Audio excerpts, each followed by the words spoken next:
Where's Steve these days? Is he? Well, he's around, Okay. but there are some complicated issues related. Did you know that he's now Building inspector. part-time building inspector?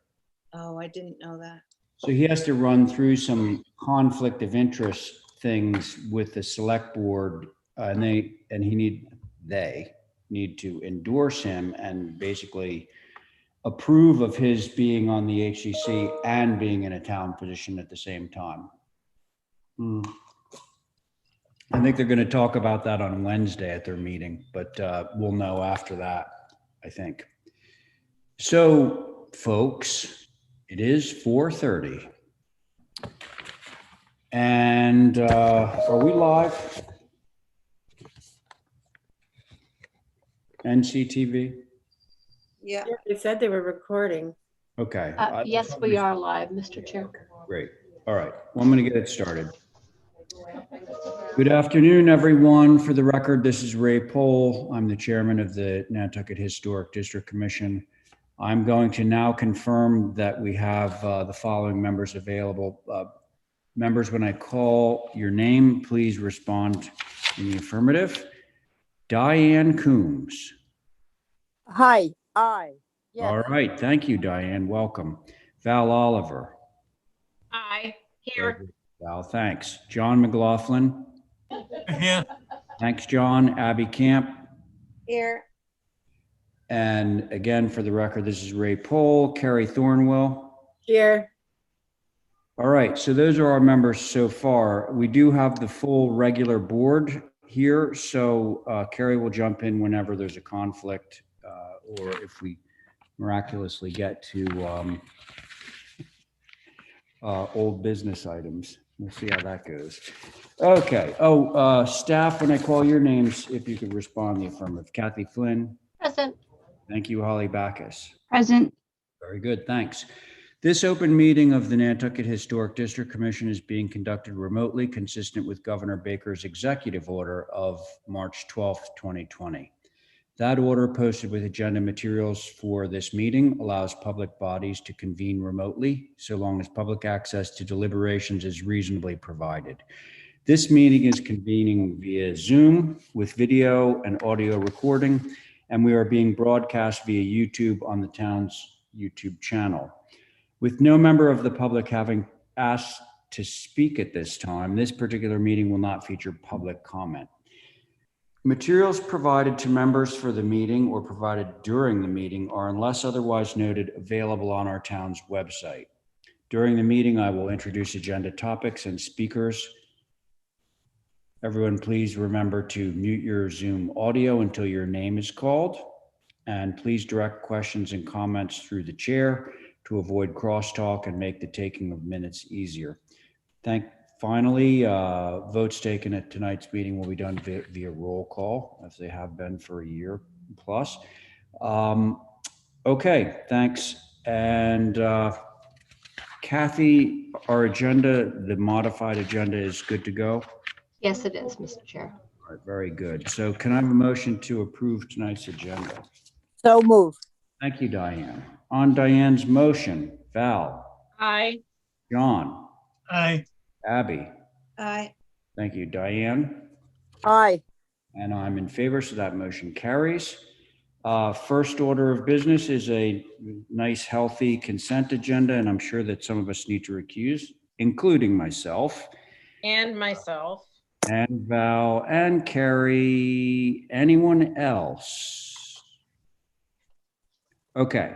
So Diane, obviously you're going to chair this one, but you do have a quorum, the quorum being John, Abby, and yourself. Right. Okay. So could I have a motion on the consent agenda, please? Abby, So moved. thank you. Johnny, can I have a vote on the motion to approve the consent agenda?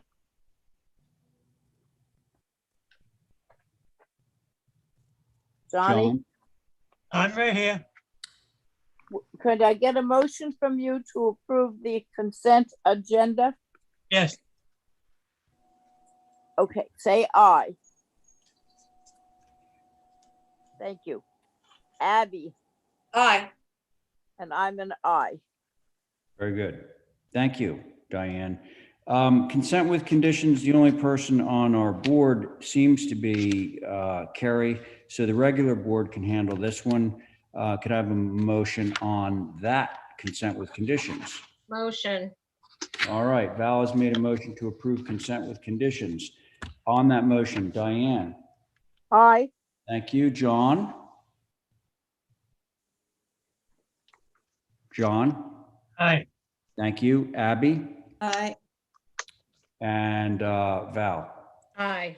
And I'm in favor of that motion carries. Okay, oh, actually, we do have some old business items here. I forgot about these. So let's see if it's the same board on all of them. Yes, it is. Okay, so I believe Dinah is on board for the first two.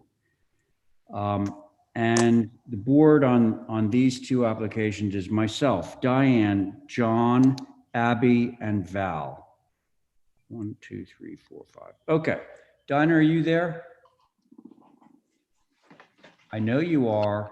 You might want to unmute. Okay, sorry about that. There you go. No, you got it. You got it. Okay, very good. So the first thing we're reviewing, Dinah, is 2 Pimpernel. You want to Okay. tell us what's going on? Okay, thank you, Mr. Chair. On 2 Pimpernel, we were held for revisions, and we have picked up all the comments from the commission. And I'd like to start with the elevations, which you have now showing the south elevation, which is the front elevation. And there were several comments on the front elevation. Number 1 was to break up the mass because it was too long. So we brought the corner boards down per the commission's request and revealed the 2 shed roofs, the 1-story massing 2 feet to the left and 2 feet to the right. So the top one is the previous submitted, and the bottom elevation will be the proposed. Number 2 was to change the hip roof on the front porch shed to a shed roof, which has been completed. Number 3 was to introduce a transom window over the side lights and the front 6-panel door, which has also been established. And that's what I have for the south elevation. Put it in Mr. Glass. Okay, on the east elevation, we have, excuse me one moment. Okay, east elevation, the previously submitted, if you look to the far right, there's a master bedroom with a window very kind of tucked into the corner board of the left mass. So we moved that over, and there was also a request to enlarge it. So it's been enlarged and moved away into the more central to the room. And then to the left, the shed roof is just shown in profile versus the hip roof, and the reveal of the 2-foot corner board to show and break up that front mass is just indicated in profile. So that would go for both the east and the west elevation. They are a mirror image. Next, we move to the south elevation. The additive massing was all approved. It was just there was a pitch of the roof concern about the 3.5/12, so we have updated that and revised it to the 4/12 pitch to answer that comment. And I believe the next elevation is the west elevation, which is a mirror image of the east. And again, the 2 comments that would be reflected on this elevation are to see the profile of the front porch and the relief of that shed roof, that additive mass of the shed roof with a 2-foot setback. And to the left on the bottom, moving that window into more towards the middle of the master bedroom and enlarging it. Hey, Donna, I just want to say that I appreciate that 2-foot pushing the sheds back on either side back 2 feet. Right. It's which Thank you. reinforces sort of this idea that it's not all one long run on Mass on the south elevation. I'm sorry. So thanks for that. Is that it, Dinah? That's it for M. I think I've addressed all the Yeah, comments. okay, let's see what our board on this one thinks. Who would care to begin? I will. Who was that? Val. Oh, okay, good, Val, go ahead. Thank you, Dinah. I think you addressed our concerns. I so appreciate it. Thank you. Thank you. Thanks, Val. Abby, you ready? Yeah, I appreciate the changes. I think it looks a lot more Nantucket-y. So that's south. Could we go to the, right there, what is that called? East. East, yeah. Yeah, so,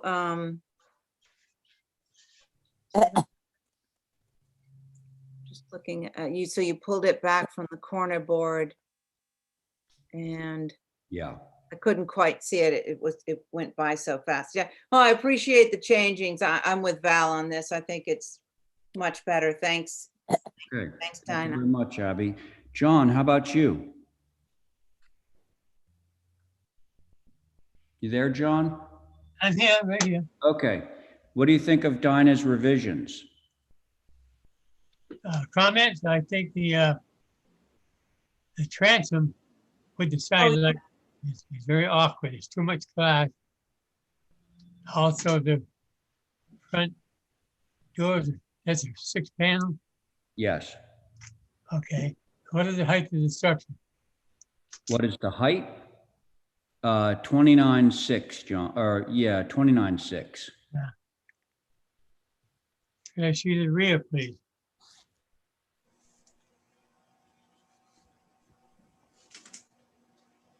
That's it. Okay. All right, thank you. Okay, thanks, John. Diane? I think Dinah has done everything that we have asked her to do. I think it looks much better with the windows larger on the little left and right. And I think that it has come out much better. Thank you. Great. Well, I think we have liftoff. John, just by the way, I believe that the board actually requested Dinah to add the transom above to make the door a little bit more special looking than it was in previous. So I think we're probably good to go on this one. Would somebody care to make a motion for me? Make a motion to approve. Okay. As submitted. Sounds good to me, Diane. Thank you very much. On that motion, Val. Aye. Thank you, Abby. Aye. Thank you, John. John, you there? Aye. Oh, okay, thanks. Diane? Aye. Okay, and I'm in favor. That motion carries unanimously. Okay, thank you, Dinah. And now we're to your second one, Two Wildflower. 2 Wildflower Drive. Okay, so if we this is if we begin with the A-4 sheet, the west elevation, we had a couple of comments on this elevation. The previously submitted is above, the proposed is below. Number one was to deepen and widen the front porch, because if you look above on previous, there was a very little piece of roof that was left dying into the building. So we've added 1.5 feet in length and a couple feet in, in depth, and a couple feet in width, so that we have a more prominent front entry porch and we can carry it over without looking odd. So there's shingles above the roof, but the mass to the right on the mass to the right on the west elevation is proud of the mass to the left on the west elevation by several feet. So there will be a differential there, but that was the first request that we addressed. Secondly, there had been a question to please add a window to above the main front elevation. We have a wall for the stair right dead center, that we need that an egress stair. So we've introduced 2 smaller windows versus the 1 window dead center, which are shown on the west elevation. And that's all I have for the west elevation. Oh, I'm sorry. Previously submitted, if you look on the upper left, we have a master suite, a master bedroom, and we were asked to center those on the room, which we did. So even though it'll be over the bed, it's a high enough window to clear, so you're not, jammed right into the sill of the window. So we did that on both the west and the east elevations. And I think that's it on this elevation. Okay. And then on the next sheet is the south elevation. Previously, the far right and the far left were very close to the corner boards. So we moved them in each 24 inches towards the center. And by extending the porch in the front, you see a little bit more of the porch to the left of the front entry porch. And that was the comment on the south elevation. Okay. And then finally to the, east elevation. This is very similar to the west elevation. However, the only change here really is the far right corner of the face of the building. And again, we moved the windows to the center so that it was more symmetrical with the rest of the building. Mhm. The two where it's clouded. And let me just check if there's another sheet. Yeah, you have one more Okay, elevation.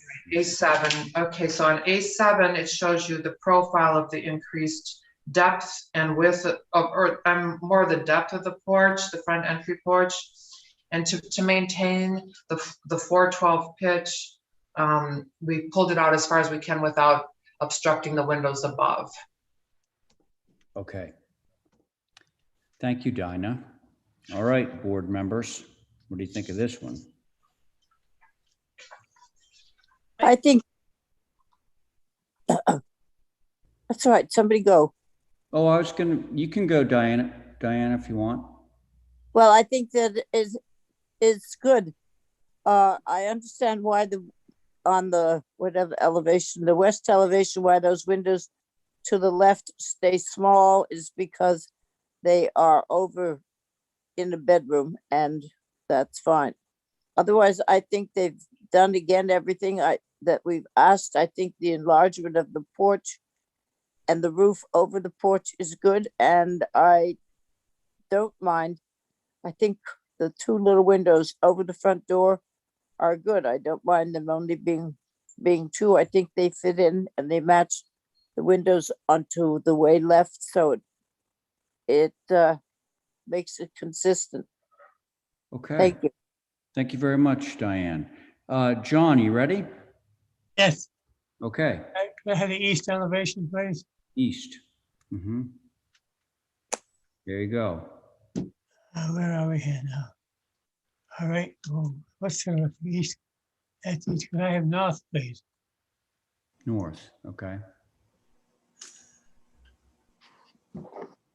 Oh, there we go. Okay, could you bring it up 2 points, please? Mhm.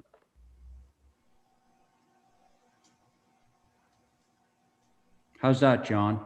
Okay, on the right, it says white cedar wood shingles, but it doesn't give the elevation of the pitch. Oh, Dinah, can you confirm for John that that's a 4 and 12 roof pitch? Yes, that's a 4 and 12 roof pitch. My apologies for not copying the number down, but if you go above to the previously submitted, I believe if you zoom in, Yeah. you can see the 412. You see That the has little not changed. designation there, John? It's a 4 and 12 roof pitch, which I'm sure is what you were interested There in. we go. Okay, all right, yeah. What is the vent on the upstairs? Natural north elevation, no. That's your wood louver. Okay, thank you. That's Yeah, my question. okay. All right, John, thanks. Abby? Nothing to add. Okay. Val? No concerns. Okay, I think we're good to go here, folks. Thank you very Motion to much. approve is submitted. Okay, Val has made a motion to approve this as submitted. On the motion, Abby? Aye. Thank you, John. Aye. Thank you, Diane. Aye. Val on your motion, Aye. and I'm in favor too. So that motion carries. Dinah, thanks for working with us. We appreciate it. We'll see you next time. Okay, thanks so much, Mr. Chair and committee. Bye. Okay, now we're off to 21 Milk Street. Is Twig on? Or oh, that's Hi, right. Twig's not on, but this is Alyssa Corey on Twig's behalf. He is out of town Right. this Sorry, week. I remember now. Yes. Yes, but I do have comments from him. Oh, If you'd like to okay. hear, I don't know if it's better for you guys to talk first since you had your view. Okay, well, let me just, first of all, I'm going to review who the board is, which basically is the same board that we just had on Dinah's projects. Okay, so Diane, John, Abby, Val, and myself. Now, the issue here, as I'm sure you all recall, is that the request is for white trim on a house that's currently painted Nantucket gray. And there was, I think, some concern about the gray in that particular neighborhood. So the motion was not to change anything. It was simply to view in context. So having said that, so you don't have anything further to add on this? You would just like to hear what the board has to say, given their viewing? Well, Twig just said, he said personally, he calls it cliffside gray, but I think you guys were calling it platinum gray. But he doesn't see how a historically appropriate color per HSAB can be denied, even if other houses in the street are one color. He wasn't aware that all houses in one area have to be the same color. Those were his comments. Yeah, okay. Mr. Chair? Yes, was that Holly? Yes, sir. Okay, thanks. I Holly. just, obviously HSAB didn't take a look at this, but as your preservation planner, I did want to bring up, as far as your streetscape goes from the corner of Quaker on Milk to this particular piece of property. This is a typical Nantucket from 1820. This is a Victorian Gothic from 1860. Another Victorian from 1860. And this is where, Mr. Chair, if you remember, you were talking about some of these structures that are along Milk Street that are all gray on gray. This is where we start that. This is a 1798 lean-to 1.5 story 4-bay. And then right next door, which is across the green lane from 21 Milk Street, this is 23, which is a 1750 lean-to 4-bay, which is also gray. And then this shot right here, if everybody took a look at it, you really see that context of these, late 1700 structure, all in that gray manner. And then of course the subject lean-to typical Nantucket tradition or transitional. So I just wanted to show that for you all. Okay. Thank you, Mr. Chair. Thanks a lot, Holly. Who would like to begin on this one? I will. John, Val beat you to it. So let's hear from Val. Go ahead, Val. I went and viewed this today, and while it is true that this one section of the street has a more muted tone, prior to it and after it is white. So I think white is appropriate, and given the historic photos that show white, I am fine with this application. It is appropriate. Okay, thanks, Val. John, go ahead. Okay, I have just a quick comment. This house here has been around back in the late 17th century, I think. And it's in a proper perspective where most of the old HDC area should be stepping down on, because you get the larger windows on the first floor and the shorter ones upstairs on the second floor. And that's the perfect measurement you should have. That's only a comment. I think it's a beautiful house. Thank you. Well, so John, to the point, what Twig is requesting is that all of the trim, just to review here, that would be the window casings and the window sash, corner boards, rakes, eaves, everything except the front door, which, by the way, we didn't really discuss, but were you planning on keeping the front door the same cottage red color? They wanted to change that to the chrome green from the Oh, that's HDC right. approvable Okay. color list. All right. Okay, thanks. So John, the question is, are you okay with this house trim going from Nantucket gray to white?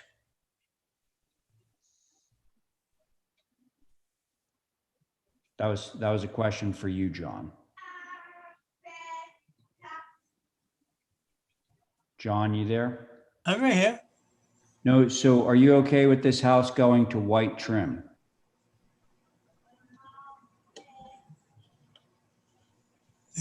I'm sorry, say that again. The gray color?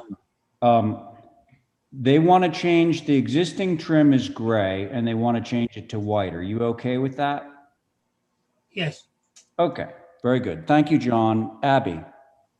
So I'm going to say that because of streetscape, I realize I travel this road a lot. I know in the beginning of Milk, everything's white. This section is all gray, and then after a certain point, it goes white again. It's true. But this section, which is its context, to me, it's a very special part of Milk Street. It feels so historic with the trees and the gray and the really old buildings. I think the white is going to make it very modern, and I think with a green door, it's going to just sort of stick out, not like a sore thumb, because we have white all over the place and it's acceptable, of course. But that's my feeling. I would much prefer this to stay gray. So there it is. Thank you. Well, yeah, I'll have something to say about that in just a second. Val. Oh, we got you, Val, right? Diane. Well, could go with white. I would rather it stay gray because of that corner, but given the push and shove, white is very acceptable. I do have a problem with if it is white trim that the front door be green. It should be either Essex green or some other color, I think. Okay, well, so the difference between Essex green and chrome green is Essex green is a little deeper, darker. Yeah, I'm sure Twig's going to be okay with that. Yeah. You good? All right. Yeah, he said that, or the what is like the greenish blue? Is that the Nantucket blue? Greenish. No, Hamilton blues are blue. Oh, okay. Listen, if he can, I'm sure he'd be okay with Essex green, which is what Diane is requesting. Okay. Okay. I would favor that too over chrome green. Okay. So my view is, listen, that Milk Street area, to Abby's point, for me is very special because all the buildings happen to all be gray, and the trees overhead just makes for a very nice, quiet place to go.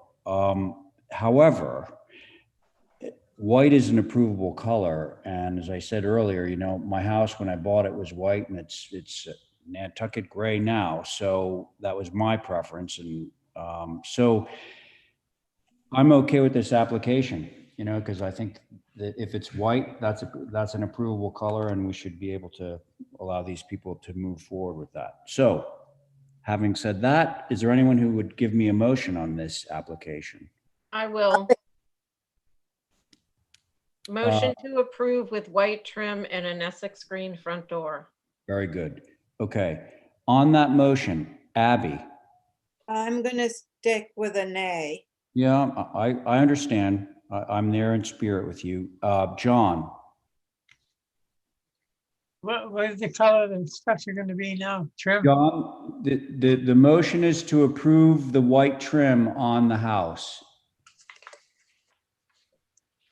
Are you? I cannot see a White House. We're sitting right there that large. No, I vote no. You're going to vote no. Okay. Diane, I will vote yes on this, with my thoughts being along with yours, yeah, but it's approvable and it's not causing any great trouble, so I guess we go for it. okay, thanks, Diane. And Val, on your motion? Aye. Okay, and I'm in favor. And folks, one nice thing about paint is you can paint over it. Right. So this isn't permanent. But anyway, the motion does carry 3 in favor, 2 opposed. So thanks, tell Twig we said hi, Thank you, I will. Thanks for your time. and we'll see you later. Thank you. Now we're on to new business. First item under new business is 71 Cliff, a pool. Hi there. Lindsay, you're backlit. Oh, sorry. Reflector. You don't really want to see me anyway. No, but you know, The other it side. turn, yeah, if you turn it, there you go. That's much better. Yeah. Cool. Right. So super simple pool, no hardscape, tucked right in the back. I think visibility might be difficult down the driveway. It's at grade.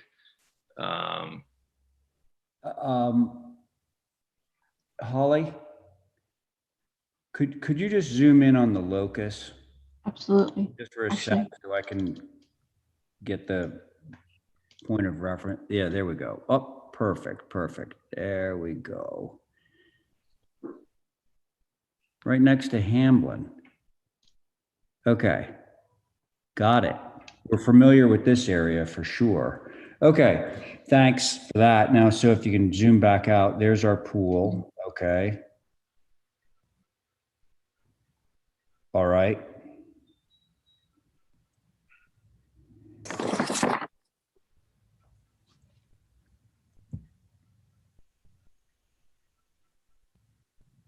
Okay.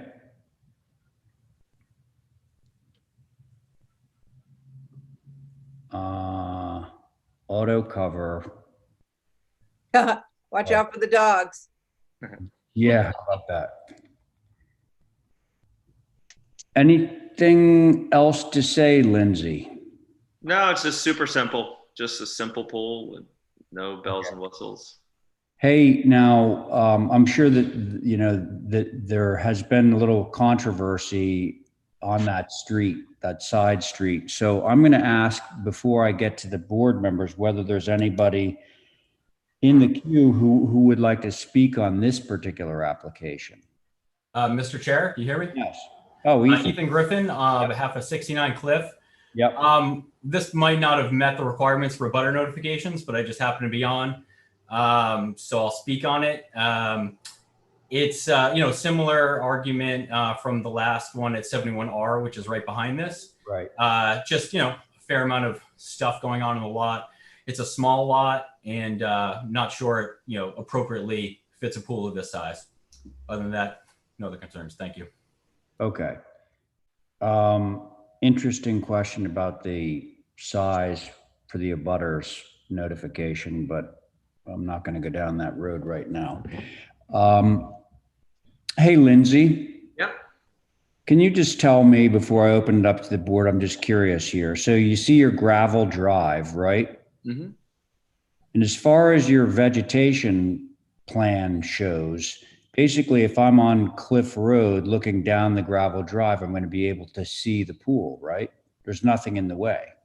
Well, there's like vegetation that somewhat obstructs your view. Like if you look at the, I mean, I guess you might be able to catch a clip of the corner of the coping, but it's going to be at grade and you'd be kind of at the road. We'd be open to putting some vegetation between the driveway and in the back. No matter which, thank you for that, but no matter which way this goes, we're going to, I'm sure, append a proviso about the visibility. Oh yeah, for sure. Very familiar with. Okay, board members, and this is the regular board. Okay, I would go. Okay, great. Thanks, Diane. I think that the pool is too big. It gets jammed up there. It's right next to the house. I don't even know what the footage is. It goes to the 2 points of the back and of the sidelines. I would like to see it reduced in length so that it fits in. It doesn't look like it's just put down and it goes from edge to edge. It needs to be reduced. It says, I think it's 18 by 30. It's 15 by 30. 15 by 30. It should be, you come in 2 feet and come down 3 feet on the sides, it would fit in with room around it. You come out of the house and you're in the pool. It's not an appropriate place, I feel, for the pool, particularly when you will be able to see it clearly going to the end of the property and meeting the fence there. That's all. Okay, thank you, Diane. Val, you ready? I don't disagree with Diane. A little reduction would be good, especially since it's on a way that accesses the back lots. Yeah, a little bit smaller and tucked in there would be good. Okay, thank you, Val. John, you ready? Yes. Okay. At the time of the application, which is today, I feel I visited the place twice and I see the white pickup truck.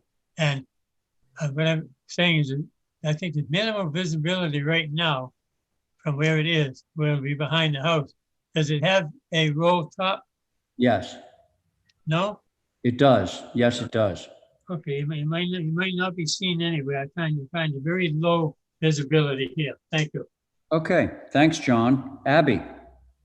Yeah, I agree with Diane. It looks plunked down, sort of without thought. And I'd like to see it reshaped to accommodate where it is. I would say shave 5 feet off the length, and maybe that would even move it over off.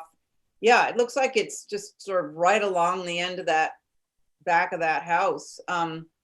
It just, looks squeezed in there.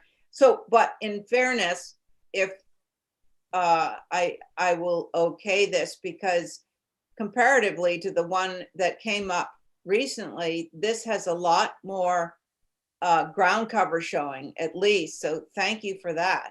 But I would like to see a different shape, a reduction in size. Thank you. Okay, thanks very much, Abby. So it sounds like a majority of the board members are looking for a reduction in size. Can I offer up in a reduction size potential? Like Well, 14 by 28. What's that? Could we go down? What if we reduce it to 14 by 28? That would certainly take it in from being past the corner of this house. And it would just reduce the width a little bit, get a little bit further away from the house as well.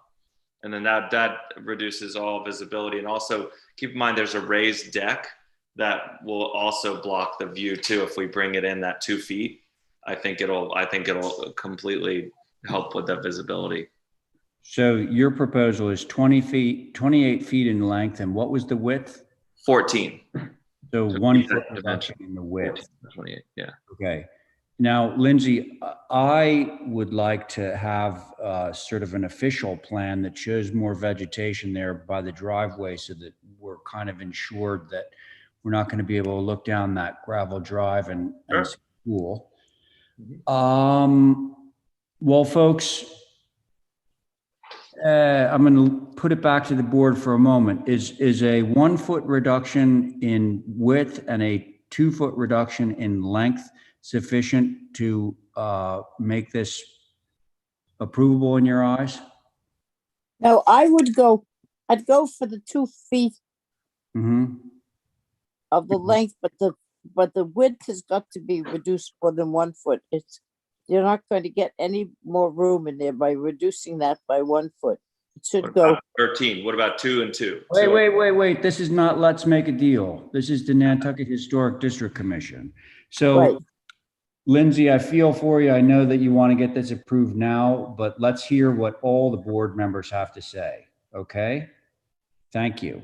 Val, so now we're talking about, and this is let's make a deal, isn't it? A 2-foot reduction in length and a 2-foot reduction in width over what we have before us right at the moment. Where are you on that? Yeah, I just think if it's, past the edge of the building, it's okay. I don't know the visibility from the way, but we do have our caveat, so. Right. Um, You mean the way that runs down the side? yeah, which isn't shown on the larger plan. Interestingly, there was some research done with the other project, and it was confirmed that that's actually a private way. That is a deed. There's a deed restriction. Ethan knows more about this than I do, but basically, I do. I'm the one who did the research. Linda's on. No. It's within the lot. It's not a drive. It's a driveway easement, period, for the two in the back and for Ethan's, I believe, his driveway. It is not a way. Just confirm, Linda, thank you. Just confirm that that is not a publicly traveled way. No, it is a driveway easement contained within Ethan's family's lot to get to the other lots. Correct. So that means that our visibility in this case is from Cliff Road. Okay, Okay? that's all we need to know. So are you all right with that, Val? Yep. All right, Abby? Sorry, what were we? Sorry. Okay, so Ethan has offered up, and Ethan, not Ethan, Lindsay. Lindsay has offered a 2-foot reduction in length, bringing the pool down to 28 feet in length, and a 2-foot reduction in width, bringing it down to 13 feet in width. Now that we know that you're coming to the table with those sort of concessions, we know how to treat you next time.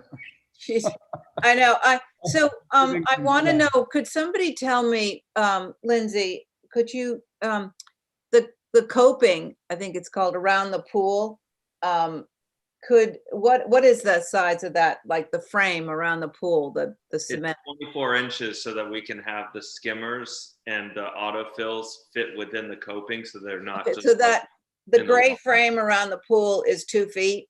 2 feet long, 24 inches Right, wide. because there's no scale. I can't really, when you say, 2 feet off here, it's hard to, I think shaving because I was going to say if it could start within that pool frame. So now I know that would be actually the size of the pool would. Oh, yeah. Yeah, okay. Well, The frame would be in the. No, because you have 2 feet on each side. So it would get smaller than, how do I say this? Basically, it would be about this where you see the inside of the coping would be halfway in the median between where the coping, the inside edge and the outside edge of the coping is now. Oy vey. Any sense? Yeah, no, I get it. I just, it still looks a little big for me. So All just right. go to somebody else. Okay, well, we haven't heard from John, but if I understood correctly, John is of the opinion that this is going to be a very limited visibility. So John, are you okay with the pool assuming a 2-foot reduction in width and a 2-foot reduction in length? You want a motion?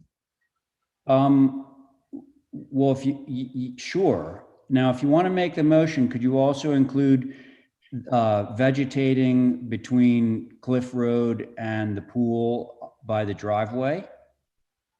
And then the pool would need to be invisible at the time of inspection and thereafter. Those are 2 things that we want to add to that.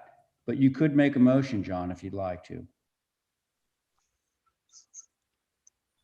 I haven't been up there. I've got to state that I feel it should get a motion to approve the lack of visibility at the time. I'll call you when I. Okay, bye. Here. Okay, there we go. Continue, John. That is my motion, if you want one. Okay, so John's motion is to have the pool, well, the 2-foot reduction in length and in width that Lindsay has agreed to, vegetating between Cliff Road and the pool, and that the pool will not be visible from a public way at the time of inspection and thereafter. So on John's motion, Diane, Aye. actually, I think Diane might be muted now. Val? No, there I am. Up. Sorry. He's reducing the pool by 2 feet on either side, right? 2 feet in length, 2 feet in width, correct. Okay, right. And just one other thing, okay. If we're required to have it, I would go with that, with the 2 feet reduction on the length and the width. Well, that is John's motion. So you're okay with the motion? Yeah. Okay, so that's an aye. Val? Aye. Okay, Abby? And the vegetation, right, from the And the driveway. vegetation, Yeah, correct. yes, aye. All right, thank you. And John, on your motion? Aye. And I'm in favor too. So motion carries. There you go, Lindsay. Thank you. Okay, thanks. Okay, 6 Village Way. New dwelling.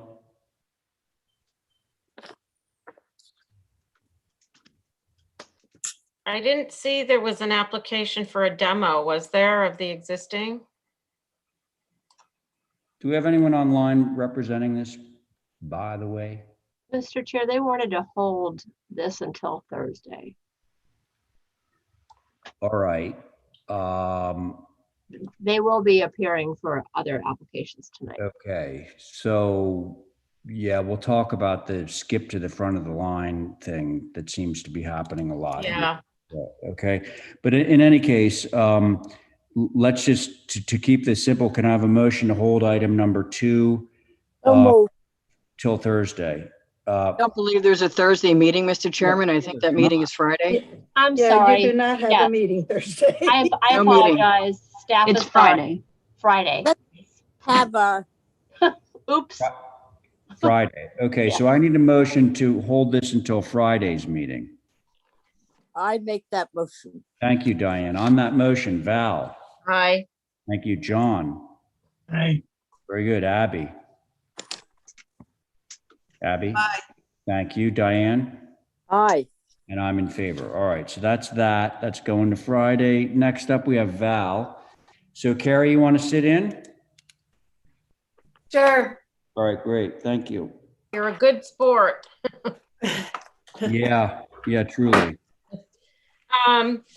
This is Gray Lady Lane, which you've seen a lot lately. At the end of my packet are examples of the houses that are there, which is probably a good idea to look at first. This house is actually getting put in today. It's a modular, but just to refresh your memory, before you look at the application, it's very typical of what's there and in keeping with the newly created neighborhood,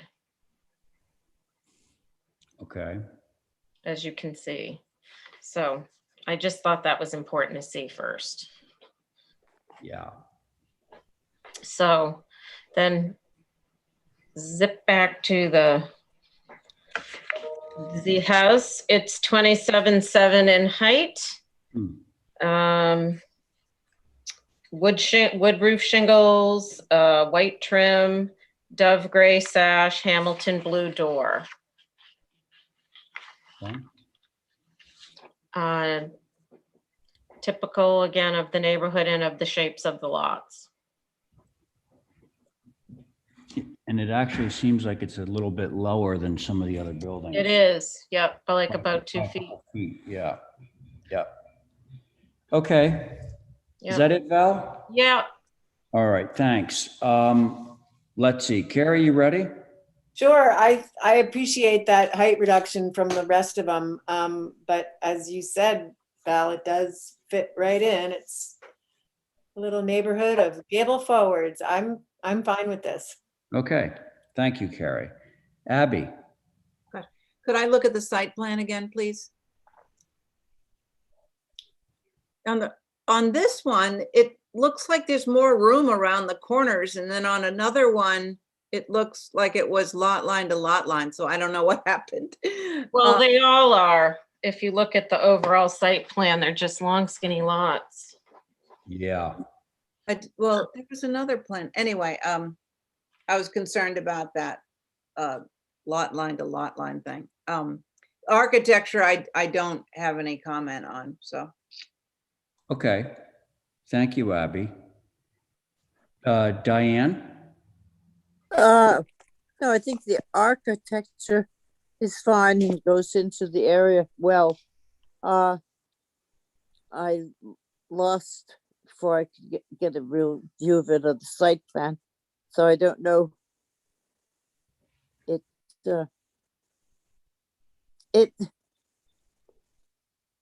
seems to go down, and in the back, is that a little lower than the main eave? Yeah. Okay. So we have some additive massing, and then we have the thing.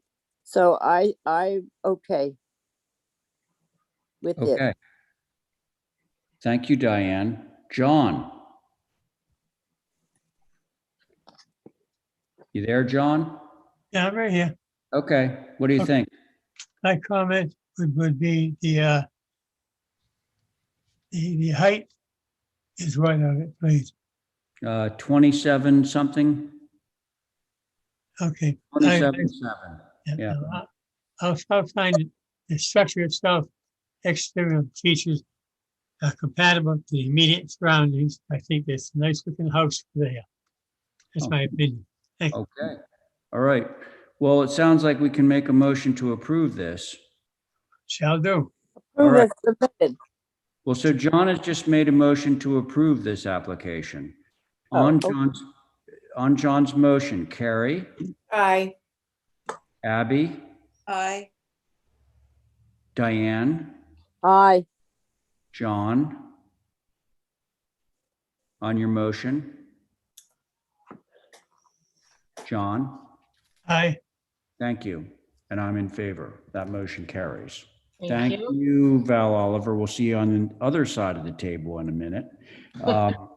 Okay, now we're at 18 Mount Vernon.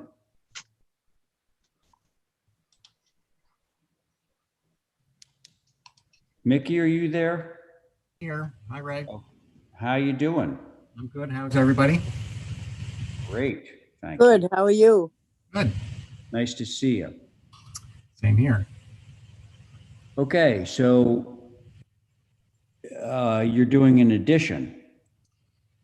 Yes, it's there's a small bathroom addition to the north side of the building. You're looking at the south, so it's on the other side of the building. Yeah, there you'll see from the west, you'll see the profile of the addition on the north. Mm-hmm. And if you scroll down a little, Holly, you'll see the east and the north elevations. Mm-hmm. So there's the front view of the addition. It's a shed with a little bit of a jog in it. And down on the east, on the lower right corner on the east, you can see the profile from the back of the building.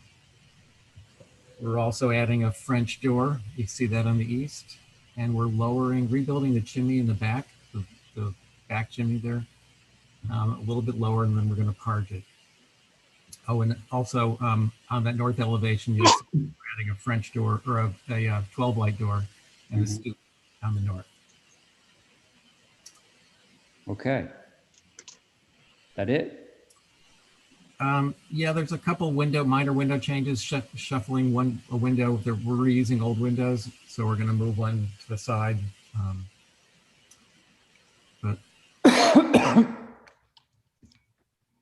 Oh, okay. Holly, you're doing this, right? Yes, Mr. Chair, sorry, this wasn't included with his PDF packet, so I wanted to show that for the commission. Thank you. And Holly, I'm sure this went to HSAP. Yes, sir, it did. While they didn't have that many concerns, at all. There was only a comment about reusing the window that he provided as being removed. Where is it here? And I believe Mickey was amenable to that. Mickey, is that what you were referring to just a moment ago? Well, I think what Holly's referring to is on the, look at the east elevation, or the south, I'm sorry. Yeah, right here. South elevation? This Okay. one. The window to the right is replacing a very small window, and you can probably see the photograph and just barely see the existing window there. Yeah. They suggested that I try to reuse that, and I'm planning to reuse it on the interior, so it won't get discarded. Okay. So it will get reused. All right. Thank you, Mickey. And did that conclude your presentation, Holly? Yes, Mr. Chair. Just for your knowledge, this is Poets Corner from the 1830s, and this is no further concerns from HSAB or staff. Okay. Thank you. Great. Thank you. All right, board members, what do we have to say about this? I'll go. Great. Thanks. I think it's a very appropriate addition and alteration to this antique house, and I have no concerns. Okay. Thank you. Abby. Yeah, I appreciate keeping the chimney and the old window. Thank you. To the extension, when you're looking at the front elevation to the left there, is there any way we could put in a window on that wall? I realize it's a bathroom, but it would look really nice, I think, as, you know, additive massing and keeping the front of the house without just, you know, a blank wall. Okay. That groan was the dog, not me. Thanks for clarifying that. I didn't even hear it. Thanks, Abby. Let's see, Diane. I find the house appropriate as it is. It's wonderful. All right. Thanks. John. Okay. Yeah. Do you have some comments on this? Yes. It's the 18. This is the old Gardner house. The whole Jack Gardner and the whole Gardner family grew up in that house. It's basically a fit-in house to the neighborhood. It matches perfect to be there. Yeah, okay, I'm looking at where's the rear. Yeah.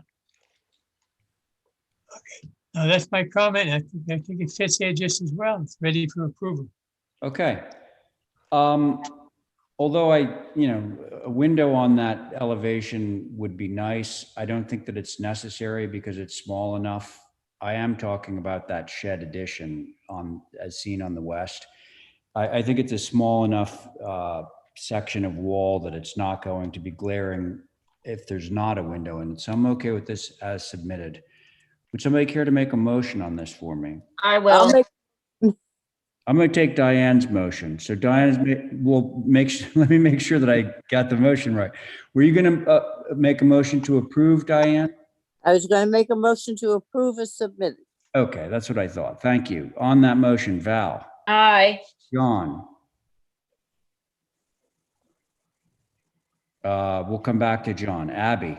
Aye. Very good. John, you there? Okay, Diane, on your Aye. motion. All right, let's check in with John one more time. John, you there? Aye. Oh, there we go. Okay, great. Thanks. And I'm in favor too. So you got it, Mickey. Thank you. Thanks very much. Well done. Okay, next up, Tuckernuck has a rooftop solar. Actually, it looks like there's two separate applications on Tuckernuck, if I'm getting this correct. Yeah. So is John Finney on board? I'm here. Yes. Okay, great. All right. So the first one we have is Over the Hill, as I'm sure you know.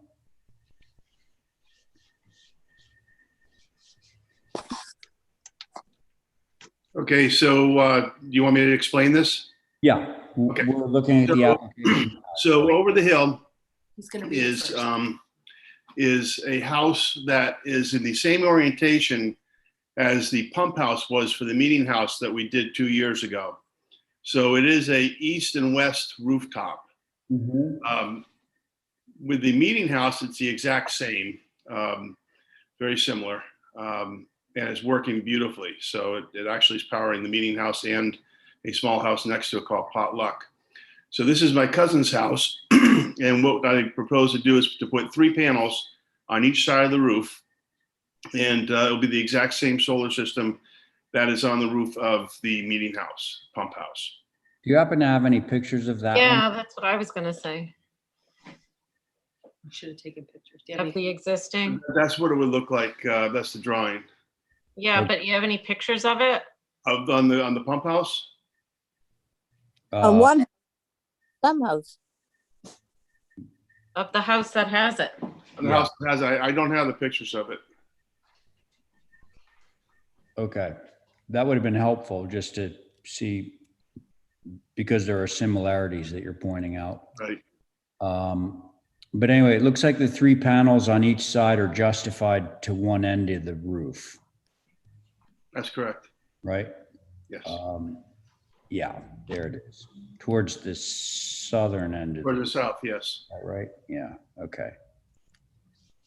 Okay, folks. They're Tuckernuck Advisory. Oh, Tuckernuck Advisory, I'm sorry, yeah.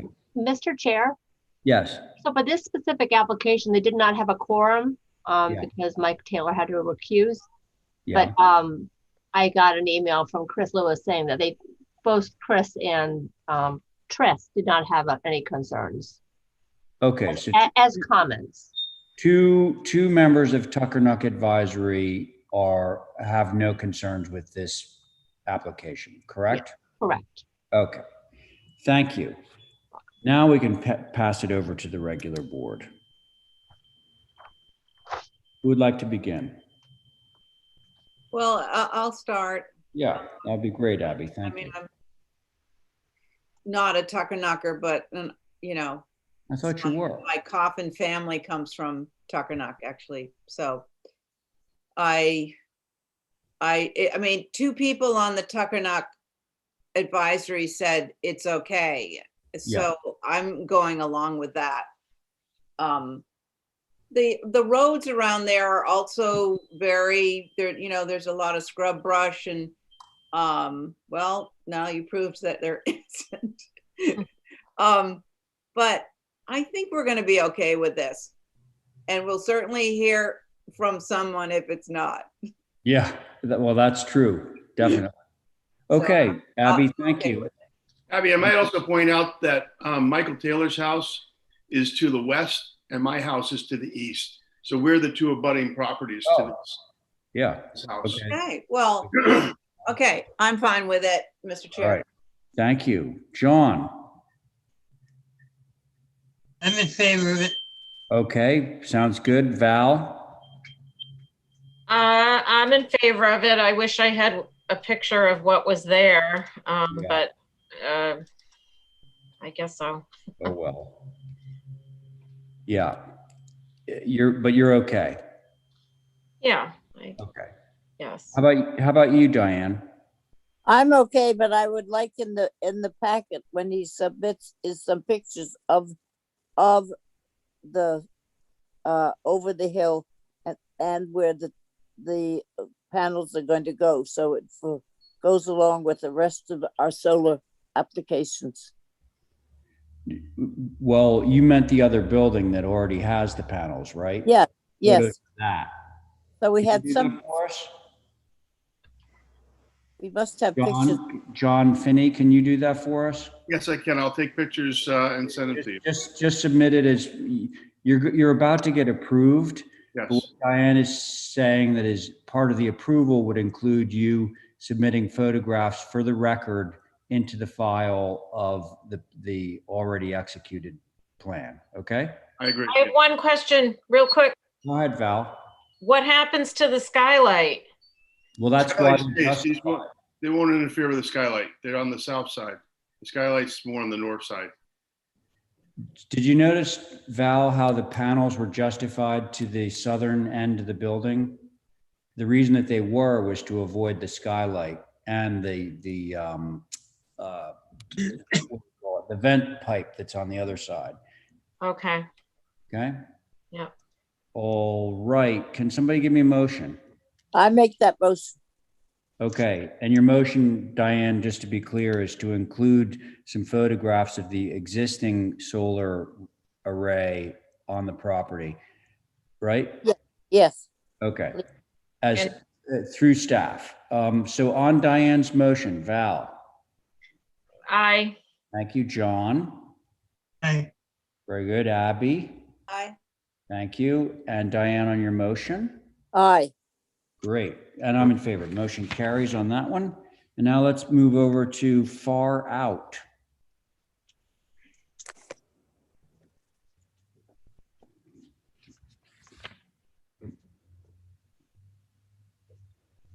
So is that it, John Finney, just on that one plane? Yes, it is. Gosh, what is that crazy looking thing? Is that That's an old solar panel that will be removed. Wow, that's ugly. That's worth approving this new array just to get rid of that. Crazy. Okay. So there you see it, folks. It's going to be 6 panels on that one roof plane. What color is the roof? What? What color is the roof? It looks like it's red. Yeah, it looks like that awful brown color. Yeah, brown. Yes, brownish. Yeah. Well, then I would just ask if somebody's gonna say to approve this, that it's due to its remote place and lack of visibility, because typically we don't approve them on that color. Yeah. Here's the funny thing about Tuckernuck. I don't want to waste too much time, but as far as I know, Tuckernuck, there are really no public ways other than the water.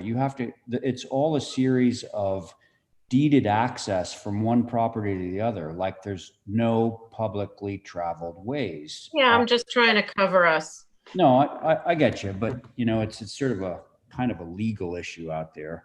Anyway, so there's nothing between this house, by the way, and the bank, the ocean. There's no houses in between the two. So there's nothing there. And the Tuckernuck Advisory Board did meet on this. We're going to hear from Holly about that. Yeah. Oh, they said no concerns. Yeah. And it looks like you had a quorum in this case, correct? Yes. Okay. So Val has already given her opinions on this. Diane, you ready? Yeah, I say aye. Aye. Okay, well, all right. Maybe we should just cut straight to a motion on this. Well, could I? No, if you want to say something, Abby, that's fine. Well, Go first ahead. I kind of wanted to know, is it on the front of this building looking? It's on the south side, facing the ocean, Abby. So it's on the south side. Okay, so it's on not the south side, facing the ocean. Yeah, because I kind of remember your family's house being on the. This isn't my family house. This is on the south side of the island. Okay. This house. All right. So I would say in the future, if this person is to redo their roof, that they do it in black asphalt or something, charcoal black, so that the solar panels blend in more. Okay. That's for the future. Fair enough. Okay. So I'm an aye. Well, we need a motion. So Abby, why don't you? Yeah. Okay. So I'll make a motion to approve. Yeah. Due to lack of visibility, and that in the future, when they do the roof over, it be in a HDC color that is approved for having panels on it. Solar panels, right? Okay. Thanks for the motion, Abby. On the motion, Diane. Aye. Thank you, Val. Aye. John. What? John. Aye. Very good. Thank you, Abby, on your motion. Aye. And I'm in favor too. That motion carries. Okay, thanks. Thank you very much, Mr. Chairman and Board. I appreciate it. We'll see you later. Right. Okay. I was unable to view that one. Okay. I guess the only other thing I'd add is I'll send the photographs to Kathy Flynn. Is that correct? Yes. And she'll handle the approval on that. So, Okay, perfect. I'll do that tomorrow. Thank you. great. Thank you. Okay, 5 Westerwick. Oh, is this going to be another held over to Friday deal? Kathy? No, actually, I'm here to represent this actually.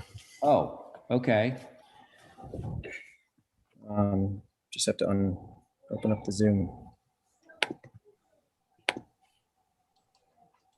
Hello, everybody. Hi. Okay. Let me know when you're ready. Well, we have everything in front of us, so you can go ahead. Okay, great. So in front of you is an application for one of the model homes at Cannonberry Lane subdivision. It's known as the Eden Rose. It's a model that you've approved previously with some very minor changes. The proposed colors for this house are Quaker gray trim with white windows. As you can see on the site plan, this is an application for the house, which is in the front. But there are other structures proposed in the site plan which are not being brought to the HDC at this time for future building, a cabana and garage. The window trims are 6/1. Like the other model you approved, it's a 12-on-12 roof with 5-on-12 dormers and the big wraparound porch. And the ridge height is pretty low at 26'7". The visibility is limited, but not non-existent, mostly from the north, from Westerwick. As you drive by. Yep. Okay.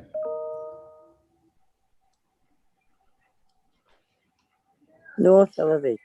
Yeah. Mhm. Westerwick is a little cul-de-sac at the end of Cannonberry, right? Correct. Yeah. It kind of goes off to the east. And Michael, this looks like very similar, I think you said this already, to some designs that we've already approved. That's correct. Some of the changes include the column style. Obviously, there's some additional trellis that's been added. One of the dormers has been converted to a balcony here for a little bit of a water view. Hold on. But beyond that, it's the previously approved model. So, Holly, are you controlling the screen here? Yes, sir. I suppose in order to do our due diligence, we look at all 4 elevations. Yes. This is the elevation with partial visibility, the front north Oh, elevation. yeah, got that. Right. Oh, yeah, we saw this already. All right. Okay. And Mr. Chair, we do have very minor comment from Sconset. They did take a look at this. Go ahead. He did say that this you have all seen this model before, but this design is sympathetic to the area and specifically Sconset. The only thing that there was a concern on, which was annotated before, is the other structures that are on the lot. It just seemed to be a lot, but what only is before you tonight is the house and the pool. So, So they didn't really have any problems with that? No substantive comments, no, sir.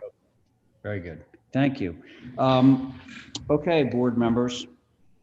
I'm okay with it. That's Abby. I hear you, Abby. All right, thanks. Val? I think it's darling. Okay. That's a word we frequently use here at the HDC. Diane Coombs.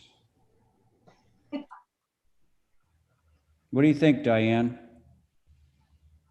You there? I'm there. Do Oh. you hear me? Yep, I hear you now.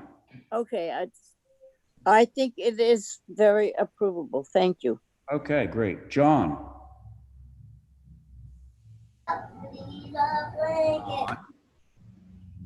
Why can't he just answer? Why? Well, I don't know whether he is muted or whether he's having trouble hearing us. John, are you there? He's muted. Oh. Oh, should we just go to a motion? Because it looks like it's gonna. Yeah, no, it's gonna pass anyway. So, I mean, I suppose we could do that. John, if you can hear me, you can chime in, but it sounds like you're muted, friend. So can somebody make a motion on this? I'd love to make a motion on it. So To approve. Okay, so Abby has made a motion to approve as submitted. On that motion, Diane? Aye. Thank you. Val? Aye. John, if you're there? Sounds like not. Oh. John, did I just hear you? No. No. Abby, on your motion? Aye. And I'm in favor, so that motion carries 4 in favor. Thank you. Okay, now we're on to the pool and hardscape, and I think that our friend Mirka is on board to talk about the pool. Yes, I am. Good evening, everyone. So as Michael presented, the property is located at the end of the Westerick, and the pool in the back or with the outdoor kitchen, which is fully behind the house, will be not visible from the Westerick or any other side, which are all privately owned properties. For the front, we are just continuing with the same approvals, which we've done before, Belgian block apron with the shell driveways and bluestone pavers. That's what could be visible from the Westerick. And any bluestone paving throughout the property as a typical detail. I think that's it. It's pretty self-explanatory. Open to any questions if you have any. All right, Mirka, thank you. Sconset advisory on this one, Holly? No concerns due to lack of visibility. All right, very good. Okay, board members. Yeah, I'll go. Yeah, great, thanks. Yeah, I appreciate this.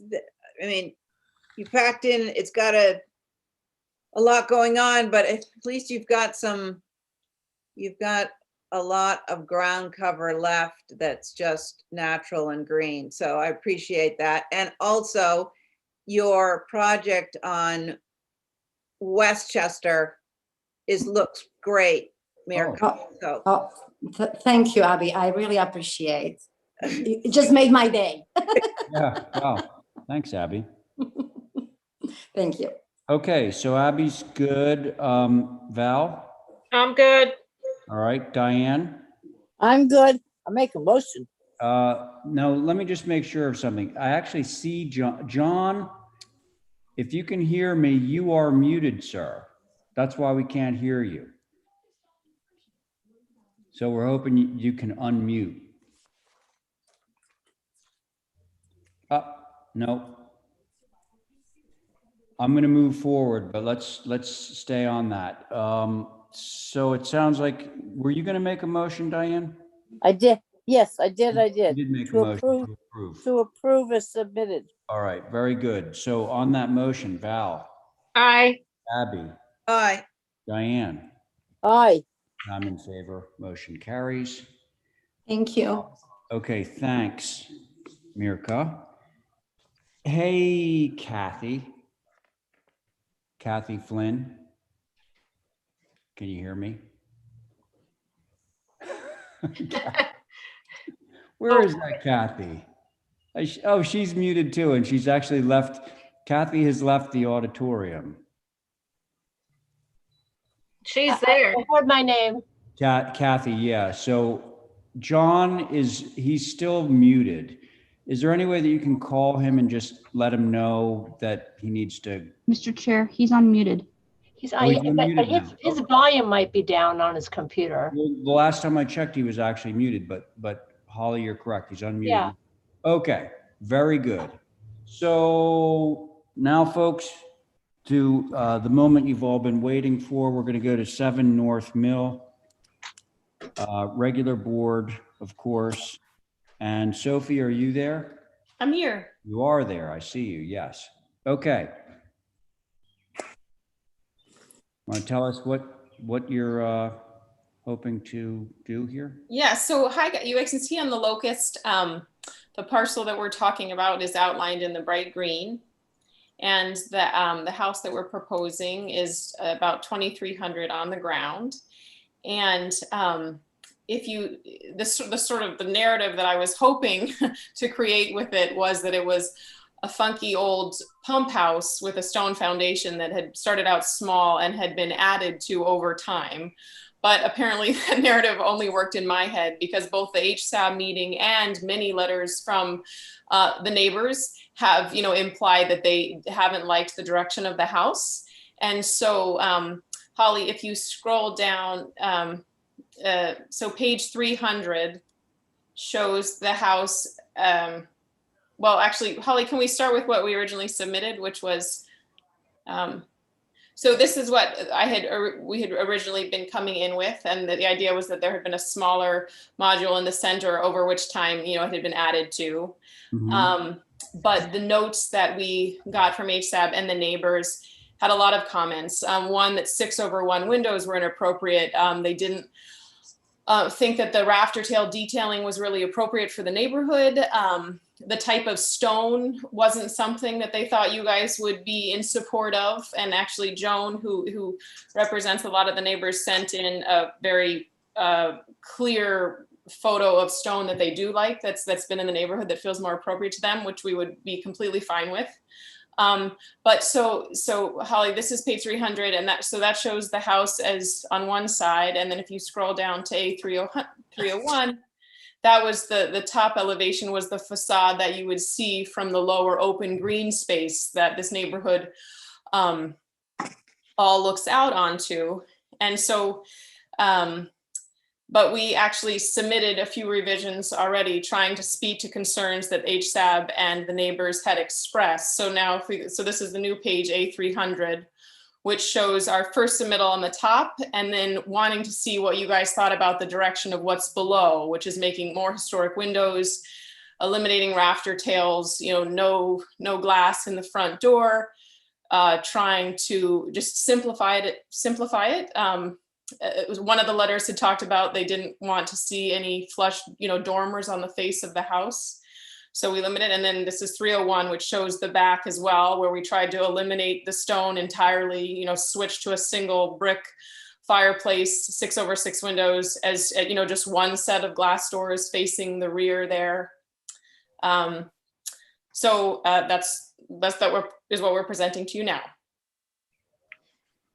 Okay, Sophie, thank you. So just to be clear, the tallest elevation, the north elevation, is the one that faces down the hill to the park. Correct. Right. Okay. Thank you, Sophie. Now we're going to hear from HSAB first. Yes, Mr. By the way, sorry, Holly, to interrupt. So we sort of have layers of revisions here that all happened before the HDC proper has even reviewed this. So the current plan, the one without the dormers, is that the one that HSAB reviewed? What you see before you in the packet is what HSAB reviewed.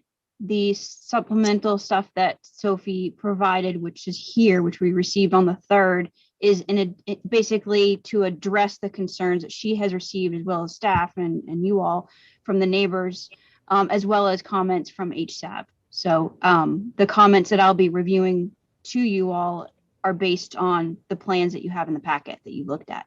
Yeah. Okay. So hopefully everybody understands. Well, it's getting, confusing because I understand the timeline and all that stuff and wanting to appease the neighbors and HSAB.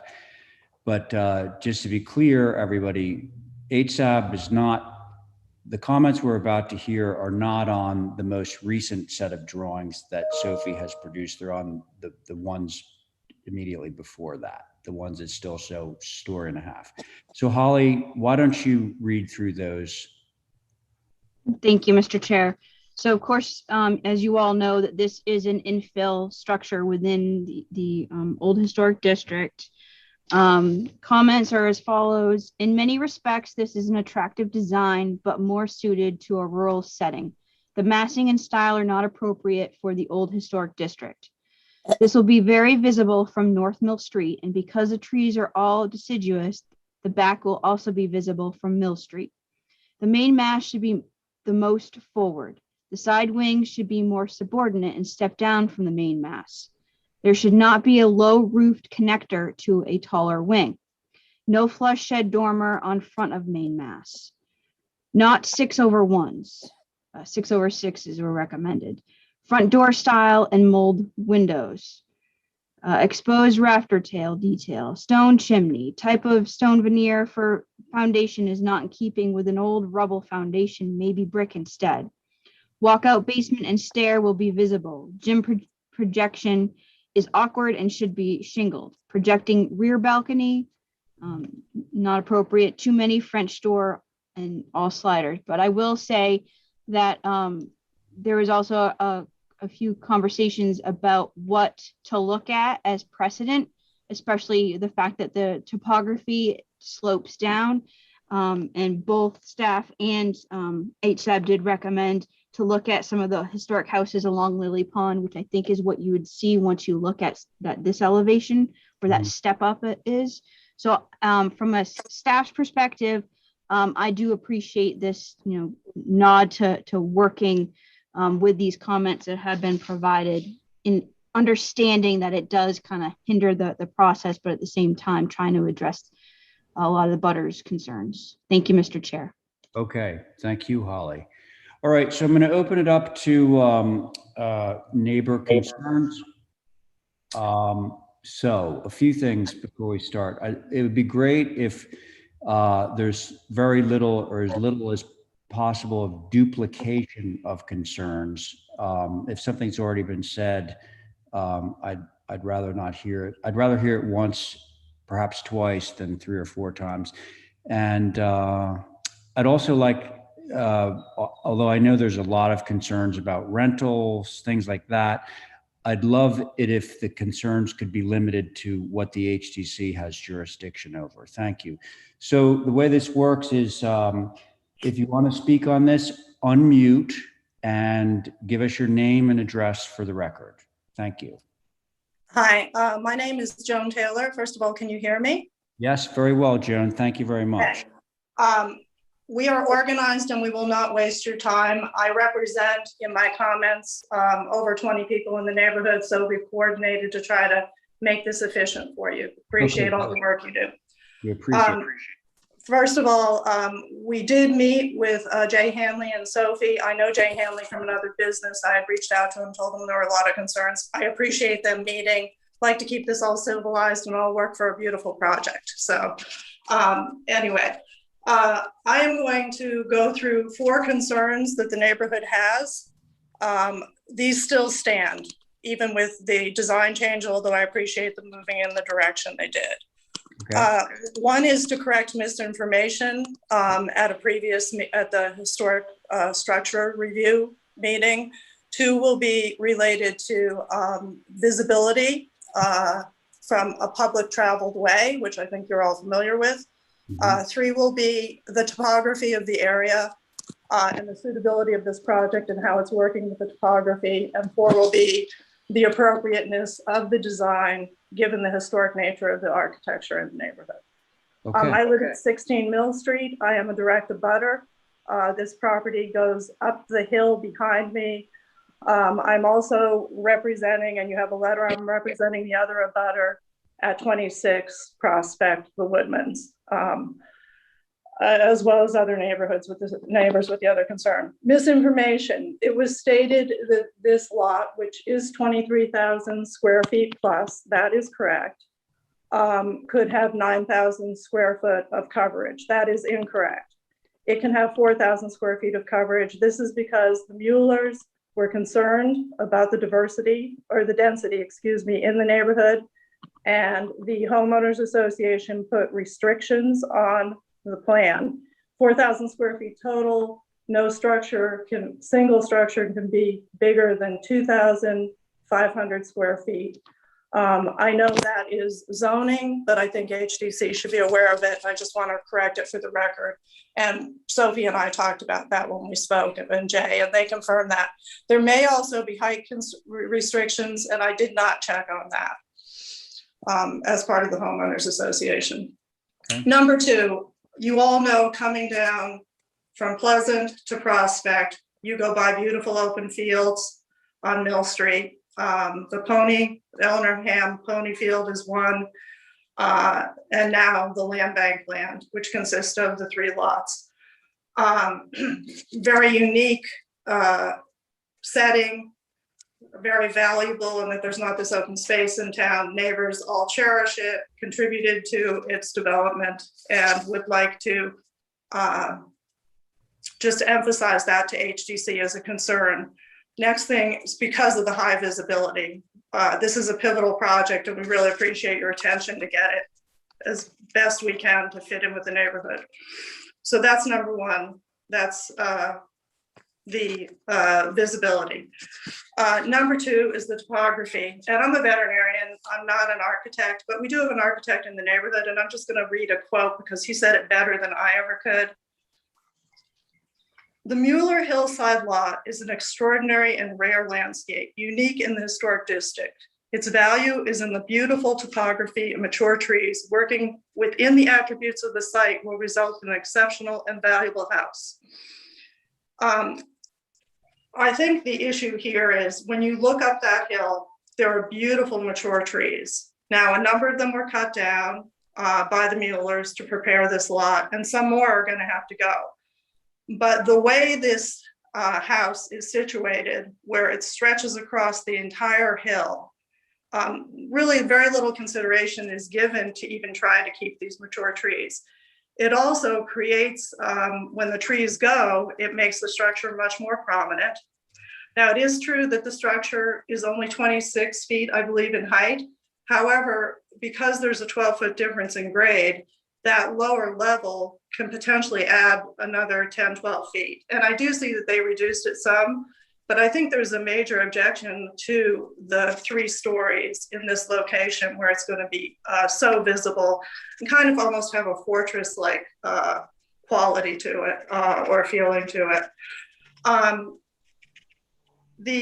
It would just be nice if they could work within the topography.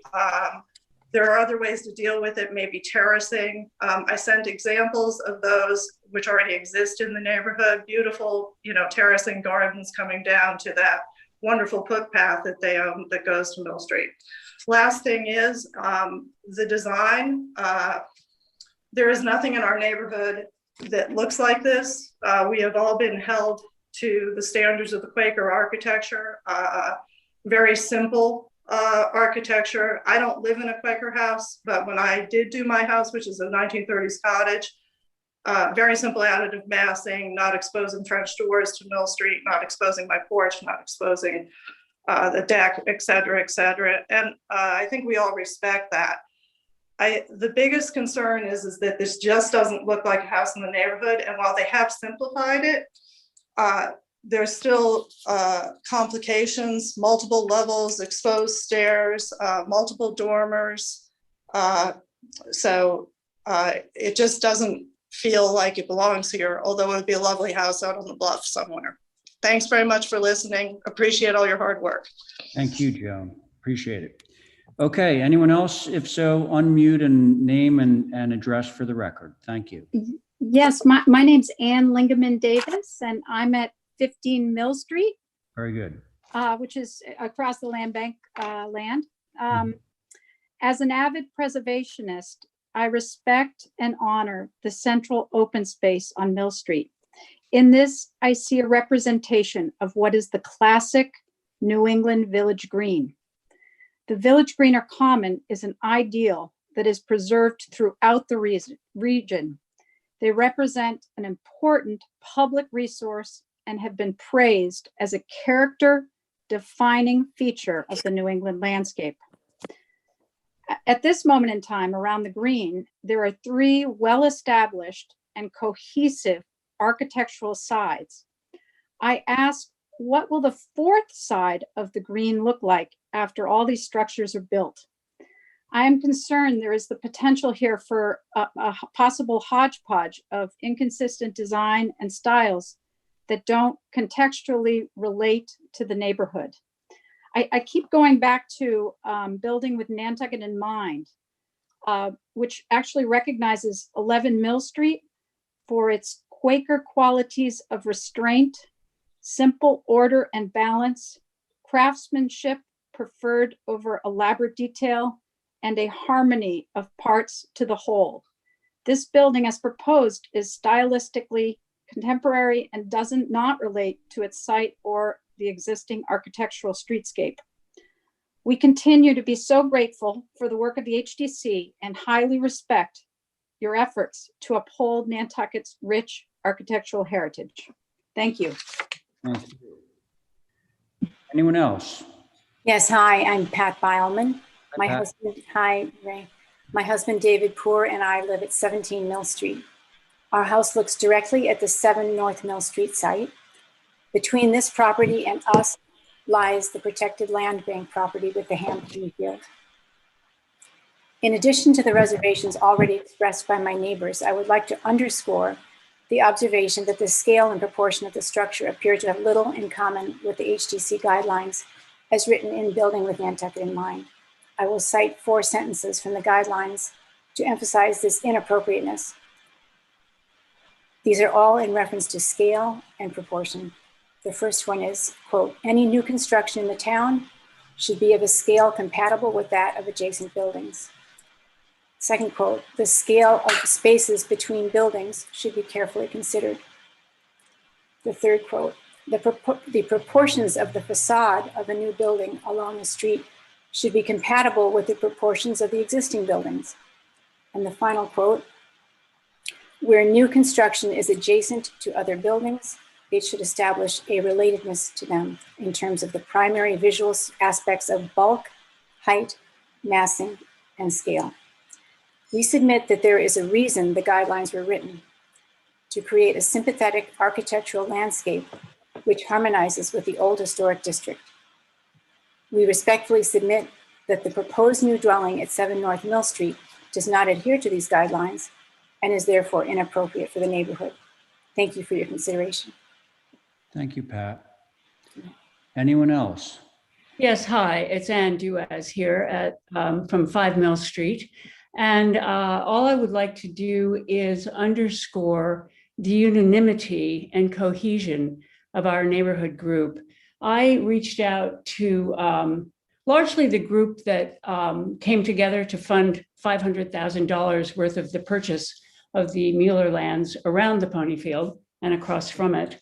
But over time, that was 4 years ago, the group has expanded, the local group, not the broader group, to 36 households, which I contact on a regular basis with updates about the various projects on the Mueller lands. For this particular project, 7 North Mill, 12 people wrote letters, 12 people indicated they wanted to support the principal letter, which is that from Jonan Taylor and Bill Wilmot.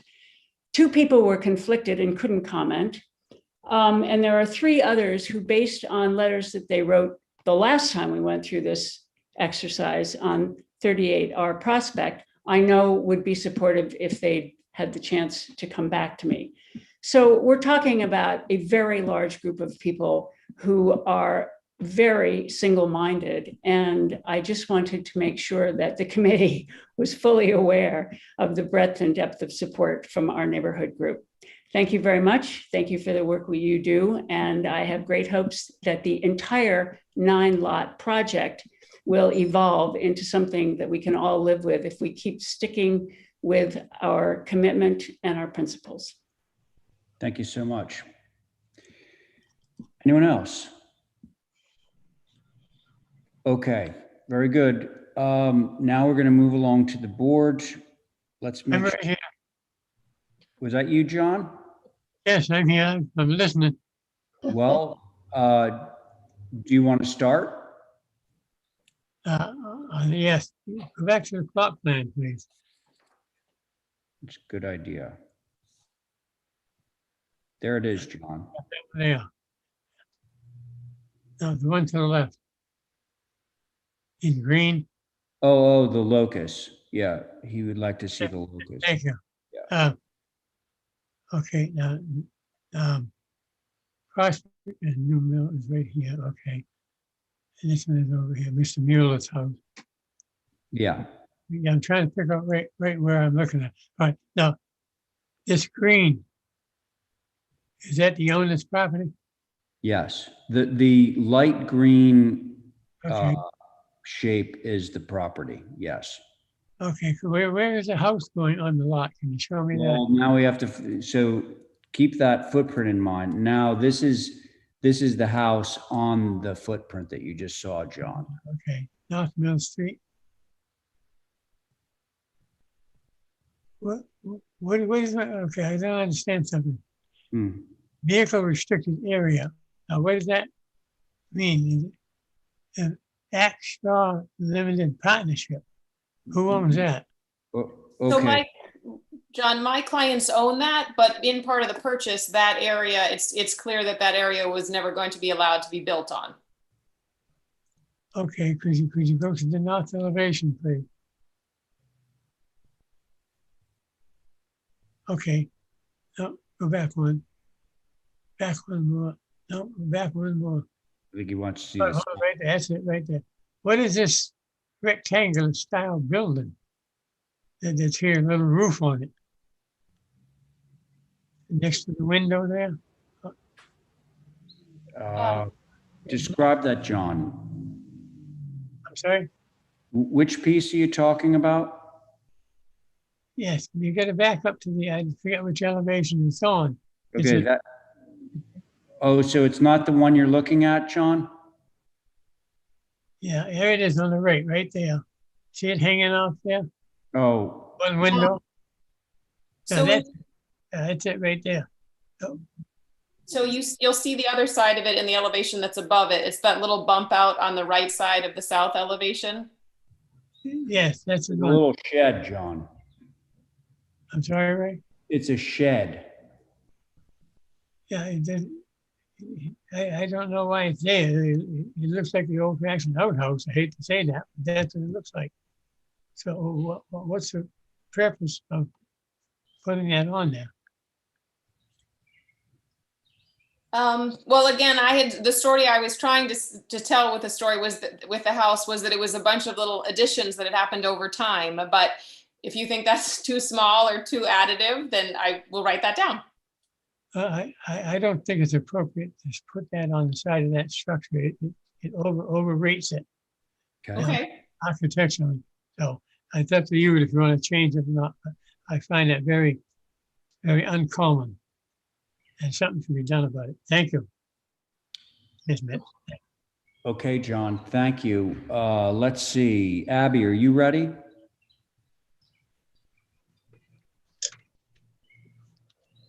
Let's see. I am. Oh, okay, Val, you go ahead. Abby, you're still muted, but I'm going to go to Val. I'm sorry, I had the dogs were, Hmm. so, no, I think, Sophie, it's a wonderfully designed house, but I think it's overly complicated for this particular site.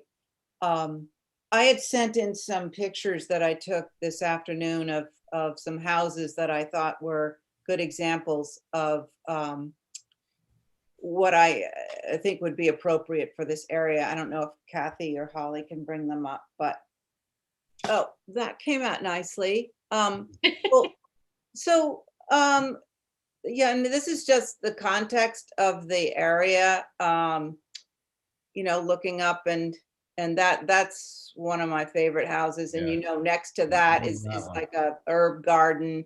There's some other sort of smaller additive massing. That's that main house that's down there. And there's that's the one on the corner of Candle House and Mill. that is. So you know, like, so I'm going right back to the, you know, blank drawing board here and saying, we don't have to start with a large house. There's lots of reference to smaller houses with additive massing. And I think this architecture is beautifully designed, but it's overly complicated, too many roof lines, you know, dual chimneys in stone.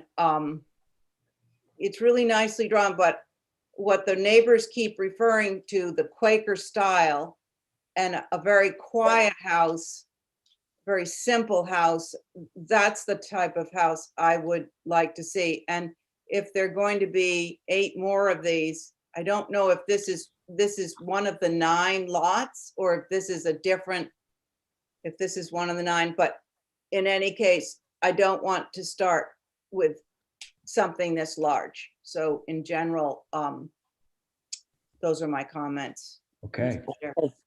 thank you, Abby. Okay. Val, I knew that, oh, Diane, you want to go? Yeah, Okay, go ahead. I think that the house is too complicated. I think the twin rock stone chimneys on either side are nowhere near Quaker. I think there should be nothing above the second drop down, no high up on the left-hand side, no dormers over the front door. I think that the whole thing has to come down. It's 3 stories. When you're down at the pony field, looking up, that's what you see is 3 stories. You don't look at it. And the stone foundation around there, the place, it's a simple Quaker house in an area that is full of simple Quaker houses, which is the style of the area, and it should be followed. It is what a mission says that it should be. They should fit in, and they should be conforming to the neighborhood. And I would like to see that the difference of the I don't know what it is at the bottom of that north elevation with the tongue and groove. It is. Yeah. It is ridiculous. Stone foundation is ridiculous. It has to be, the amount of windows there are too many. The windows, too many mulled windows, which produce more windows. It has to go back. I feel very strongly that in this particular area, it has to go back and be redesigned so it comes out more like the houses that are there, which have been there for a fair amount of time. This is a fill-in. And the little house down on the corner of Candle House and across from the Pony Barn is at least one of my favorite houses that you find. It's a little tiny house. They put some additions on it, but it still follows the line. You don't have to be a big house to follow the lines. The house shouldn't be built on the top height. It says definitely do not build on the top of the property. And now we're up at 42 feet. So it's a good house somewhere else, but not in this location with this build, with the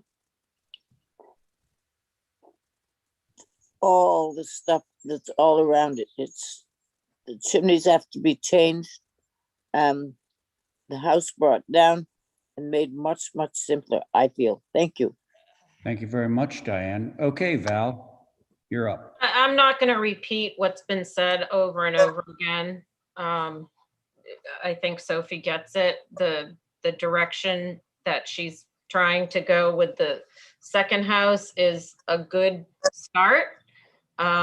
She'll just have to incorporate, things that everyone else have said. I have a couple of things I'd like to say. As the HDC, we do not have control over how things are subdivided. And when people buy them, they are trying to make a house fit into a piece of property they bought. So by virtue of that, we can do the best we can, but we have no control over size and shape. I get the idea of the simplicity. I think Sophie gets the idea of the simplicity. And that I think maybe something that might be helpful would be to have some height poles so that we can see what we're looking at from both vistas, and have HSAB review the new design, which I'm sure she's going to finesse. And just as thought, is there any way to mitigate the basement level by perhaps putting some sort of retaining or vegetation or something to block the impact of that from Mill Street. Those are just a few of my comments, and yeah, that's it for now. Okay. Ray, am I allowed to just speak to two things? What? May I speak to just two things that you guys have all said, just to be? Sophie, Yeah. am I allowed to talk? Yes. Oh, thanks. Okay, so first of all, Sophie, I'd like to say that, what we have in front of us right now is the penultimate version, not the most recent one, which, just arrived. I get all that stuff.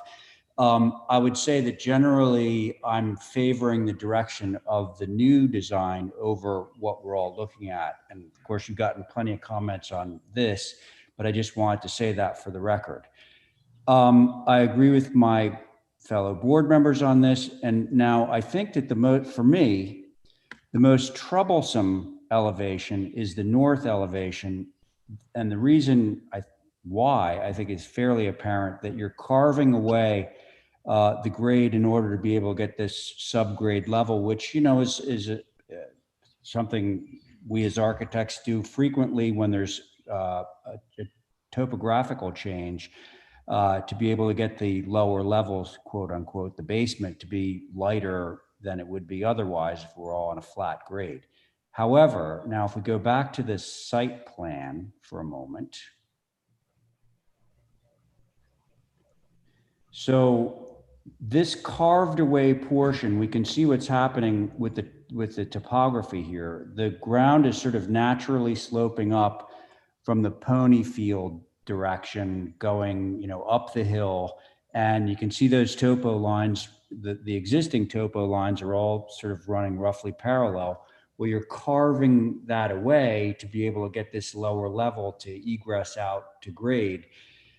But I think that that's a big problem because it gives the perceived, the actual height of the building, it's way more than it would be if you just left the grade just the way it is rather than carving it away. And this is something that's all going to be highly visible from down below.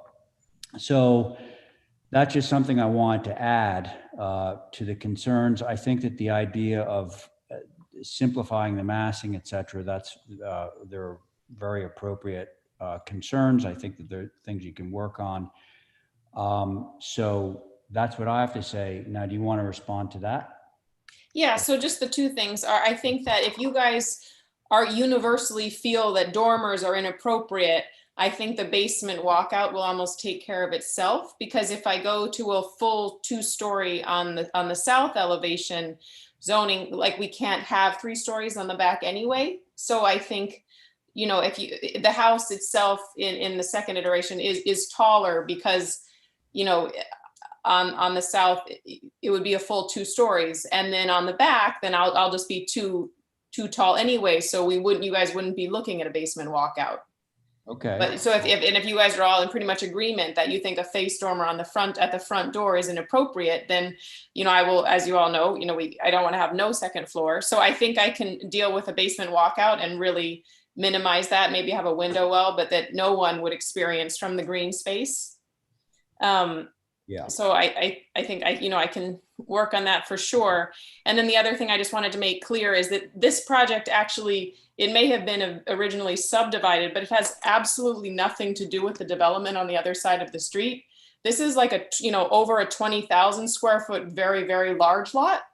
My understanding is that that's a whole different team of people. I only work for this one project. Okay. I think that's smaller lots that are literally like a quarter of the size of what my client owns. And I just want to reiterate, I have nothing to do with that. I don't even, I've seen the schematic plan of what's happening over there, but I just want you guys to understand this is a completely separate situation. Well, that's fine. It's not really germane to our discussion right now. I mean, obviously you can understand, Sophie, that because this area in general is just getting developed really quickly, everybody's concerned about what the overall impact is going to be, which would include all those other lots. But okay, thanks for clarifying that. Okay, folks. So Sophie, you have the board's concerns. I think now you can take that back with you and discuss Oh, do we want to put up height poles? Somebody had mentioned that. Well, Yeah. Val, Was it you, Diane? no, it was me, but you know, it was based on the design that's before us. Well, maybe. It could be helpful. Yeah, definitely. It could be helpful to get an idea of the size. So I think we should motion obviously for revisions, and maybe we can work a height pole in there, or height poles, I should say, once you've locked into what design you want to be showing us the next time around, Sophie. Yeah, maybe turn the building so the long way is, I don't know. Yeah. Yeah, I mean, the view, why my client bought it is because the views out to that green space are beautiful. So Yeah. Understood. They certainly are. That's why there's so much concern about all this. So can I have a motion from one of the board members, please? make a motion to hold for revisions. And did you want height poles with that, Do you Diane? want height poles now, or do you want us to see the new revision before we ask for height poles? All right, that's acceptable. Well, I thought you mentioned it. I don't. Well, I think Val had mentioned it. I didn't think it was a bad idea, as long as Sophie knows what height she's going to be putting those height poles. Yeah. Mr. Chairman, Yes, John. I'd like to privilege one question if I could, please. Yeah, go ahead. Could they look at the rear elevation, please? All right, this is on the motion, John, because Diane has made a motion to hold for revisions, but we'll indulge. Just a question this time. Hey, sorry, Holly, you jumped ahead to Robbie Newman. We want to go back to the application.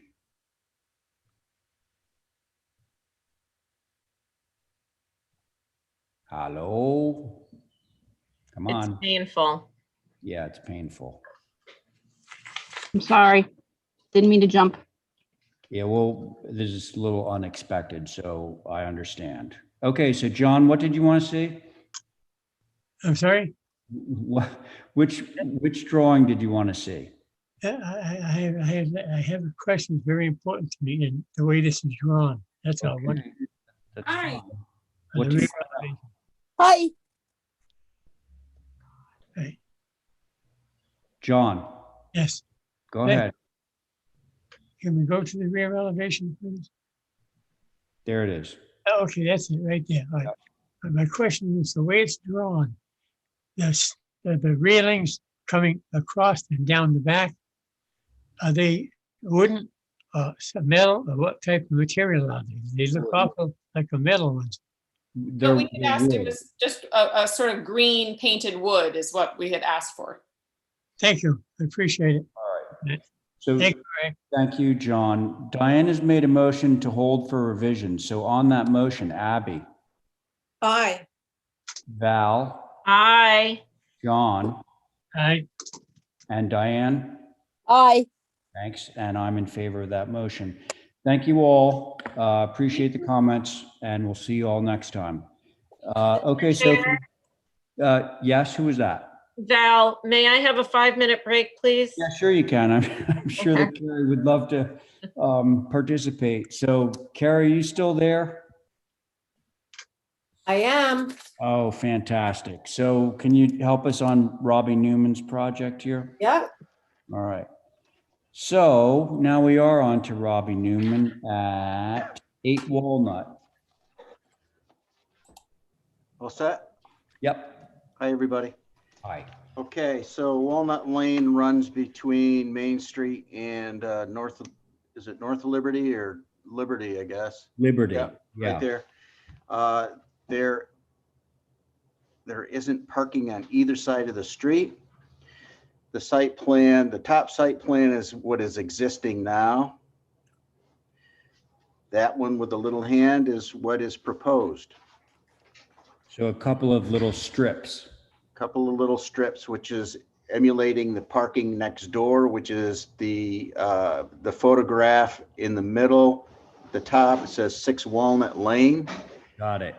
Yep. So we'd we'd like to bring up that same concept. HSAB review requested that we retain that picket fence in a gate fashion across that opening that would at least be used during the off season when Ms. Carrera isn't actively parking there. You can see that the curb, if you go back to that last photograph, you can see that the curb is very flush with the pavement now, so there really isn't a curb cut per se. The sidewalk is in very poor repair because behind that fence there are 3 large stumps. There's one behind that that spindly little bush, whatever that is. There's one right there. There's another to the left of that lamp post, and there's another down a little bit further in front of the next house. So I think that stump has been removed, and the town, I believe, will be petitioned to fix the sidewalk since that's town property. The brick that's existing into the property will be picked up and reused. I think that's it in a nutshell. Okay, very good, Robbie. So we do have HSAB on this, Holly? Yes, Mr. Chair. So this, HSAB took a look at this on May 17th. This would be for obviously for technically a curb cut application to the DPW, and this is obviously part of the requirement. The structure for this property is what I'm finding 1750. So I think it's a lot older than what some information has been provided. As Robbie had mentioned, that HSAB did want to keep that existing fence there. And also reuse the existing brick that's shown. And of course, with any curb cut application that's taking up brick or any type of material, anything that's residual would have to go back to DPW. Obviously, we'd want them to retain existing material on site for the project itself rather than using new. And then, as you mentioned, provide the gate at the driveway. Obviously, it looks like the existing curbing here is flush to be utilized, which is what obviously is recommended. We don't want to have new material coming in there, so glad to hear that. Those are the comments. Thank you, Mr. Chair. Okay, thanks, Holly. All right, let's see. Diane, would you like to start on this one? Diane, you may be muted. When you look at There the you go. fence, Yep. when you look at the fence going up to the house, it looks like there's a door behind it. There's a gate right there. See that thing doesn't, yeah, that's a gate that closes that up, right? Yeah. And so over there to the right, between the bush in the corner and the daffodils is where you want to run the 2 strips of brick, right? Correct. So doing that, would you have to renew that curbing, or can't it just be used? What are the little grady looking things right down on the edge? Are those part of the sidewalk? Yes. I think that's a reflection in a puddle from the fence. Okay, that's what I thought. It just didn't make any sense. So that curbing doesn't look like it would have to be raised or whatever. It looked like you could just drive right over it and go up and do the strips, I don't know, you'd have to put another gate in so it could be closed in the summertime and in the wintertime. And then when you want to use it, maybe put that gate on the other side. And it looks like you would have enough room to take that over and have it closed from the other side. But I think you could do it very simply without a great deal of mishmash and putting in new curbing. I would go along with that and just run up a shorter bunch using fitting bricks that go along with what's there, because the different sidewalks along there are really part of the street and the history of the street. So that's what I would suggest. Okay, thank you, Diane. Carrie, how about you? I think this is a great solution. I think it fits right in with the other little buildings and they seem like the backs of buildings, even though they're the front.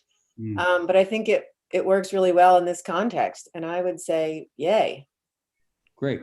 Now, when you say that, do you include the gate that would close off the? Yeah, I think if it retains the, the existing picket, and fine that it's open most of the year, it's going to be used. So. Okay. Sure. Thanks, Carrie. Abby. I am in favor of this, and I agree with HSAB about the fence turning into a gate. Okay, thank you. John. Yes, I think it fits right in the neighborhood, and I think it should be accepted. All right, I think we have liftoff, folks. So I think, well, personally, I'd like to follow HSAB's recommendation to have the gate, or the fence, I should say, turn into a gate that could be closed. And Robbie, it sounded like you were okay with that. Oh, yeah, absolutely, 100%. Okay, so would somebody care to make a motion for me on this? I will. Thanks, John. Oh, go ahead. Aye. John? Aye. Well, okay, but you were going to make a motion, right? Yes. So the motion would want to include the idea of turning the existing fence into a gate as per HSAB comments, if you don't mind. Is that okay, John? Right, yes. Okay. So John's motion is to approve this with HSAB's comment about turning the existing fence into a gate, incorporating that into the design. On that motion, Abby? Aye. Thank you. Carrie? Aye. Diane? Aye. Very good. And John, on your motion? Aye. And I'm in favor too. Thank you, Robbie. Okay, thank you, everyone. Good night. Later. Okay. Next up, we go into 73 North Liberty. And Val is still away. Yep, she texted me. She said she still needs more time. Yeah, that's fine. Well, as long as you're I'm here till she gets back. okay, great. Yeah, don't go away. Okay, Stephen, I think you're up, right? Yeah, I'm here. All right, great. Okay, what would you like to do? It says foundation and addition. So this is 73 North Liberty. This is Nantucket. I'm sure everybody's familiar with Nantucket. And currently the foundation system is some stones, some piers, some wood, and some masonite. And if you could see in the photographs, it's sitting right on the ground. Okay. So the owner wishes to put a foundation under the house. We are not going to raise the height of the house. It's going to stay the same. And we've done two small additions to the house to add some bathrooms to what is a 4-bedroom house with 1 bathroom. And we worked with HSAB, and HSAB reviewed it, and we made the changes based on the HSAB's comments. Okay. So I think Holly can read you the HSAB comments. All right. Holly, you ready? Yes, Mr. Chair. So Nantucket is a 1820s structure. And the most concern for them on this, not necessarily the foundation, it's obviously not changing in height, so that's good. Understanding why it needs to be done. But the setback from the facade of these additions, would like to see them pushed back even further than for about a foot total, even farther if possible.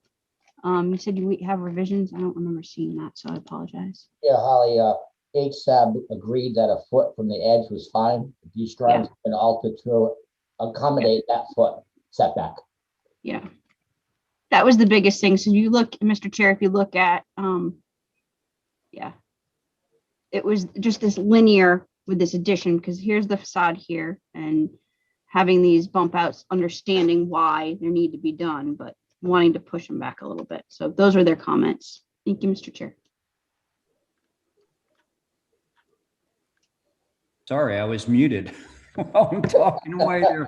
Okay. So thank you, Holly, for that. Now, so the question I have right off the bat is, Stephen, the drawings that we're looking at right now, they do show that little rebate back that HSAB was looking for. So are these revisions based on HSAB that we're looking at right now? Yes, they are. Okay, so this is the 1 foot rebate that they were looking for on either side Yes. of the front facade. Correct. Okay. All right. They- So, Mr. Chairman, I'm sorry, they didn't really have any other issues with the additions other than that. why, yeah, I understand that. So I just thank wanted to make sure that we were looking at, the most recent, the latest and greatest. Okay, so there it is, folks. Who would care to start the discussion? I'll go. All right, thanks, Abby. Yeah, so I appreciate well, I really like this architecture. I really don't want to see anything on it, but I appreciate it going the 2 little accessories there on either side going back to give that front facade its historic view, due. I think it's okay. Okay. Yeah. Thank you, Abby. Carrie? I agree. The one thing that I just keeps catching me is the hip on the right side of the front mass. I understand it needs to hip around the back of that piece towards the back, but I just feel like just the rake showing from the front would simplify for me.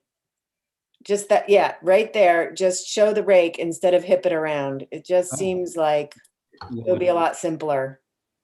Well, and it would be more consistent. Yeah, in a very subtle way, but I do think that's the one thing that I would want to just change. Okay, thank you, Carrie. Diane? Diane? Diane? I'm There we here. go. Okay. I agree with what has been said.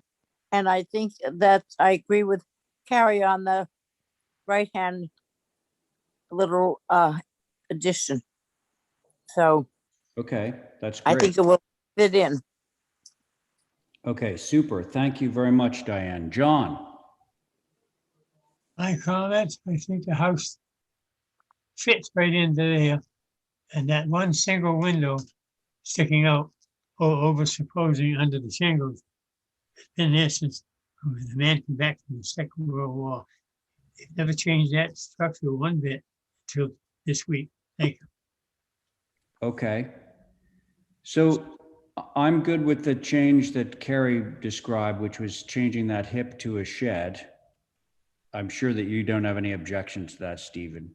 Well, Mr. Chair, if I may point something out based on that observation from Carrie, if you go and look at the side elevation, if you scroll down and scroll over, you can see if that is a shed, then it's going to come up and create a half wall situation where water is going to come down that roof and butt up against a back wall rather than the roof itself. Stephen, I'm not talking about the right side of it. I'm talking about the street side of it. Oh, I'm sorry, Carrie.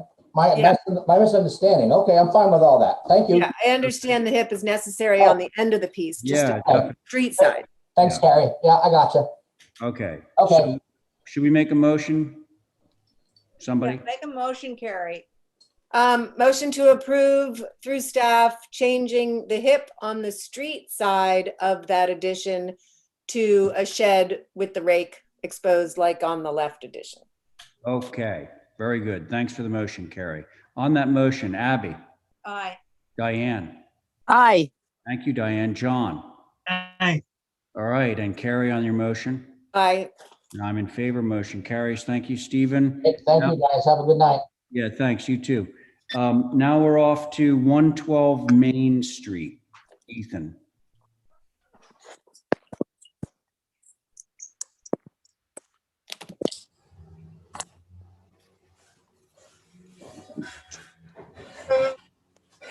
Hi. I'm back, Mr. Chair. It's Val. Oh, great.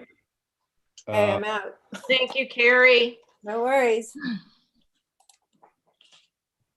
Okay. Okay. This is 112 Main Street, the main house. You previously, a few months ago, probably remember we had an application for modifications of the quote unquote shack and the cottage at the rear. The major modifications that we're proposing on this structure are also in the rear. And there is this one-story bump out that doesn't really have any significant fenestration in it currently, but we're proposing to convert it to more of sort of a glassed-in sort of rear porch. There'll be some modifications to the deck and the stairs that are associated with that. And also we're proposing a pretty small, it's like a 45 square foot bump out at the rear as well, just right off the kitchen. You'll see that little hip roof bay bump out. Yep, right there where the cursor is. This is probably like a 1840s-esque era house. The area that we're working in is of a significantly later vintage. It's probably, post-war, but certainly not there's not really any historic framing, et cetera, back there. We're also restoring 2 windows that were previously removed on that west elevation that are in the main historic mass of the house. And I think that's really the substantive changes. Thank you. Okay. Thank you, Ethan. Holly. Yes, Mr. Chair. HSAB took a look at this on May 17th. This is a circa 1836 Greek revival. They're happy. We're all happy about the windows. And there were no substantive comments on the proposal. The only request was boxing in the existing meter that's on the house. Other than that, no further concerns. Wow. Okay. All right. I'll go, Mr. Chair. Thank you, Abby. I think it's a very sensitive renovation, so I'm fine with it. Thank you. No, where are you on the boxing and the meter thing? Boxing in the meter. I boxed in my meter. It's I think it's the right thing to do. I do. Okay, thank you, Abby. Val, you ready? I agree with everything that's been said. I'm fine with this. It's okay, great. Thank you. Diane. I am, excuse me, I am also. Wow. Okay, great. John? Yes, Mr. Chairman, can I see the west elevation, please? Sure can. Thank you. There it is, John. Okay, there, thank you. They're on the right side where the stairs are, and to the left of it is a door. And what is the roof pitch of that roof? I think it's under a 4. It's existing, but it's about a 4. Okay, all right. All right, thank you. All right, thank you. All right. So I think we're good to go. Can we have a motion? To approve. Were there any caveats? I can't remember. Well, there was the boxing and the meter. All right, boxing in the meter. All right. But now I get to vote in favor of it. Otherwise, I was going to vote against. Okay, so Abby's made a motion. On that motion, Diane. Aye. Thank you, Diane. Val. Aye. Very good. John. Aye. And Abby. Aye. And I'm in favor. That motion carries. Very good. So now we're on to Carrie's. Can Carrie step in for me for? I'm sure she would be happy to. Yep, I'm here. Okay, I'm just gonna take these doggies for a walk. Okay. Thank you. All right. 278 Pulpus. Actually, Mr. Chair, on this particular application, we're currently at Concom, and we are wondering if we could continue this to old business because there might be some clarification with the grading that's going to come from that. Okay, that motion to hold. All right. So on Val's motion to hold for Concom information, Diane. Aye. Thank you, Abby. Oh, Abby's gone. Carrie, Aye. John, and Val. Aye, aye, aye. All right, good. And now we'll go to 35 Monomoy. So we're proposing, it's a mostly interior renovation to an existing garage apartment. There's existing gable dormers that we're proposing to transform into a shed dormer, which is visible. I think it's the, I guess that'd be the northeast or east elevation. And then on the northwest elevation, we're proposing a balcony. Correct. So that's the image that we're proposing, to change those 3 gable dormers to a single shed, and adding windows between, which you'll see on the elevations. And then the image below that shows the gable end of the garage, where we're proposing a balcony. Okay. So there's our shed dormer. All right. Oh, and the balcony is just to the side of that. Got it. That's it, right, Ethan? We're kind of... Yeah, correct. White trim. This house does have a fair amount of sort of painted white elements to it. The dormers themselves are all clad in a vertical vitre board that's painted white. There's white paneling on it. And so we are picking up on a little bit of that on the opposite elevation, I guess it'd be the northwest side. But it's a pretty substantial lot. It's surrounded by a privet. Okay. Just for kicks, Holly, we should just look at the other elevations. So, yeah, there's the front existing deck. Wow, look at those windows. Holy Well, this crap. house is not old. It was built, I think, in the 80s or 90s. Well, you can tell from the windows. Yeah. Goodness. Chris Morey built it. Yeah. Okay.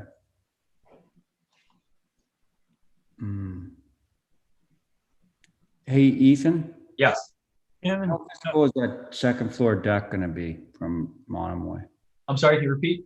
The second floor deck, how visible is that going to be from Monomoy Road? I mean, I won't say it's not visible. It is honestly hard to get a straight shot of it. You'll see in the photos. I mean, we took photos in the winter, so the hedges weren't even all the way in. It's just hard to get like a straight on kind of view of it.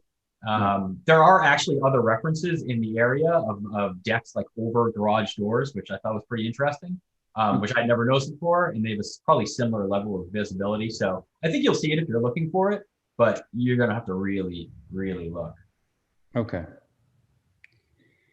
Thank you, Ethan. Who would like to start on this one? I will.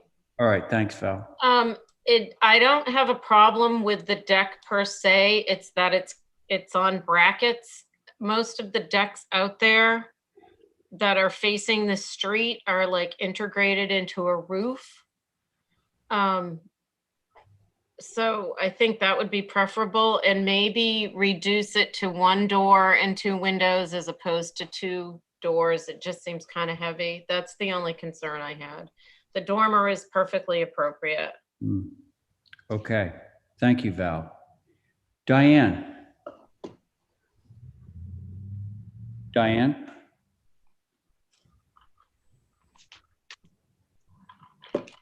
You're Diane. I'm mute. There you go. There. I'm Okay. sorry. Yep, it's I okay. have stuff. I agree with taking the middle door out and making that so heavy. I don't know what you can do about the deck up there on the brackets. I would rather not. And I was wondering if I could see the one that had the 3 dormers turned into a shed dormer. I was wondering if I rather like the 3 little dormers. It makes that roof much lighter. So that's just the way I feel about it. I think it looks better keeping it the old way. So Okay. that's That okay. it, Diane? Yeah, Okay. yeah. Very good. John? Yes, thank you. Could I see the southeast side elevation, please?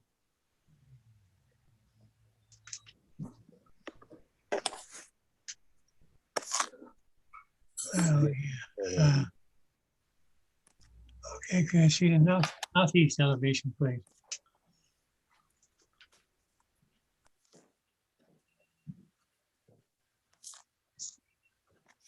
Okay, right there. That's it.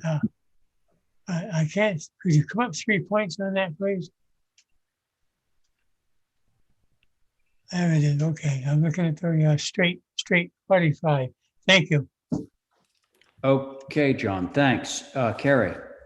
I agree with Val. I think the dormer is fine, and I think the deck should be incorporated in an actual porch roof with legs coming down. Okay, thanks, Carrie. The only thing I have to add is, I'm not loving the, there have been a few recommendations on the Northwest, but one thing that I noticed is this, what I'm certain is going to be a white painted kind of fan thing over top of your French doors. And it just seems very,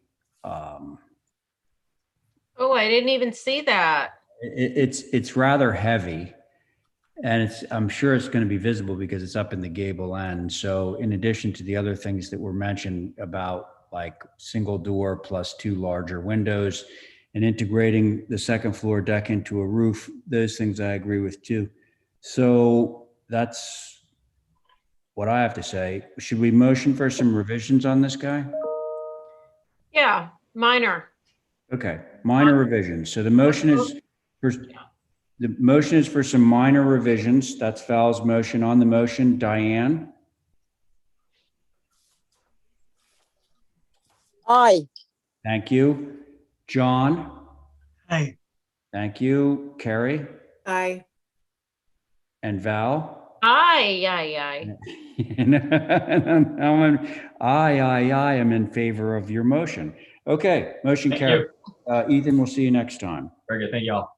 Okay, thanks. Now, Diane, can you take the next one? I think Lisa is on the line. The only issue is I don't think I have, Abby's not there. How many people? Oh, then I'd have 4. That's fine. You have 4. Okay.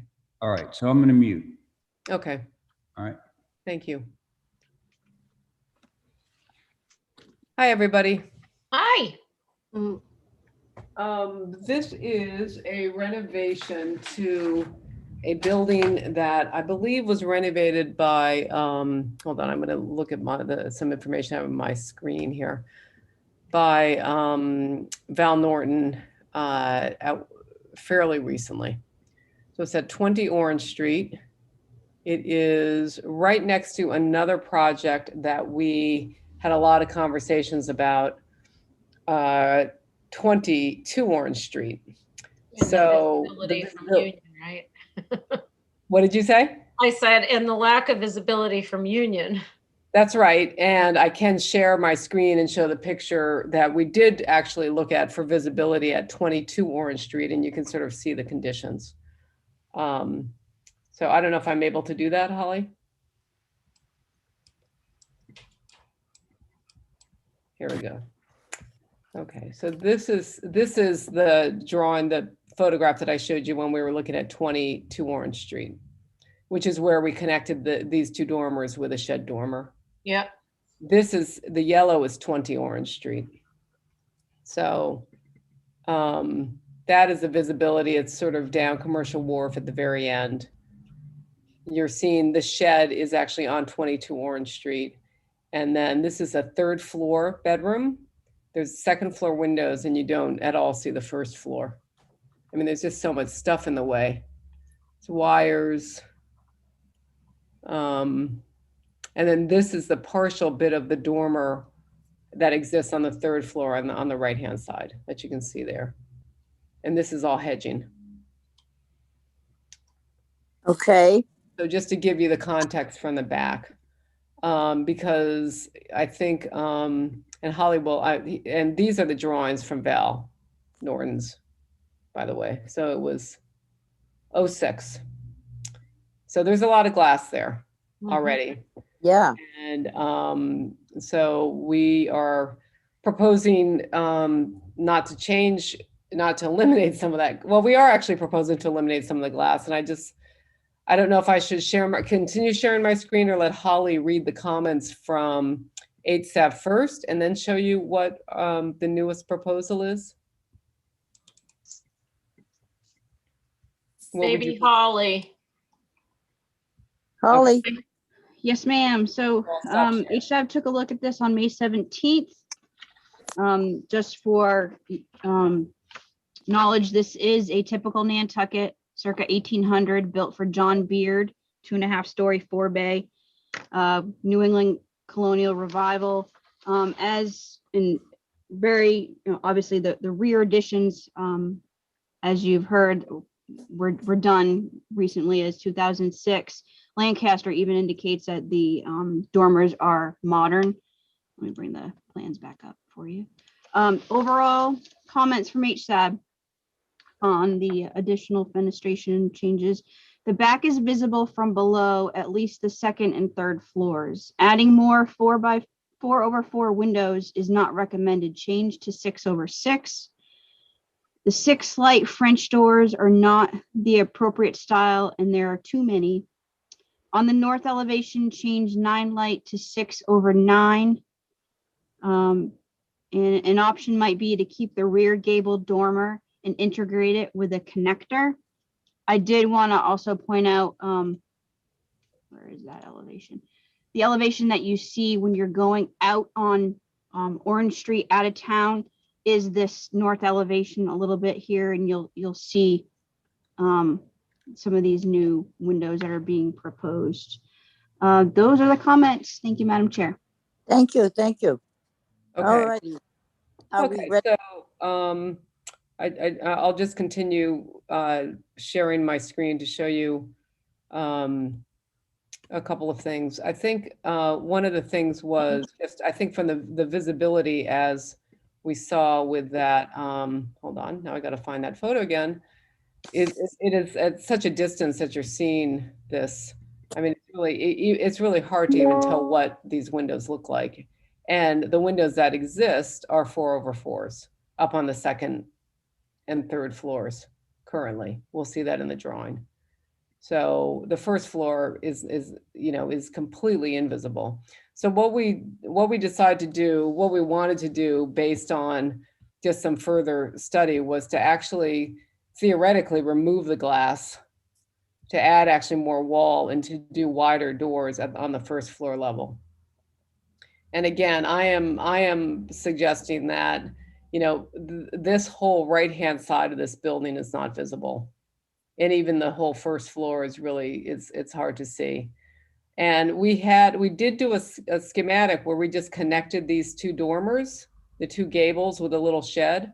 But I felt like this was cleaner and simpler looking because it let this existing 3-story gable kind of stand on its own, and it kind of created a composition, and then this sort of just disappears and fades into the background. So that's why we changed it. I mean, I guess if depending on how the board feels, if we want to just go back to just having this be the shed connector, that's totally fine. It doesn't impact the program, but I just felt like this was better looking.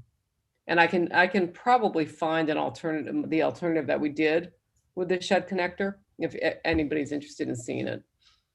And then with regards to the, I think I can stop my share now. With regards to the comments on the north side, I agree with the 8SAB that 9 light window should change to the 6/9, which I believe is the one that's to the bottom right. Now there's a facade, that south, boy. Woo! South, I know. But that's different than what I just screen shared. So I don't know if you want me to bring that one back up, but you tell me. No, it's the fact that there's no windows there is crazy. Oh, that other side, yeah, I know. But I know it's like 3 feet or 5 feet from the other building, so. I think it's like 2 feet.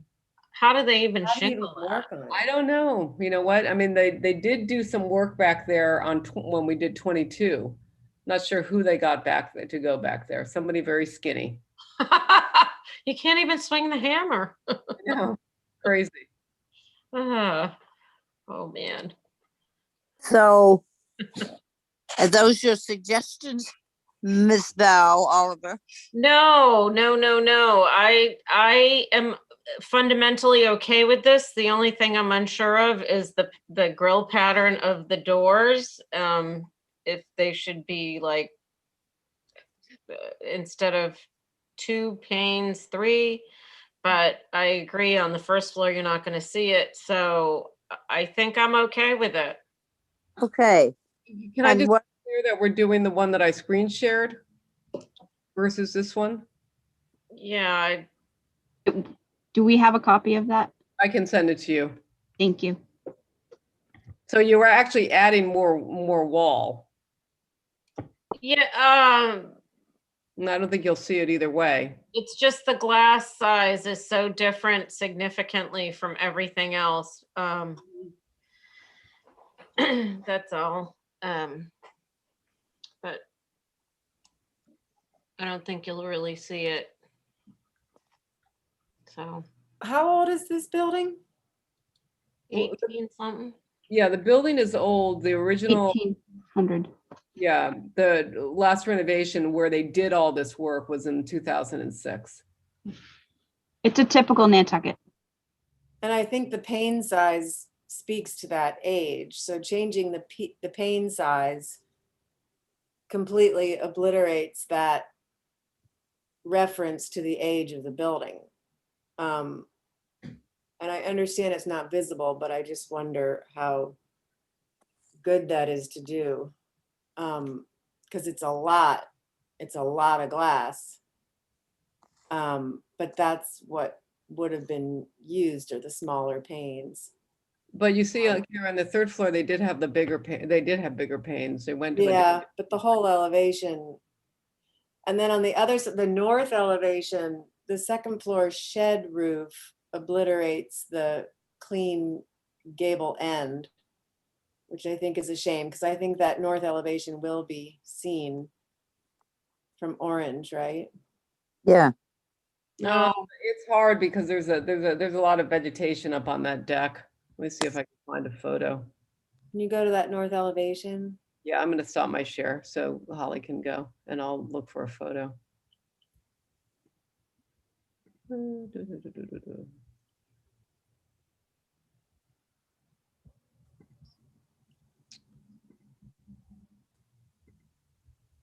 Yeah, the added shed, you lose that clean gable end of the old structure.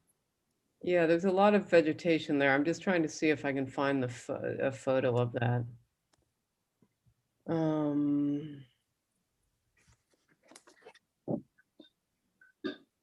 I can't, but they have a bunch of vegetation on the deck to hide, to mask it from, oh, I'm in the wrong folder. Hold on a second, sorry.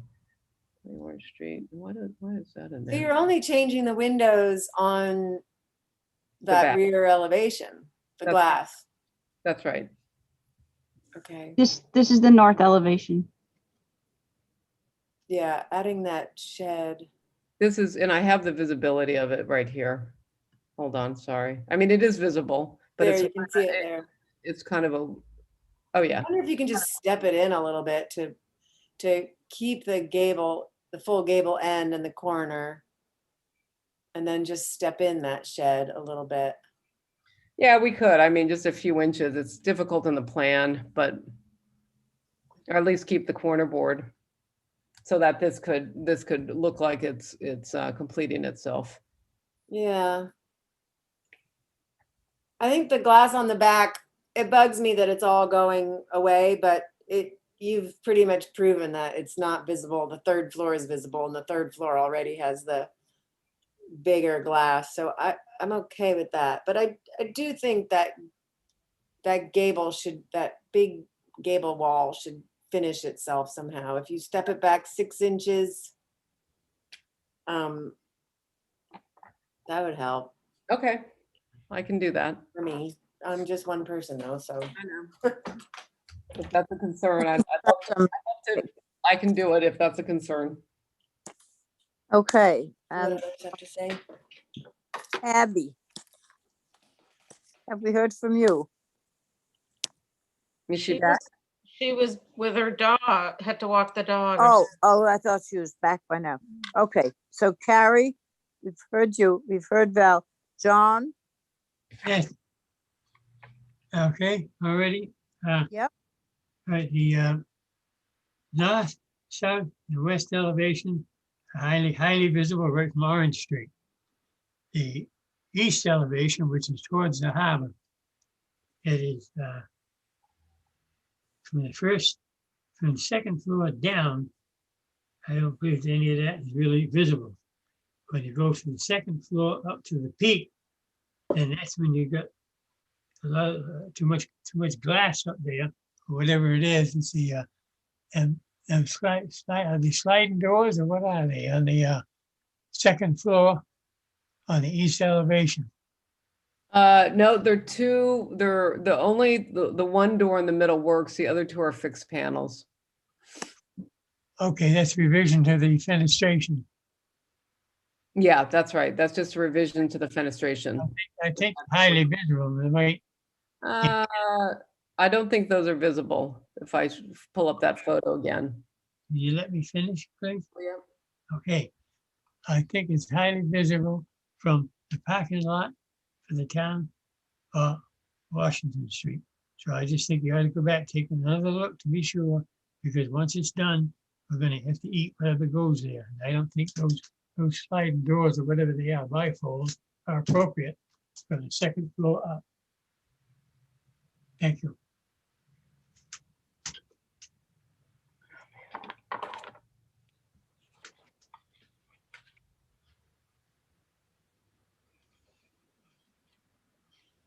Should I just pull up that picture again, just so we can take a peek at that?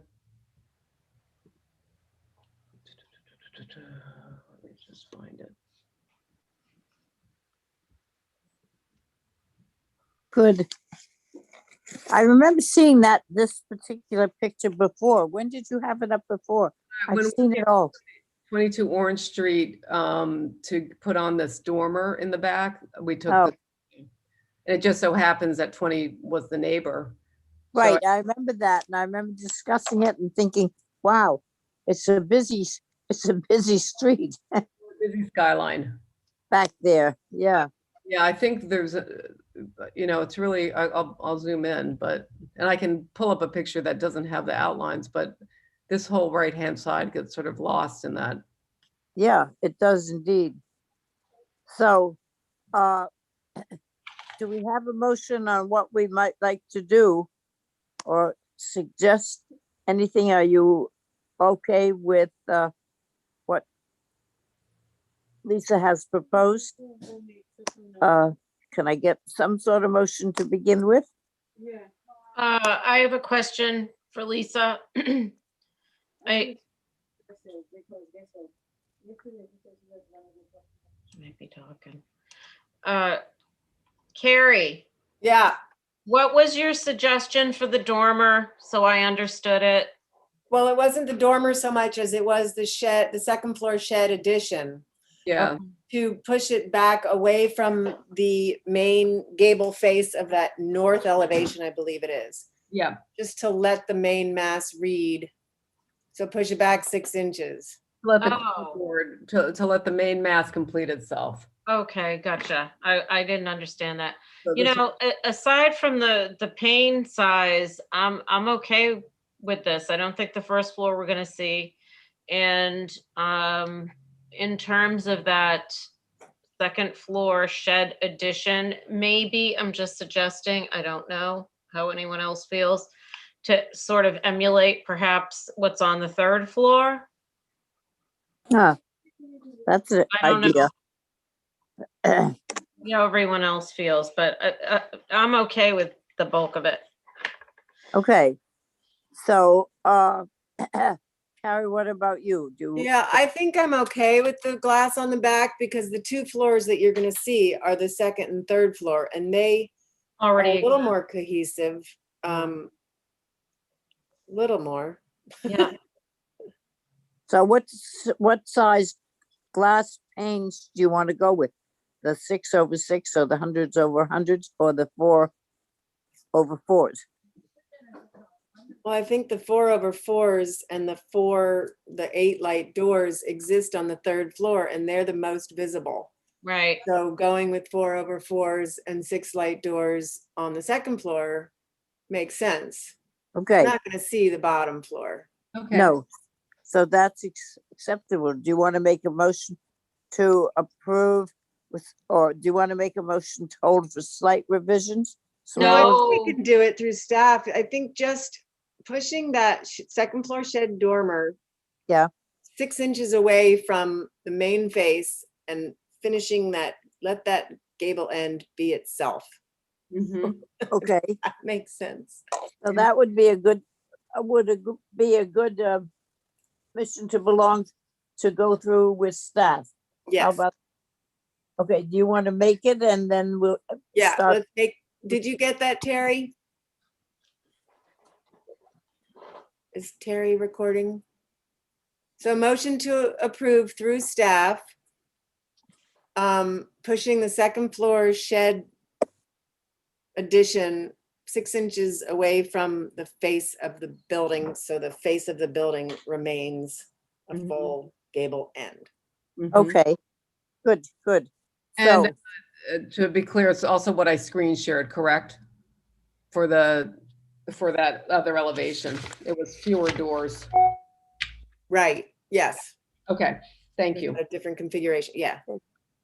She had more wall space on Yeah. her screen share. Are you using sort of a approved exhibit A or something? Yeah, I can email it to Kathy right now. Okay, so do you want to, what do you want to call it? What do you want to call it? So you're approving the submission at the table through staff with the 6 inches? Yeah. What you're doing? Okay. Thanks, Terry. And what I'm sending is just that one elevation. The other elevations are in the original submission. Well, yeah, so you just will put it in through staff like the north. That's exactly right. But I'm going to Yeah. send just for your records, Kathy, the what I screen and the shared. glass. Okay. So we will do the thing. Johnny, on a motion. Johnny? On the motion? Yes, No. you're a no. We should Okay. do it first. Carrie, I'm an I. Val, I'm an I.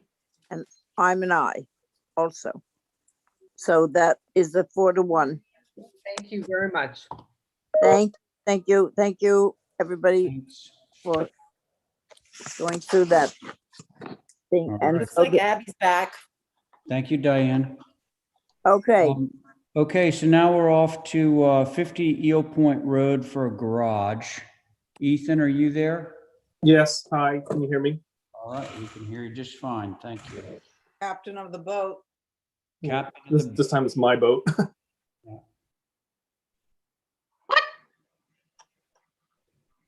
50 Eel Point. Okay. That's the nice thing about Zoom. I know. Oh, Thanks for the invite, Ethan. yeah. Well, I'm actually in my house. The boat's in the harbor. Okay, so this is a garage. Yes. Ignore that plan, go to the next site plan. That's a septic plan. There you go. Okay, so it says proposed building. That's our garage. That's the building. It's a garage apartment, I'm sure, right? It's a home office. Okay. Yeah. All right. And everything is to match all the stuff on the main house. Okay, so Val is going to ask you for photographs of the main house so we know what the context of this is. There they are, right there. All Nope, scroll up. right. No. If you the drawing, scroll up. There you. That's the house. Oh, okay. Small one. Nothing's built yet. Oh, And then the next drawing down is the perspective from the street. Right there. mm-hmm. So that's basically the whole thing. And then the photographs are what it looks like right now. Yeah. Mm-hmm. Where's that house going? Eel Point. Is it really getting moved? No, it's new construction. Oh, the picture is the neighbor. Yeah, yes. Oh, gotcha. Okay. That's the views from the two roads. Gotcha. Okay.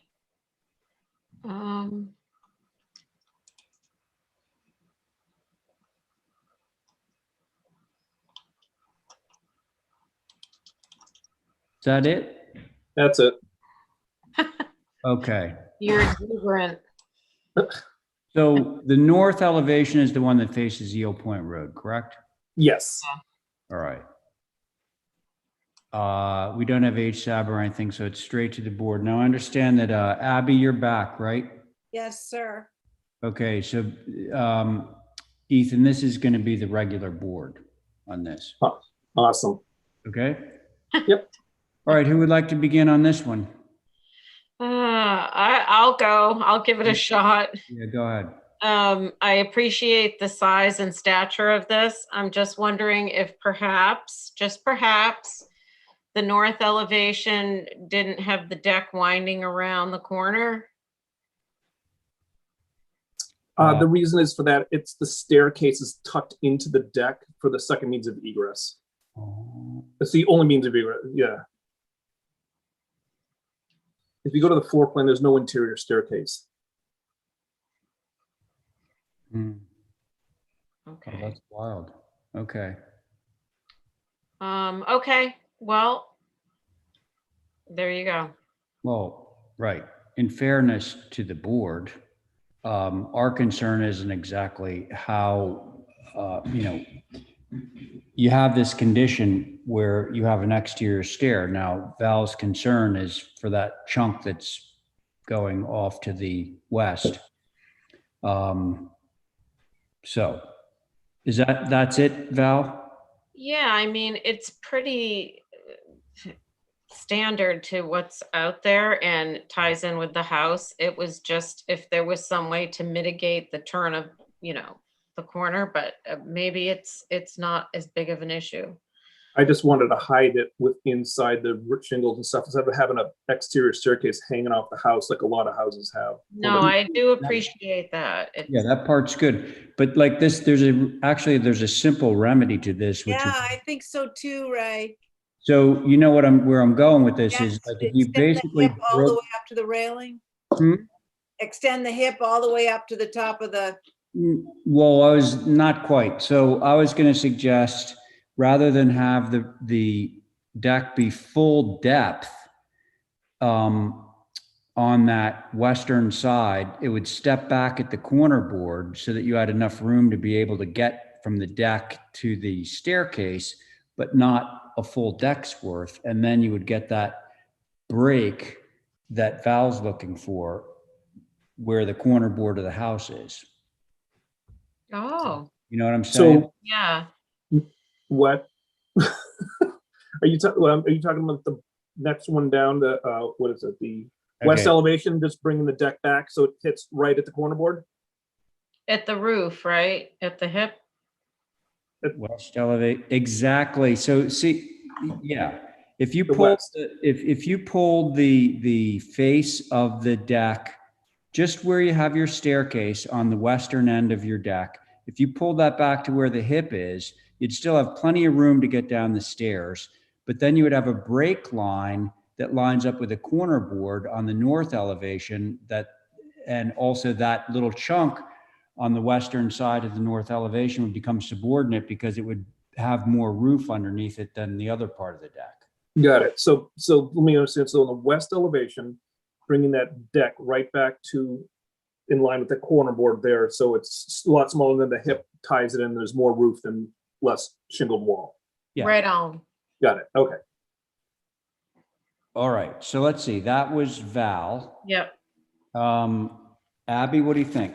Yeah, I find that line on the, above the hip disturbing, and I was thinking if you brought that hip all the way up to the top of the railing of that balcony and just filled that in with shingle, whatever the, yeah, then it would go away, that line. And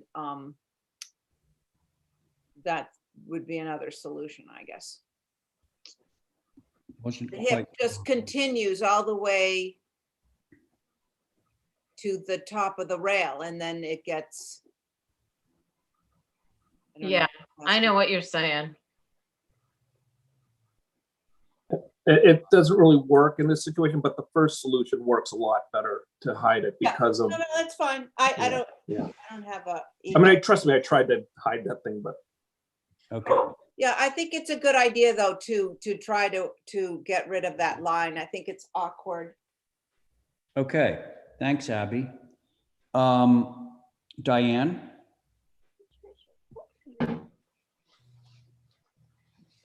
I am in agreement to that. I think it would be good.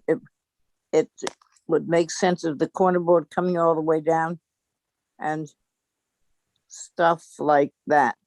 I do appreciate that it's not very high, and I think it's a very good garage with resident above it. It's just getting that west elevation so the deck and the rest of the stuff is there, but it hides the staircase, which I think is a neat idea. Thank you. Okay, thanks, Diane. John? Yes, Mr. Chairman, thank you. First, I'd like to congratulate EMDA, the designers for this structure.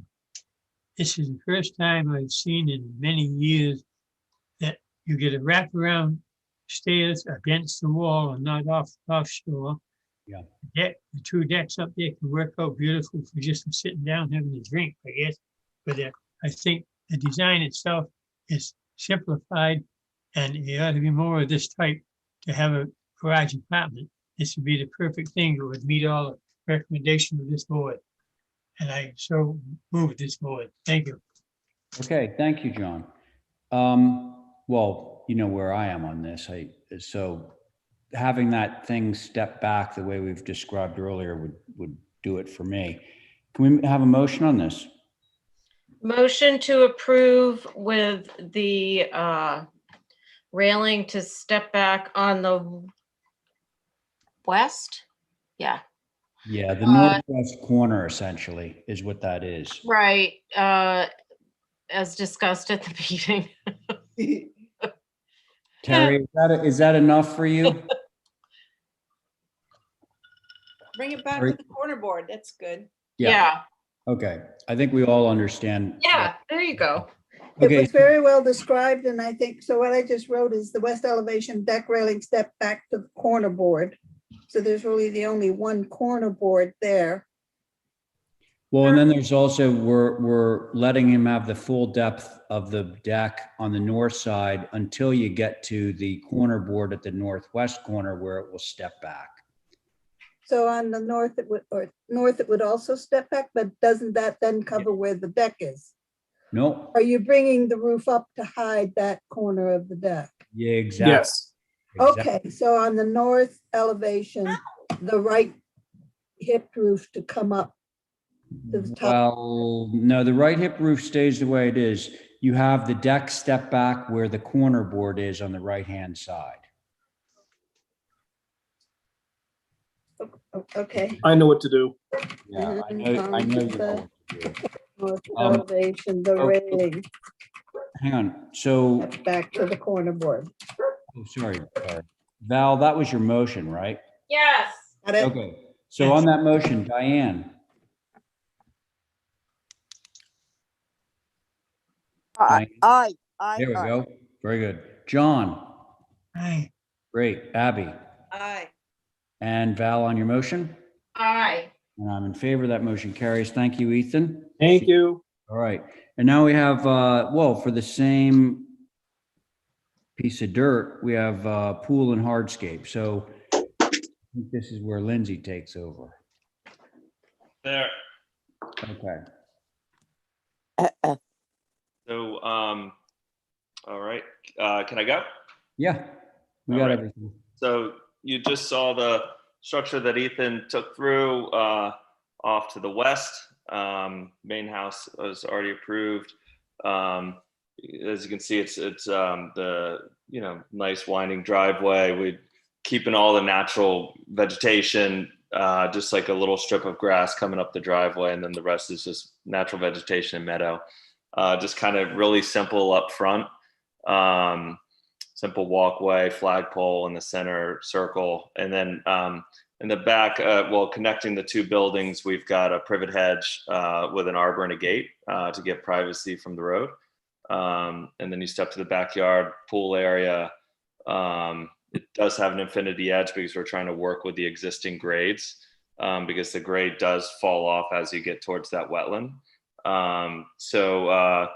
To give you an idea, the pool area is like about 275 feet from the road. So I think visibility of that area is going to be really, I don't think it'll be seen, because it's so far off the road, and we have that privet hedge and fence or gate between the road and the pool area. And then we just have like a simple stepping stone patio off the house. So we do have a fire pit and a hot tub by the pool, and then a little veggie garden in the back corner.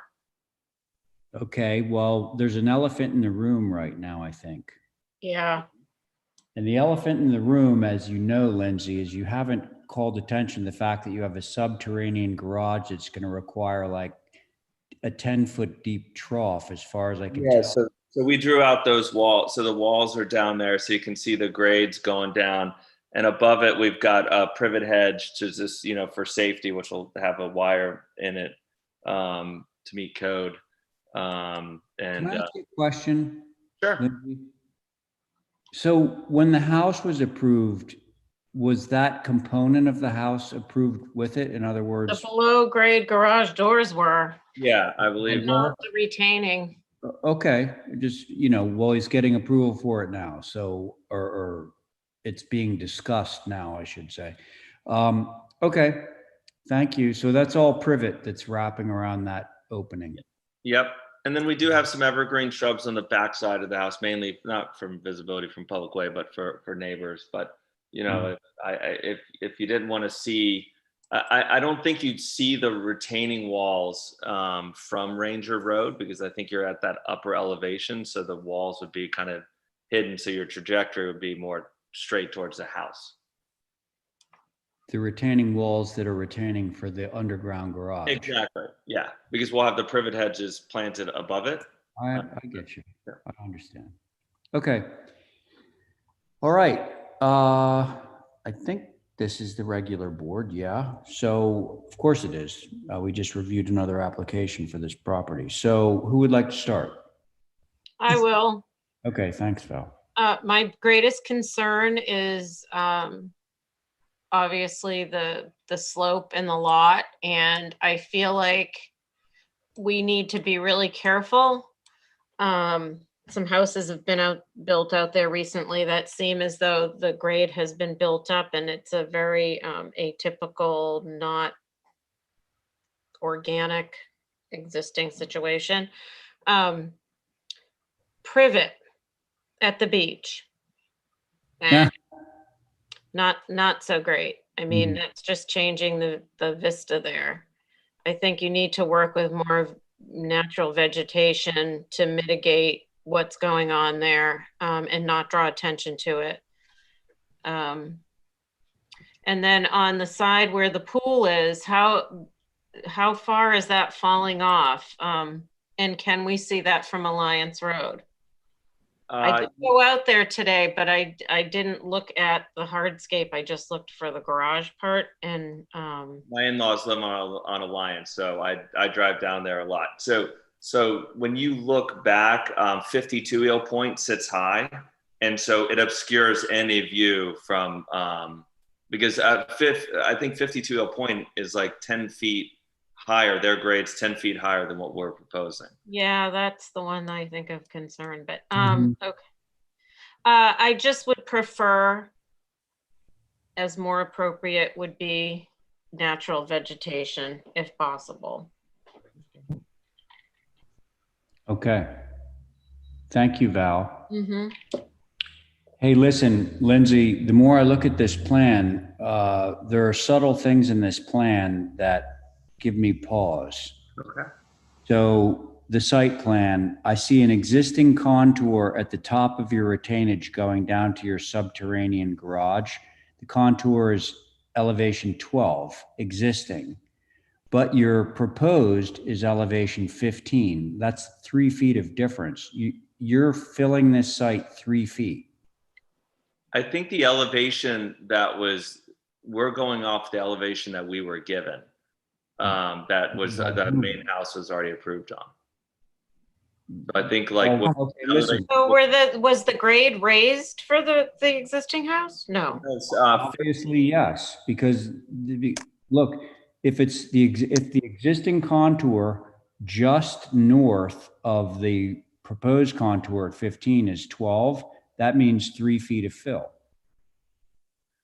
Right, but so if you look on the west side, you can see those elevations, like an elevation 16, there's an 18. So the whole the lot has a slope to it as well. So it slopes down as you get towards Ranger Road.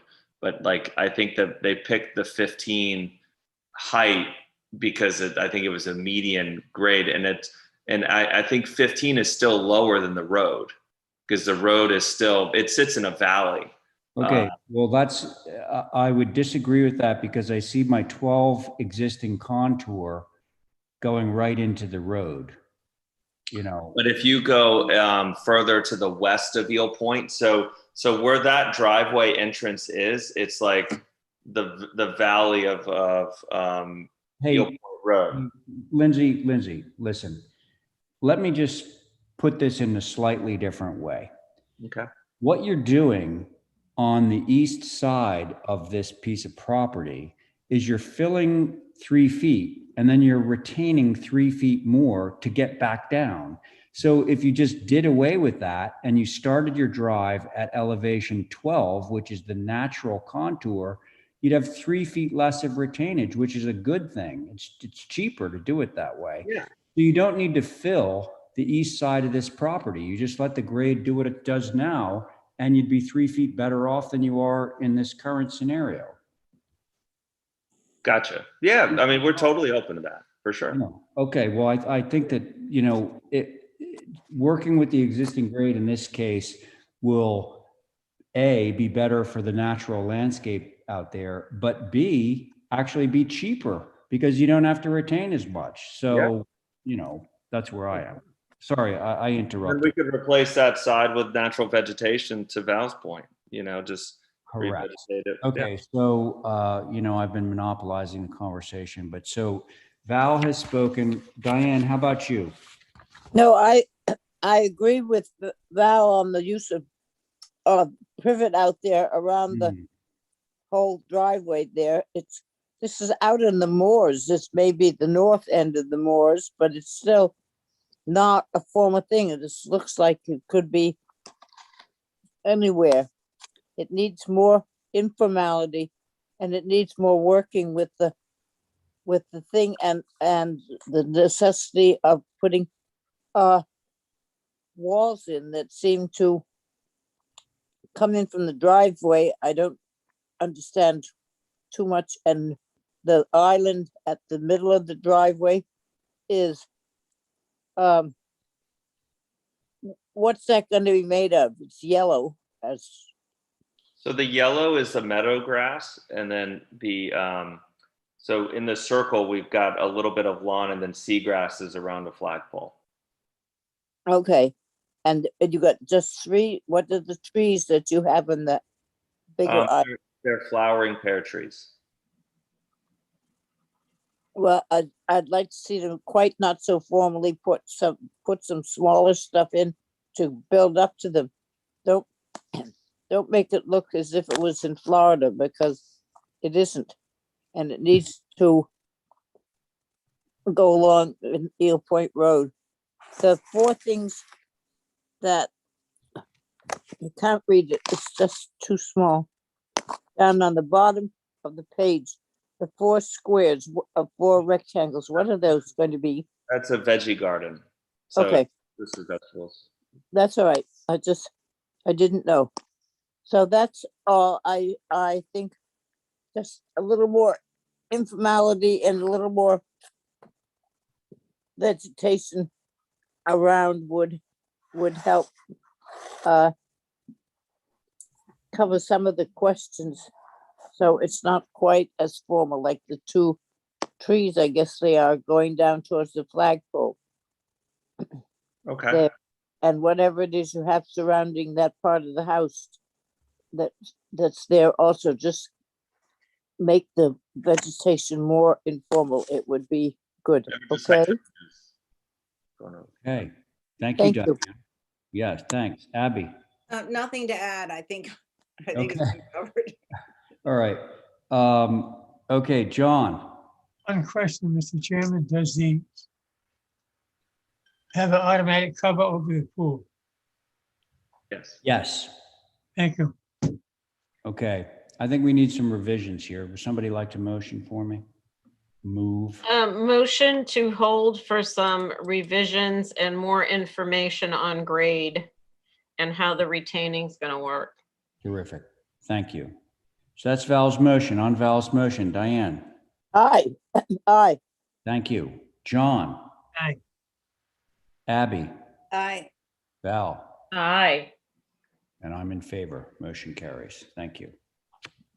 Okay. Let's see. I think that was the end of Lindsay's all set. And we're now off to 13 Equator. Your eye? Yeah, hello, I'm here. Oh, okay. Very good.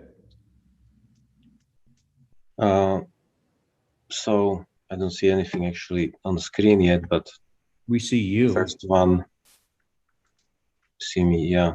Mm. So the first one probably is the pool. That's correct. The pool. Yeah. So I mean, it's kind of pretty straightforward. Behind the one of or both buildings, 16 by 32 pool with the spa, and we are proposing actually some vegetation which it's started already partially.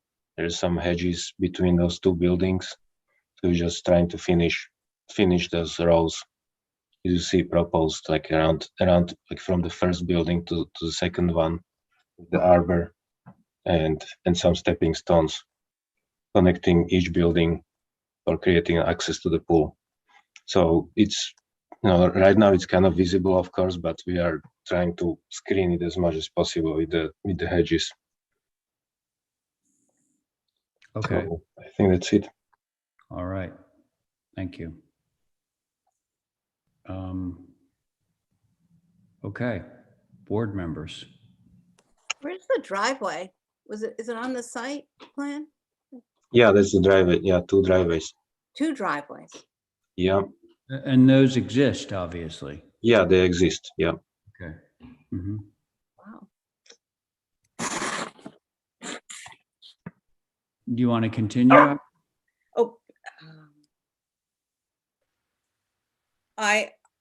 We've seen this before, haven't? I'm so sorry.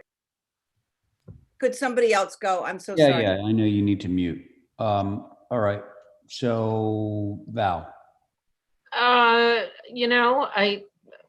have, my concerns will be mitigated by our caveat that it can't be seen at time of inspection and thereafter. It's a big space. It's a big wide open space now. So I think they're gonna have to do more planting than they have proposed here, but that's on them. Yeah, I think that's correct. Okay, thank you, Val. Diane, are you? I am. Okay. I am all right with it. It needs proper vegetation and covering. And what kind of fence are you going to have around the pool? It is an auto cover, so just the hedges No offense. Would you turn out the windows? Okay.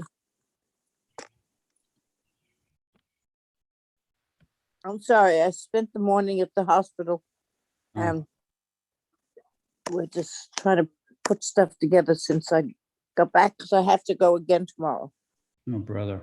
Sorry. Do you want me to jump over to Abby?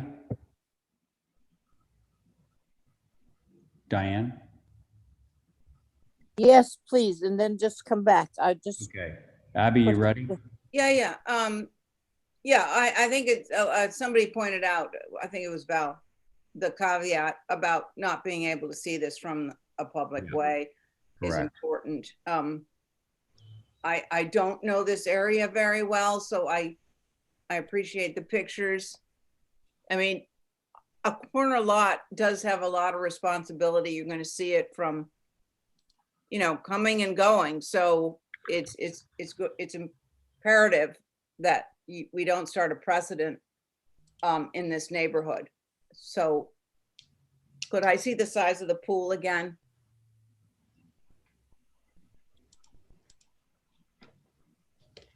$30.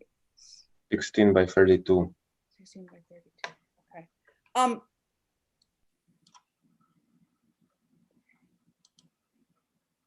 Abby? Yeah, no, I'm thinking, I'm sorry. I don't, yeah, we've got to screen this. It's imperative. That's all. I can't say you can't have a pool here. So, All right. thank you. Very good.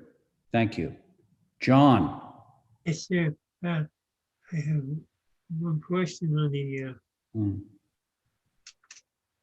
is there a roll top on the pool? Yes. There's an Yes. automatic cover.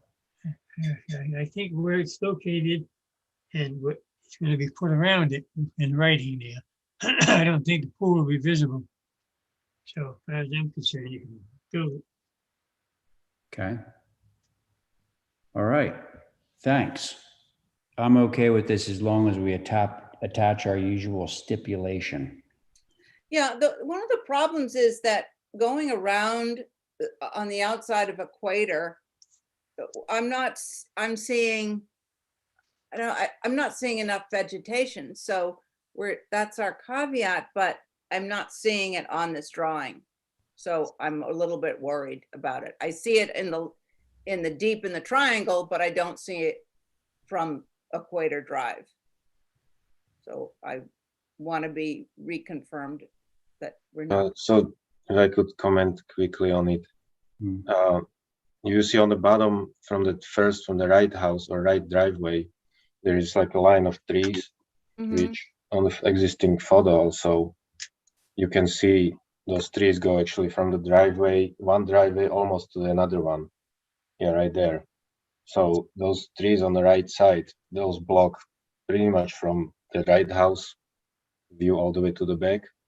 So I think we'll just have to block the middle part, yeah, right there, where the arbor is, and then we'll have to put more trees over there. Yeah, and the other thing is that I mean, I really don't know this neighborhood, but you know, a row of trees is not very naturalistic, and I don't know what the feeling is out there, but I've got a feeling that you don't see rows of Leyland cypress there. You do not. Okay, so in fairness to the other neighbors, I would stagger this with other native trees, and that's my comment. Actually, you want to turn that into a motion? Sure, I'll make a motion to screen, the pool has to be screened on the time of inspection with native, maybe cedars, and not in soldier courses, but staggered, and the pool is not to be seen at the time of inspection. And thereafter. Yeah. And thereafter. And thereafter. We like to, well, at time of inspection, and then everything could die. But thank you for the motion, Abby. So on that motion, Diane. Diane might be gone. Aye. No, I'm not. There's I'm good. Diane. Okay. Thank you, Aye. Diane. Val, Aye. John, Aye. Abby, Aye. and I'm in favor. Motion carries. Thank you. And now we're off to your cabana at same. Yeah, so the cabana is, yes, simple 200 square foot cabana with a glass door, which if the pool is not going to be visible, then the cabana probably will not be visible too. Okay. So all the way in the back. All right. So I guess that's about all. Okay. Thank you. Board I have member. one question. Yeah. Yeah. The windows that you're proposing are 2/2 and the windows in the house are 6/6. Haha. Can you change the windows to match the house? I guess, yeah, I didn't actually realize. I'm sorry. Yeah, no problem. I can change it. Okay. Thank you. So 6/6. 6/6, yeah. And then do a 15 light on the door. That would be grand. Perfecto. Yeah. Okay. So thank you, Val. Diane, if you're still with us. Motion to approve. Aye. Aye. Oh, okay. We haven't made a motion yet. Do you have any concerns with this building? No. Okay. I just made a motion to approve. Yeah, but I want to change the windows and doors to match the house. I think Yeah. you're okay. I Wait. thought he was gonna do 6/6s. He is. He's agreed to that. Right. So, John, Aye. can you change your motion to say that this is approved with 6/6 double hung windows and 15 light French doors to match the house? Would that be all right? Aye. Would that be all right, John? Aye. I'm going to say that that's a I think yes. that was a yes. All right, so John has changed his motion to say that this is approved through staff with 6/6 double hungs and 15 light French doors to match the house. On that motion, Val, Aye. Abby, Aye. Diane, John, Aye. thank you. Diane. Okay, raising. Aye. Thank you. Okay, motion carries. Thank you. Okay, Thank next you. up, 80 Easton Street.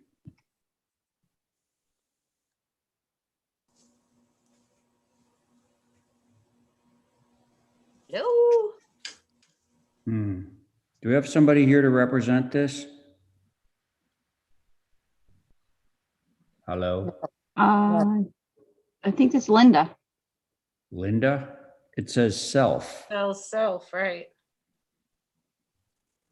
I sent. I'm not self on this one, guys. No, I sent this woman a Zoom link, so I don't, she must not have. So she's not here, must be. Wait, so Linda, you're not representing it? No, Linda? I'm not sure I know this person. Well, I know where she is because I'm working with 76. but I no, don't know. I just want a yes or no answer will suffice. There's a You're no not on that. representing it. Okay, so we don't have anybody to represent it. Can I have a motion to hold for representation? Motion to hold for representation. Thank you. Okay, on that motion, Diane, Aye. Val, Aye. John, Aye. Abby, Aye. and I'm in favor. Okay, so that's held for representation. Now we're going to move to 40 Pulpus Road.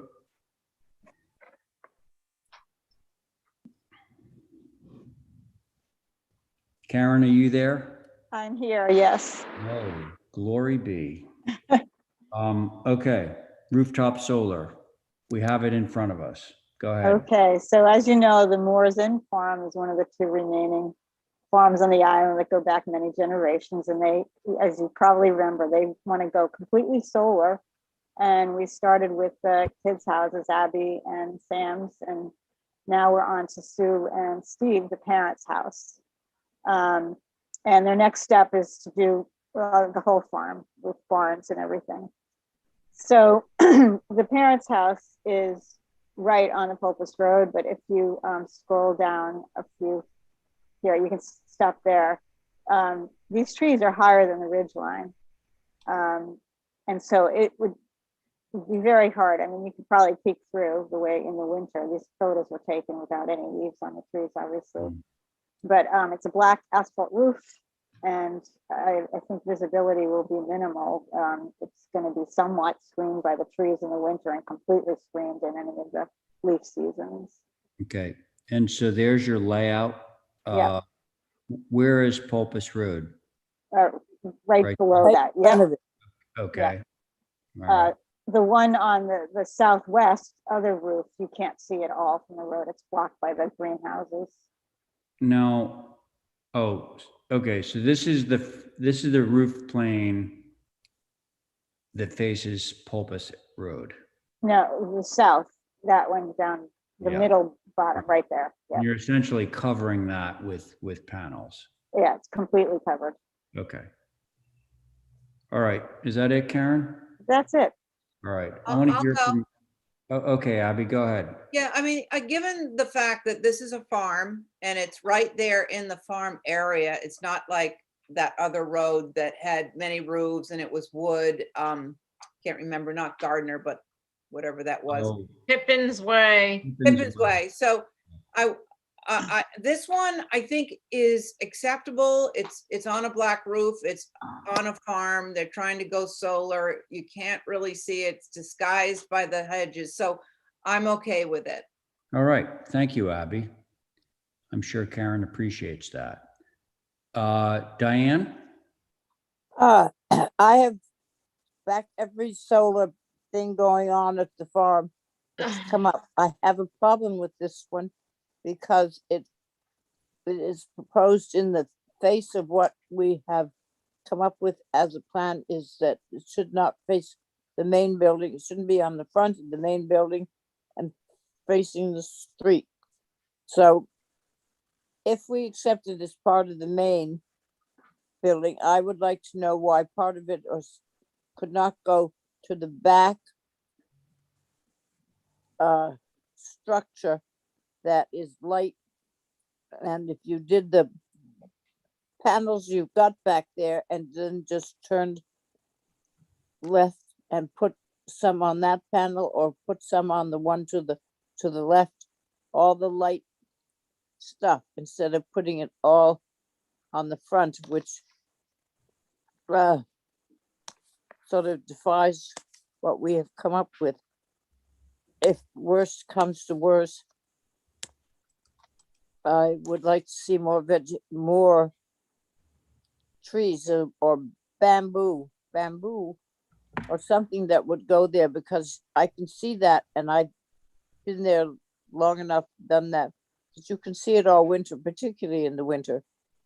So if you gotta put a bamboo that came up and blocked it off and mixed up with the existing foliage, it would work. But I would like to see some other applications made, since it is contrary to everything we have come up with. So see if something could go on a further barn and come up with the same numbers that would have been on the roof. That's what I would propose. Okay, thank you, Diane. Val? Well, I just want to say for the record that we cannot keep saying because it's a farm, we're going to approve it. That's what the appeal was fought on the last time.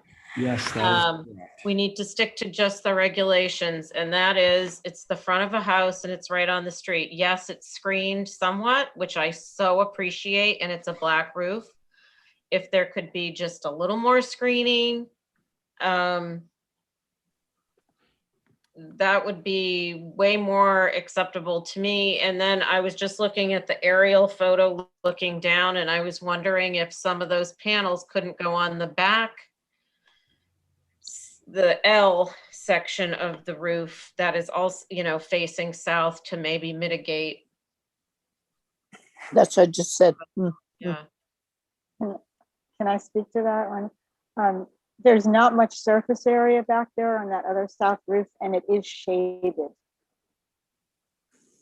I don't think you can see that on that, but if you go up one screen, there. The south facing roof that you can see on the back portion is quite small, and it's also shaded for a lot. It doesn't look shaded right there, but the vegetation actually shade it for a good part of the day. And so there really isn't any other roof plane on that house that would be suitable. What about the ground? Well, not for that particular structure. We're trying to put it on the houses. Could I add something? Karen, you know what the new proposal is of solar panels.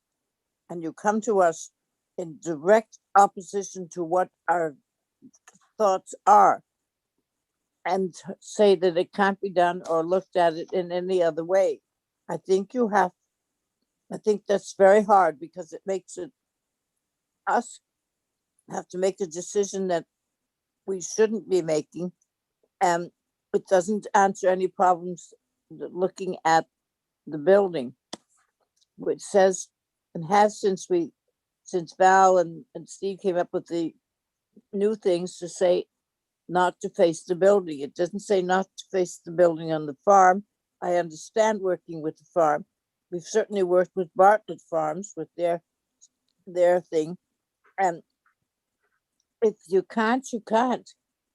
And I think you ought to try and see what's theirs, take a registration of what the sun is, and putting it on two roofs back there could make up almost all what is on the front roof. I think you have to give it a try.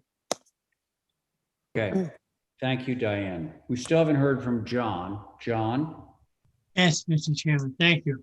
I was over by there the other day looking at the whole area, and I find that the landscaping that is in there now is very fast growing landscaping products. And I think that as you look at one of those photos showing it from the road, and if you get a black roof on that little building there, it won't interfere with the viewability of the building. In that case, I'll make a motion to approve the application as submitted. Okay, could I add something to that motion, John? There was talk about doing supplemental vegetation to be able to further screen the house from Pulpus Road. And I would be in favor of that, so. Well, I knew you would. If you want my vote, I would Yeah. definitely need the double screening So there. John, if you want the vote to carry, you should add that to your motion. Sorry, say that again. Okay, so right now, all we have is some privet hedge that's rather leggy between Pulpus Road and the house. There have been suggestions about adding to that vegetation so that the house would not be visible from Pulpus Road. Can you add that to your motion? Just to add vegetation? Yes. Okay, Supplement. thank you. Okay, so John's motion is to enhance the vegetation between Pulpus Road, and we should probably say evergreen vegetation between Pulpus Road and the house itself. That's his motion. On that motion, Val? I'm not going to vote in favor. That's okay. Because of what the vegetation is now, and that we've requested it in the past and people haven't done it, and it comes back to bite us. So I'm sticking with our regulations. All right, well, that's within your rights as a board member. So you're opposed. So Diane? Nay. Okay. Abby? I'm an aye. Okay, and John on your motion? Aye. And I'm in favor of that motion, so the motion does carry. It carries narrowly, Karen, 3 in favor, 2 opposed. Thank you very much. All right, so that's that. Now let's go on to 9 Quays Pasture Road. Stephen Rothke. Good evening, Mr. Chair. I am present. Yep.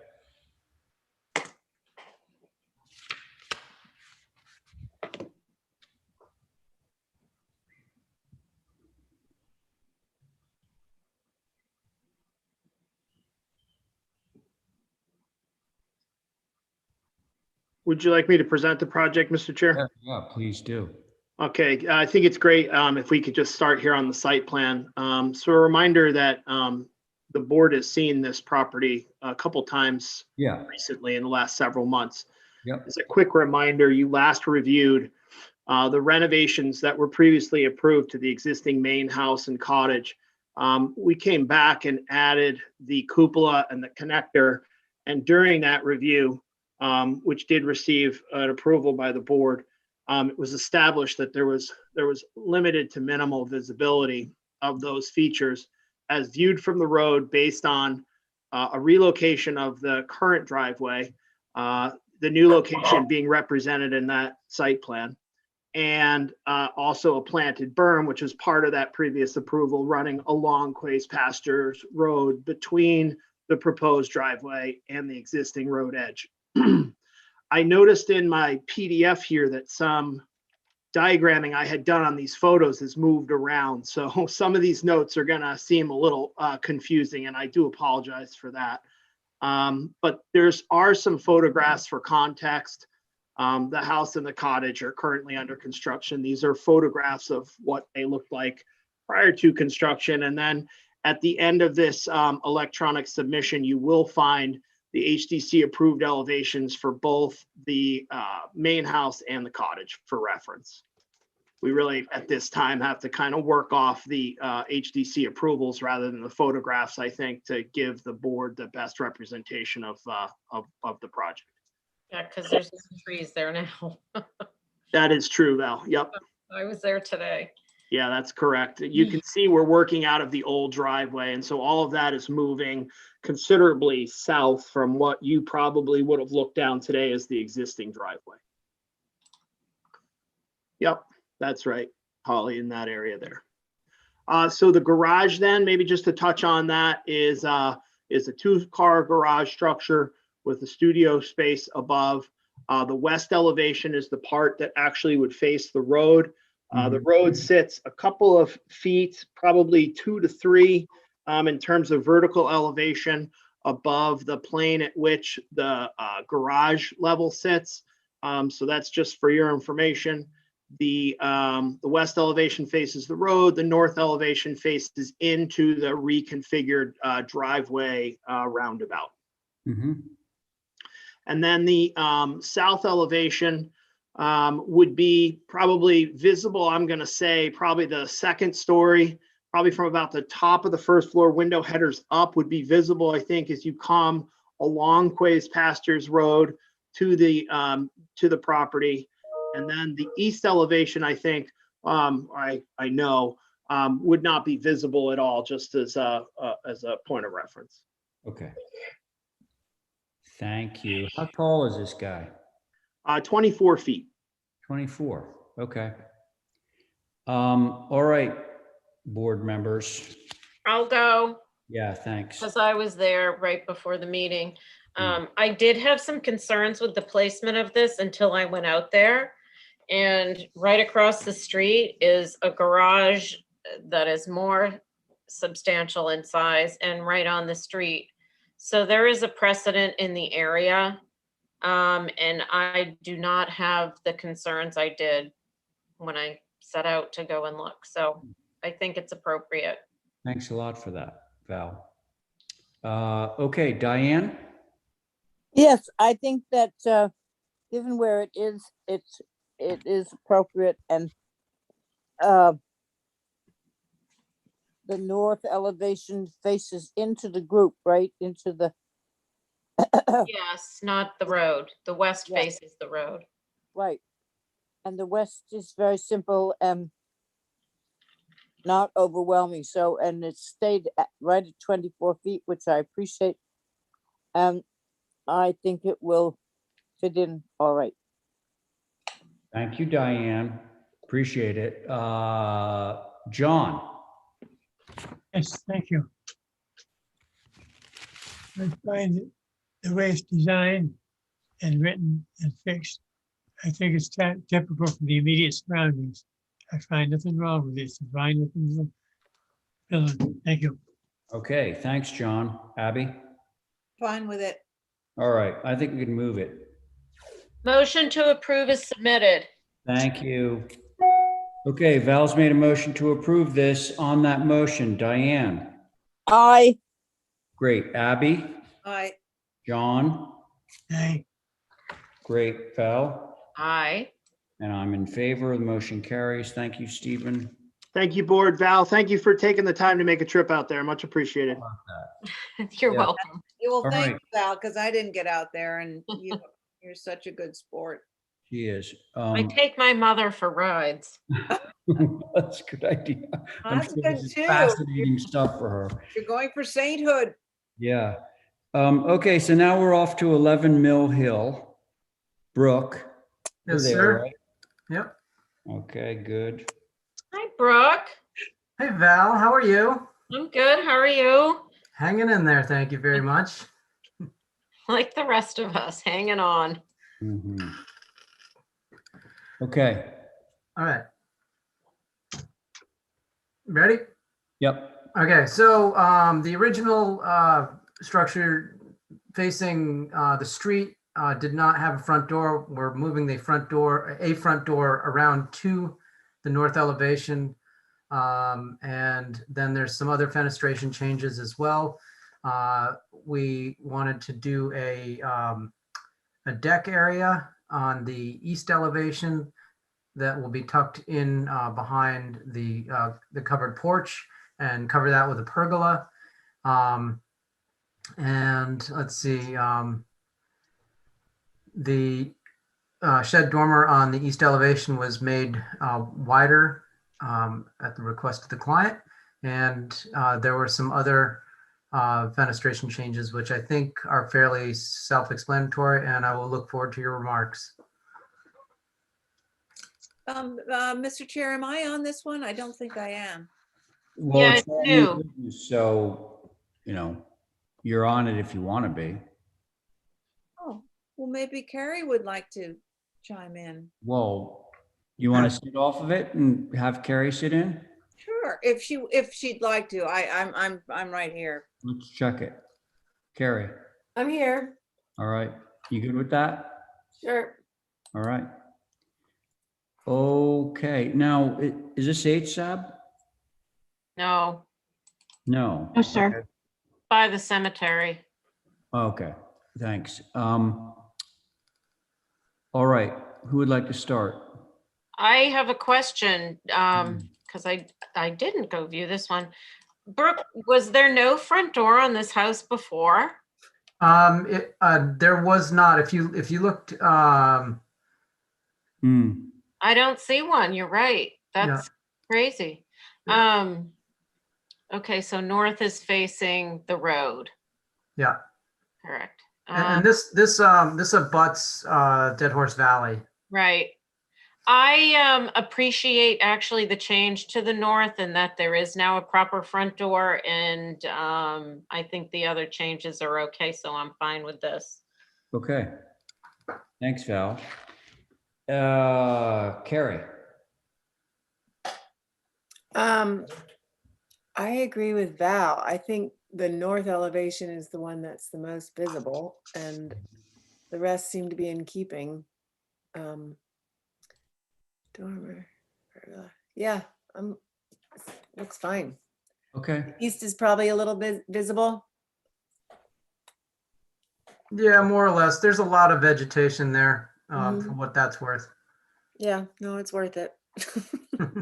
Okay, thanks, Carrie. Diane? Okay, I'd like to see one more trimmer go around the front door. Oh, yeah. Oh, yep. Sparse. Yep. Can do. I would like to see on the west elevation, the 3 windows molded up in the dormer. I would like to see 3 or 4 windows or 3 windows well separated on the bottom of that, running around them or running along underneath them.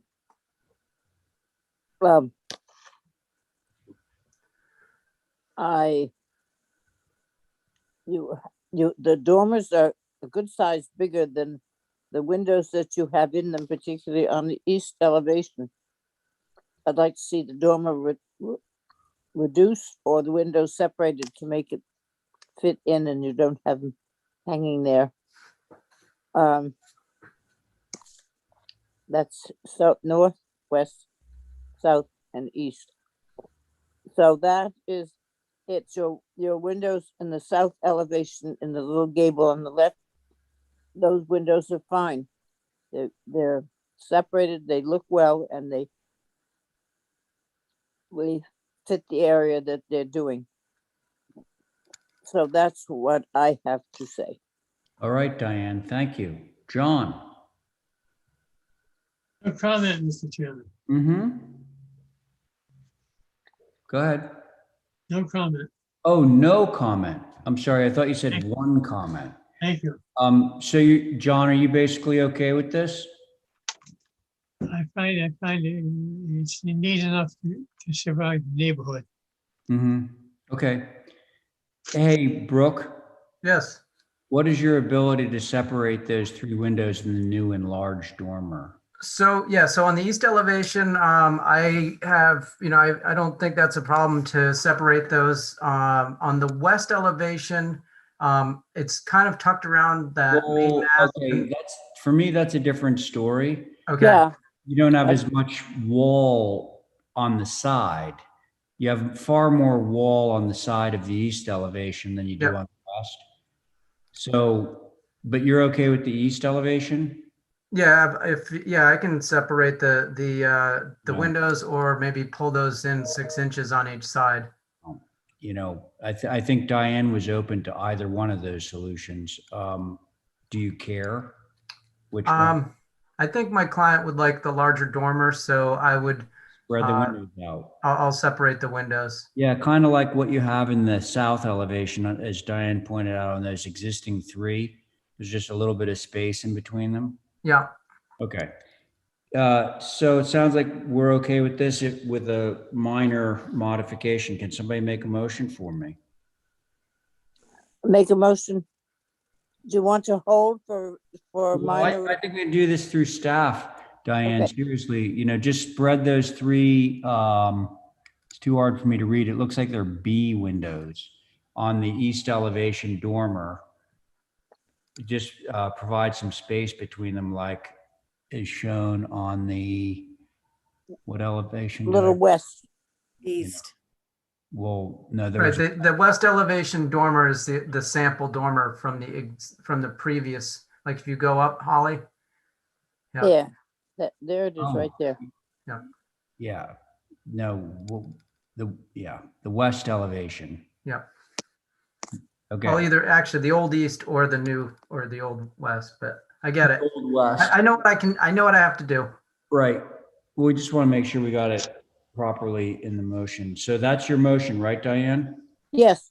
Okay, so on the motion, let's see, Val, Aye. Carrie, Aye. John, Aye. thank you, Diane, Aye. and I'm in favor, motion carries. All right. Thank you. Thanks, Brooke. Okay, Linda Williams, 11 Pleasant Street. I'm here, dying on the couch, but I'm here. Okay, so, Let me get the full screen here. Here we go. Simple. 11 Pleasant Street. The same family's owned it for almost 40 years, actually 40 years. They've done nothing to it. We did get an exploratory demo, take the wall boards off on the inside to see what we were dealing with, and windows are in bad shape. Right now, we're just dealing with the windows. We'd hey, like to. Linda, all we're looking at is your name on the screen. I know, I don't see anything. I know, I never do video.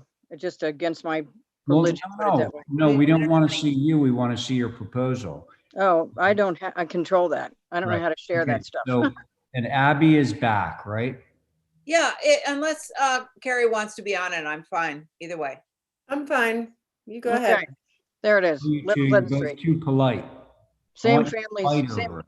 all right, same families owned it for 40 years. Did nothing to it. The family before that was 10 years. They did nothing to it. And the family before that was almost 35 years. They did nothing to it. So here we go. Somebody has bought it. They want to fix it up, restore it to what it was. It's still got some great floors and stuff in there, some great beams. Cistern is still in the basement. I sent Holly a picture of that. They want to replace all the windows in the same rough openings and the same types of windows. It's predominantly 6/6. There's some 4/4s in here. There's one 12/12 and one 6/9, and then two 3/3s. What we found when we started, I did a whole survey. I went to HSAB. I put a billion pictures in here. That wasn't good enough. HSAB wanted individual windows done. So I did 30 that is typical. windows. Yeah, but I usually give you the pictures. But they wanted more pictures. So I did them and they're in the file. But I went through every single window in there. And let me give you the rundown on that one. I've got the whole back addition. Is built between 1923 and 1949. Everything in that big back addition is milled wood. And all those windows are weight and balance. There's a couple of Brascos sprinkled in here. Then we have a bunch of windows where the top sash doesn't match the bottom sash, so they don't close right. Then we have a bunch of windows that are on springs. Then we have other windows that are missing whole sashes. Top doesn't match the bottom. I'm missing panes. I have notated everywhere where there is an old pane. But what's interesting in here is when they put that rear addition on, and the one to the right on that top picture, and then there's another addition on the other side, they used restoration glass. So when something would break, they stuck a restoration glass in there because they were identical glass, which is very unusual. I haven't seen that much restoration glass in anything. I have some old panes. I don't have any original windows from 1760. So over time, they have just cobbled together windows, and all the windows on the right addition, the windows in the rear addition, and the windows on the other side are mostly weight and balance. But coming apart, panes falling out. The frames have rotted out. That's all in the report I just put in, which is really long, which is why you don't have it. What we'd like to do is do what we've done other times with these structures, is do the Green Mountain double glaze, so we don't have to put storms on. These terrible triple tracks are actually breaking and falling off the building. We've had whole sashes, as you can see right there, fell out. What we'd like to do is put Green Mountain double glazed on the sides and the rear. And if you want us to do, we can put TDLs in the front, Green Mountain TDLs in the front, but that's also going to require a triple track storm window, unless I can get somebody to, do a wooden one. But sides are very difficult to get close up to. The rear is certainly not close up to. So that's pretty much where we are at the moment. Good. I can share the whole in rough opening, same window type going in the same place. Hang on. So I'm going to rely on HSAB and what they had to say. So Holly, can you just give us the lowdown on where they are with this? Yes, HSAB took a look at this on May 17th. Just for the record, this is a typical Nantucket circa 1750. It's now a 5-bay with a center ridge chimney. Their concerns were all of these windows have sash weighted balances and appear to be in good condition. Some on the main mass appear to have older, possibly original plank frames. Complete window survey is needed. They should be preserved and restored. And that was also my comment, is that we needed a window survey identified. I haven't seen this, what Linda just said she sent, because obviously we're in a meeting. So I don't have access to it. And I don't know what exactly it is, but I'm sure it's lengthy. I did want to notate that, windows are a hot button topic when it comes to historic structures, and Nantucket's not new to that. There are preservation briefs from the Secretary of the Interior Standards specifically on the repair of historic windows. I just want to notate that. I think that's very important, that people seem to think that just taking them all out or replacing them in general is the way to go, when they could actually be reglazed and whatnot. But photographs are helpful, but obviously more information would be helpful. Those are the comments from HSAB and myself. Thank you, Mr. And I will notate too, that back rear was a comment on what the date was. So thank you for indicating that date. Knew it wasn't original to the main structure. Thank you, Mr. No, Chair. it's not that thing on the right, the tower, the big addition on the left, and this whole thing, this whole big 2-story addition in the back were all put on after 1923, but was on there by 1949. I haven't had a chance to look at the 38 aerial to see if it's in there at that point, but it's clearly not there on the Sanborn maps, and it's clearly there in 1949, all of those pieces. So whatever those pieces went on, those windows left also. We're coming back in to get rid of that abomination in the back and the side deck, because we're having issues right now. That whole thing in the back is dangerous. We can't go on it. Right. And the side deck, we're falling through it. So we'll be back for that shortly. Let's stay on the windows just for now. Yeah. Okay, so what we did is we looked at all the windows. They are not in good shape. Some of them are missing whole sashes. Some of them are missing whole panes and whole muttons. And the frames are rotten. So when you get around to looking at the window survey notated with the numbers on here, you'll see that I've given you pictures of these things. And if I would try to rehab 30, let's say 40 windows, that's not happening, because a lot of these windows are, I have to say it, crappy windows to begin with. They're not original windows. And they're not all weight and balance. And the whole back end is, as I said, is milled wood and newer windows. And there's a weight and balance all over the place. There's some Broscos. So we don't have any original windows. The issue is that if I would try to rehab one of these, I don't have anything to work with. A lot of them are puttied. And what's interesting about looking at the mutton design is the mutton design. I've got 8 different kinds of muttons in here. Right. Linda. I know, it's going nowhere. Linda. Okay. Okay, you have the survey. I'm sure that you're going to get it into our hands. So I want to hear from the board members on this now. So I want to be clear in my own mind. So did we decide that Abby's on this or Carrie? I thought it was I am. That was Abby? Yeah. Okay, all right, so let's move forward. So can I hear from the regular board? board, Mr. Chairman? Is that the regular members? Yeah. Okay. Yep. Okay, who wants to start? I will. Thank you. It's because of the age of the house and where it is, I think it's a key to have all of these windows identified.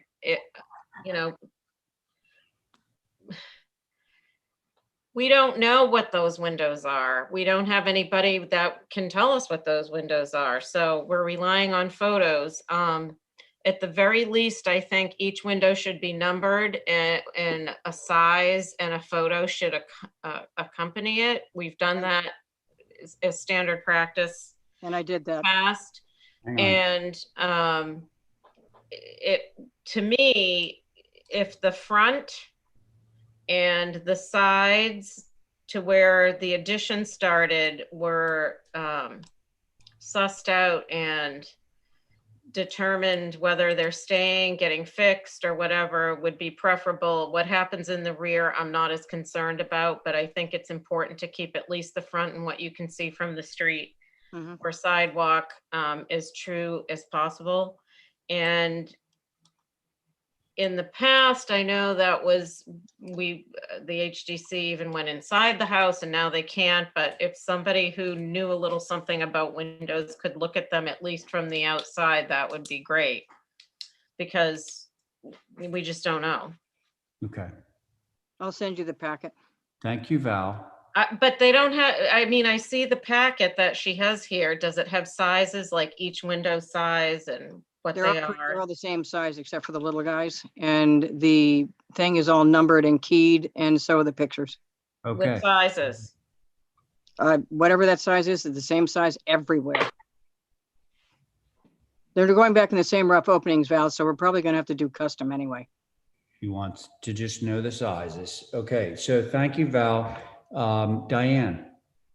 Hi, I feel that is important and that the replacement of windows, the Green Mountain are very good, but I would like to see original windows, particularly in the front, be the old ones, whether you don't have to have everything external storm window. You can put it internal storm window so it doesn't disturb the looks of the window that goes inside, goes in very easily. It's not visible from the outside. I think it's important to do the work, not just do it the easiest way of getting something else to be done. There are people who, well known, I don't know whether that gentleman down on South Shore Road is still working, but there are companies on the other side that restore windows. Get in touch with the woman who's doing Gull Lane. Her windows are remade originals. I think that's important rather than getting something else, particularly on those three sides. The rear is not so visible and would be all right with Green Mountain, but I'd like to see the original major part of the house done that way. Okay. Thank you, Diane. Abby? That picture right there, that's interesting. That's, what is that, 12 over 12? I'm looking at Yeah. 12 over 12 right here. It's the only one in the building that's a 12 over 12. I think it means that the house is pretty early, because why would they have that house? A lot of them changed to 6 over 6s. I don't know why, but maybe they thought it was modernizing way back the turn of the century. I They don't could know. actually make bigger glass. The Yeah. Right. technology changed. Yeah. Right. So, what I'd like to see is, I mean, I trust you, Linda. So I'm saying that if there's a window there that, like, it's lost its muntin. Welcome. I don't know what happened there, but, replace that one. I would say the only ones that we would really like to see kept, if possible, would be the front and the sides that go just one window in on the sides where you see that coming down the street, and the others, I'm okay with doing the Green Mountain that has the recessed, and then you put the actually, I'm okay with the ones that you don't need a storm window for on the further into the lot. So, we're in your, do the best you can. I'm living in a rattling cage myself. So every once in a while, I want to just tear everything out and reset it. So, Okay. Well, I'm going to rely on you guys to look at the report. Wait a second, we haven't heard from John. John? Is he here? I hope so. If not, Carrie should be sitting on this. John, are you still here? John? I don't see him. He's Hey. muted. He's muted? Yep. John? Oh, I see his head. John? I just asked him to unmute. John? maybe Carrie's listening. Can you hear me now? Okay, there you go. So, Okay, John, okay. These windows, you want to replace all of them. How many are there? 40? Around 40. Okay, if you're going to replace them, you should replace them in an old-fashioned wood type windows with single panes like most of the old historic area. And mine is jumping around with 6 over 6, 12 over 12. Try to find harmony in all of each wall, and that they can be protected. I can't see putting anything modern in that old house. So if you're going to do it naturally in wood. Thank you. okay, John, thank you. So Linda, hopefully that was enough direction for you. It is, but I'm going to rely on you guys to look at the report. Every window's in a picture inside, and try to get the ones inside. Sometimes I couldn't quite get up to the window because of this crap in the way. But we're absolutely prepared to fix the window, to do single pane in the front. We cannot use half of those windows right off the bat. They're missing sashes. The But we top need sash doesn't somebody match. to show us that. I I mean, did. The picture's in the packet, so just look at the packet first. Okay. So I can go inside, Val. is that acceptable for you, Val? I don't know, because I'm not a person who knows how to validate windows that are original Oh, so you're or not just old. looking for photographs to show the condition of the windows. You want somebody to actually assess them. They're in the packet. But the only original window we can think is in here, and it's not original because of looking at the inside framing, is that 12/12 way up in the gable, which is that one on the right above that addition. Where we saw Yeah, it. up there. But keep in mind that this rear addition is after 1923. Yes, we're aware of So the other that too, one. Linda. So those aren't old windows anyway. Okay. Mr. Chairman, Yes, John. my comment is that if you're gonna make changes here, they should replicate it in all the old windows, as I just said. It's very important that we keep the architecture of that house together. Yeah. That's what we should be doing. I make a motion to hold it for a second viewing for next week. Okay, well, in addition to the viewing, we're gonna get a package from Linda that documents the windows, and hopefully that's sufficient to have us moving forward. And there are a lot of pictures in the original submission as well. So take a look at in total. You say there are or there aren't? There are. There But are, they okay, wanted good. something more extensive, so we Good. spent a couple of hours over there doing it. John has made a motion. The motion is to hold the view, but the motion should also include us looking at the package that you've submitted or about to submit. So that's John's motion. On John's motion, Abby, Aye. Val. Aye. Aye. Diane, Aye. John. Aye. And I'm in favor, motion carries. Okay, next up, let's try and get a few more before we have to call it a day here. Okay, so now we're at 37 Pocomo Road. I'm here. Yep, Good evening. hi. Okay. 37 Pocomo Road. So that's, we'll wait for Holly, but application for the pool. You got it. Perfect. Mhm. So we'll let Holly get to the, well, okay, so I'll just make sure it's my application. Okay, that's my application, perfect. So this application is for the pool. This is the overview of the whole property. The pool, the Pocomo, Pocomo access is where the driveway is. So the pool is all the way at the back, which is closer to Village Way. There is a pretty dense vegetation as of now, and of course it would be enhanced as needed. The pool is, Holly, if you would like to go to the second page, it's kind of zoom in into the pool area a little bit more. So the pool and the decking are offset from the property line between, I believe, so like 50 to 70 feet since it's in an angle. It will be also behind the trellis wall, which is attached to the cabana. Again, limit the visibility and bring like structural element to the landscape. For the landscape materials, I'm using the decks at grade, and there's some like architectural retaining walls, which are just part of the landscape. They don't have any function beside its aesthetic functions, but none of it is visible from anywhere. It's within the landscape and the site itself. And I guess for the pavers, using the granite stone, blue granite. So I guess that's overall.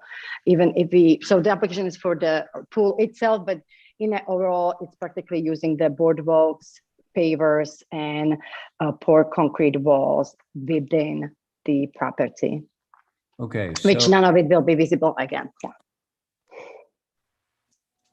Well, none of anything will be visible? Is that what you mean? Yeah. It's first of all, everything is at grade, And secondary, there's such a thick vegetation along the village way that you cannot see through it. And we are not going to disturb it in any way. And on top of it, the clan is highly sensitive to the privacy. So if there is such a potential of any kind of see-through, it will be enhanced. But again, the pool itself, it's approximately 50 to 75 feet off the village way. Yeah. Right. Okay. Right now it's uncleared, so you cannot even see through it. Okay. Thank you, Mirka. All right. Who wants to start?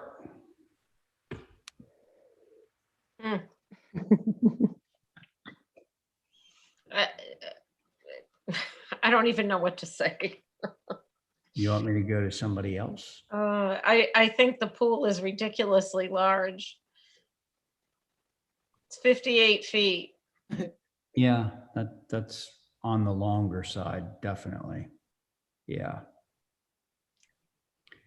It's a very big property, just on a side note.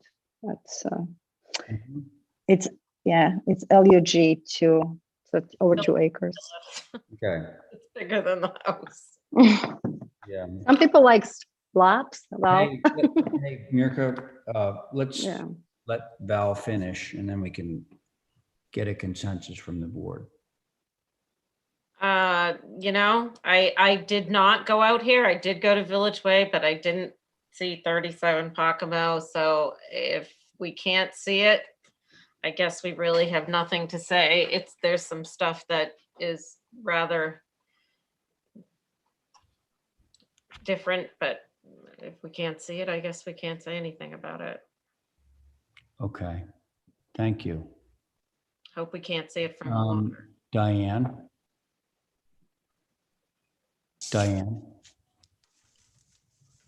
The pool is 60 feet long. Almost, Two- yeah. 2 Nantucket houses that are 30 by 20, and that's a pool. And they're 50 feet from the harbor. And it's bigger than most of the buildings they have on their house. They're put together, each part of it isn't 60 feet long. I don't know whether you could say you don't feel it's in keeping with the area. It's the only thing I can think of to say. That it is not in keeping with the houses in the neighborhood.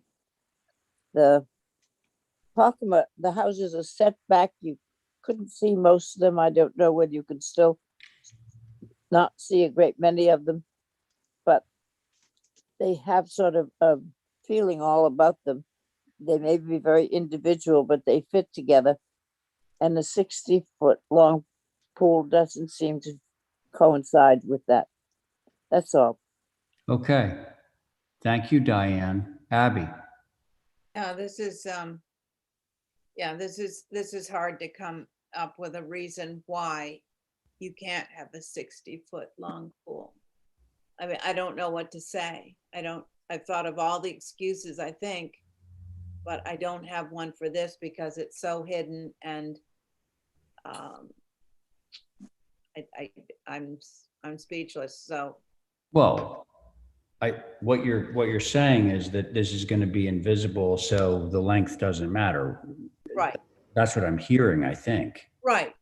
It's just, Right. we're all in shock of Yeah. sort of a, I just wonder where people are coming from. And You mean like why they would need to have a pool that was 58 feet long? yeah, no, and it's not our, it's just, I'm going to say yes to this but it's against all my principles. So it's hard. It's just hard. I hear you. Although I do have to say, as someone who swims, this is like the right length pool. Otherwise, you'd be going like, back and forth in a tiny little cage. So I can understand why somebody who actually likes to swim would want to have a longer pool. But thank you, Abby. Let's see, John. Yes, sir. Yes? Yes, does it have a roll-out cover? I'm sure it does. Yes, yes, it is. Excuse me, sorry. Bless you. Thank you, John. Any other comments, John? No, I just wanted to have a roll-out cover, that's all. Okay, so we're at a little bit of a crossroads here because I'm okay with this. I think there's plenty of vegetation. It's very remote. I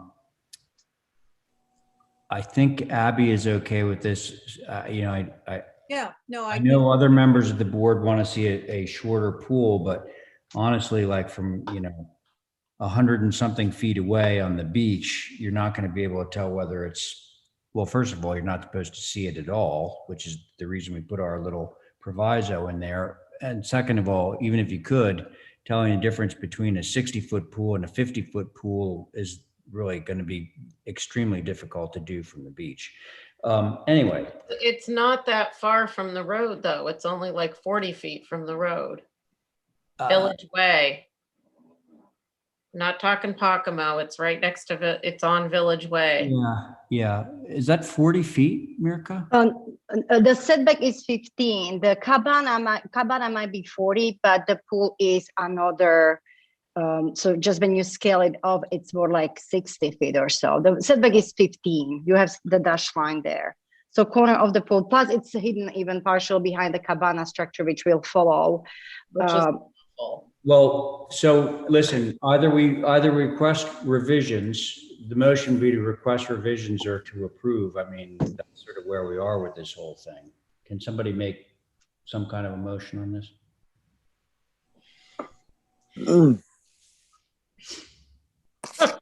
No. Yeah, it's too bad the cabana doesn't wrap around and somehow cut off some of this in case we can see.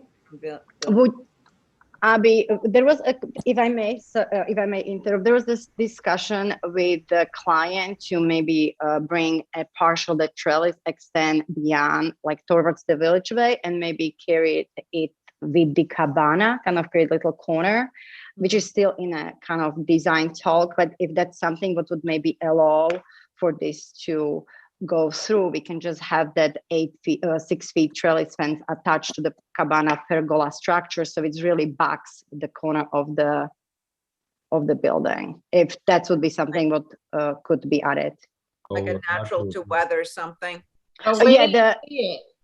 The trellis is already proposed, which runs from the cabana towards the ocean.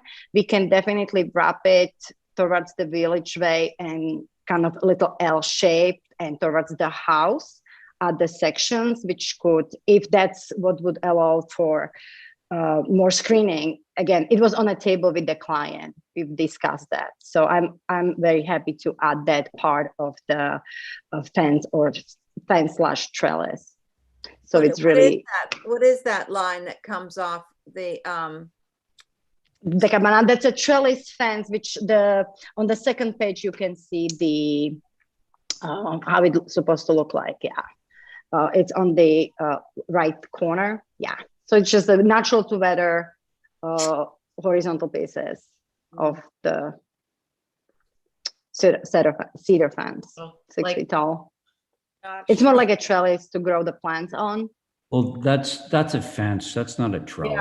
Yeah. Okay. So it's fence, but it is like freestanding fence to enhance the screening of the Village Way. And if you would prefer, we can wrap it around the cabana. What you're saying. Okay, so I was thinking a trellis you're going to look right under, but this is actually a fence. So we'll block it. So somebody want to do something here? Yeah, I wanted to go away. I'm just thinking, I'm not sure that, I don't know if this fencing actually exasperates it, or if we're better off not having that. That might, so. Well, my view is a pool is at grade. And so putting stuff, up. Exactly, Yeah. so. Okay. So, well, listen, hey, vote me down, but I'll make a motion to approve it and see how it works. Without the fence? Without the fence, yeah. Right. I think the fence is- Okay, so listen, Abby has made a motion to approve this, I believe, as submitted, correct, Abby? As Without submitted the fence. with the vegetation to remain in But perpetuity. let's see where it goes, because maybe the fence is coming back in. At least that's what I think I'm hearing from Val. Actually, let's cut to the chase. Is that really, are you concerned you want to have the fence there, Val?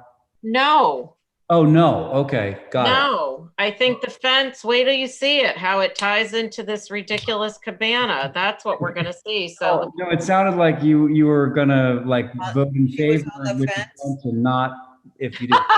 So I'm gonna let this go. Here we go. All Yeah. right, so Abby has made a motion to approve the pool and landscape as submitted. On that motion, Diane,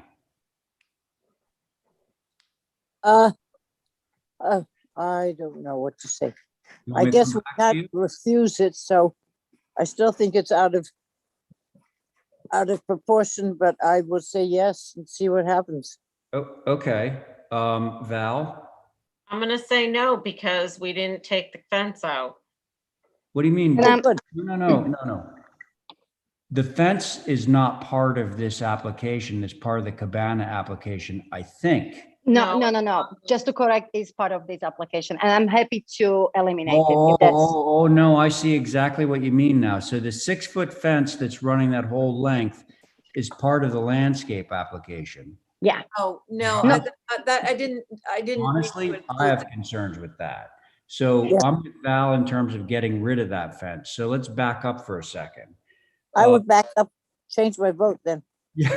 Oh, no, okay. All right. that. No, I didn't want the fence in my vote. Right. Okay. So you're approving the application, but with the elimination of the 6-foot fence that's shown on whatever orientation that is, the blank side of the pool. What direction is that? It's a east East. of the pool, yeah. So Abby's motion is to approve the landscape with the elimination of the 6-foot fence on the east side of the pool. That's your motion, right, Abby? Yes, and with the vegetation in perpetuity. Right. Oh, thank you for that. Okay, so on that motion, Diane. Can I ask one thing, which I haven't heard anybody say, with the pool cover? Is there a pool cover? Yes. Automatic? Yes. Okay. They're gonna roll it out every. Hang on. So where are you on this, Diane? I don't know. If the fence is gone, I guess I would have to go with it, I guess. Okay, that's fine. Val? Without the fence, with our caveat, I'm okay. Caveat is in there. Yes, it is. John? Aye. Okay, thank you. Abby? Aye. And I'm in favor. All right, wow, so that motion does carry there. Thank you very much. You're very persuasive. Okay, so now the next thing is the cabana. And are we reviewing that now? Actually, Yes, I would, well, it's in everybody's mind. actually, Mr. Chairman, I'd like to hold the cabana for lack of representation. Andrew wants to be here for it, and he can't be here until Friday's meeting. Oh. I know everybody was really excited to I don't talk know about if that's it, Good but news or bad news, but so we want to hold item 26 for Friday. yes, please. Okay, so can somebody make that motion for me? Motion to hold. All right. Thank you Val, very much. motion. On that motion, Diane. Aye. Thank you, John. Repeat the motion, please. To hold item 26 for Friday's meeting. Aye. That's an aye. Okay. Abby Aye. and Val. Aye. And I'm in favor, motion carries. Okay, so next we have Mirka again at 11, India. And we are running out of time. So what about This these? is the last one for me. Yeah, okay. This might be easy, I would hope. Could be easy one. Never. Let's see about that. Okay. So what do you got? This is just in addition to add a bike path, bike racks in front of the hotel. And I did a little research, and we are, it's like per town request. So we would like to use the typical bike rack, which are used next to the town building and in a certain like locations on a center street. The areas are located or marked, it's along the center street. So Okay. just to. So Those this, are the bike racks that nobody uses because they don't work. well, hang Is on. there any, oh, sorry. I wanted to ask, so we see the bike racks on the left-hand Yeah. side of the screen, but then you also say replace existing Oh, yeah. stones with brick. Sorry, thank you, my apologies. Yeah, there is an existing, and I hope we have a picture of it maybe on the bottom of the application. There's an existing bluestone pavers. You can see it on the last picture.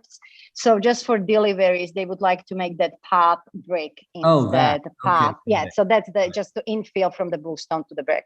All right, so let's take a look at these bike racks that Val can't park her bike at because they don't work.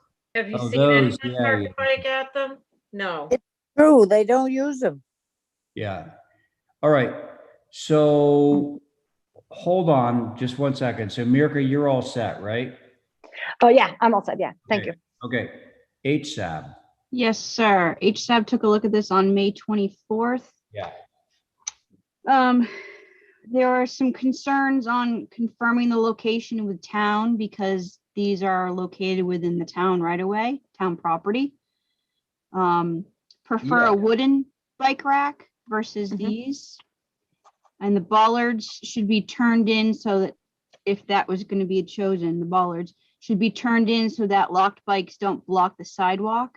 Also, you know, where is DPW in this approval process was a question. Those are the comments. Thank you, Mr. Chair.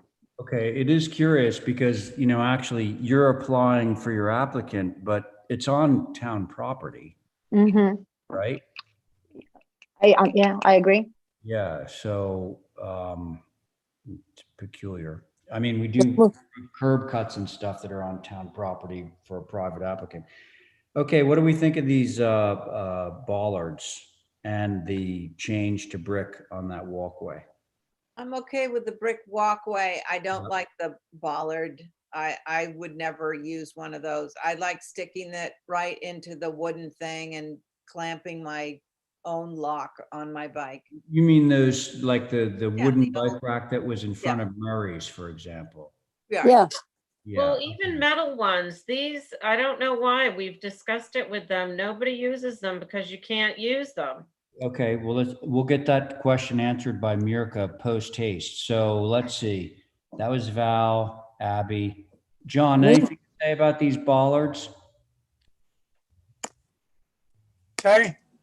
Anything to say about these bike racks that we're reviewing here? Yes, they're a disgrace for Nantucket. They were put up without permits all over the downtown area. So you got one positive vote. If I may, I fully agree with you. Wait a minute. You gave me the floor. Let me speak. Correct. Go ahead, John. You got them going up. Private people want to put them up now. They should not be allowed at all in that new stuff on this island. Now, the people ought to start doing their job. Thank you. Okay, thanks, John. I'll say something. Yes, Diane, I haven't forgotten about. First of all, the bollards don't hold the bicycle up.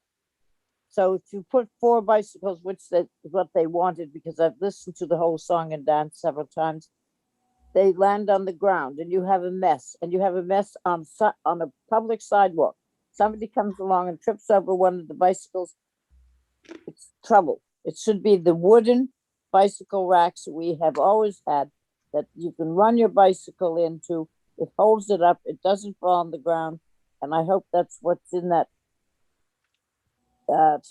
lawn thing in the middle there. And there should not be bollards out there. They have no business putting people's property on town property, particularly once it fails so badly. All right. Okay, thank you, Diane. Hey, Mirka, sorry, but I don't like them either, honestly. You know, they're just so sort of modern. They're over designed. And then Yeah, just- something, I don't know how to explain it, but maybe you can find us another bike rack that we can actually use. So, I'm sorry, wait, I'm sorry, I'm here. Is there any, I was on mute.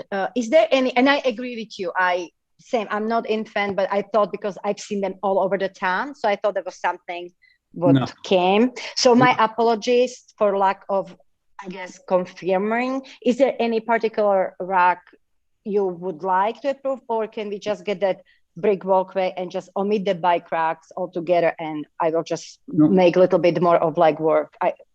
all right, we're looking for more traditional bike racks. And first we talked about the wooden ones like in front of Murray's, but there's also metal versions of that take up less space. So, you just, there's a bunch of slats and you put the front wheel in there and lock it, and it's very straightforward. Absolutely. And those are kind of even freestanding. They are not really integrated, right? So Yeah. So could we, if that would be okay, I definitely would agree to accommodate any. So would you like me to come back with the other pictures of the bike rack, or? I think it would be nice just to talk to your client about which one you're using, come back to us. It should be simple. But I And think check with the DPW.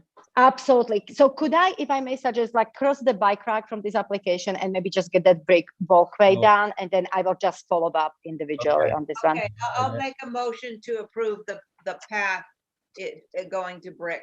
Yeah, with no bike racks. No bike racks. Okay. And if we do bike racks, America, I like the wooden ones. The metal ones look like elementary school. Yeah. I agree.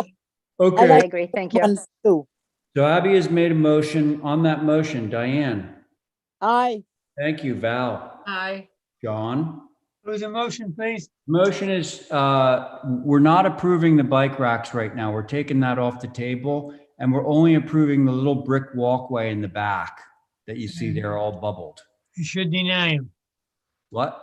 And my vote is to deny him. Deny what? Putting these bicycles back. Listen, we're not approving the bike racks. We're not approving those on the application. We're taking those off.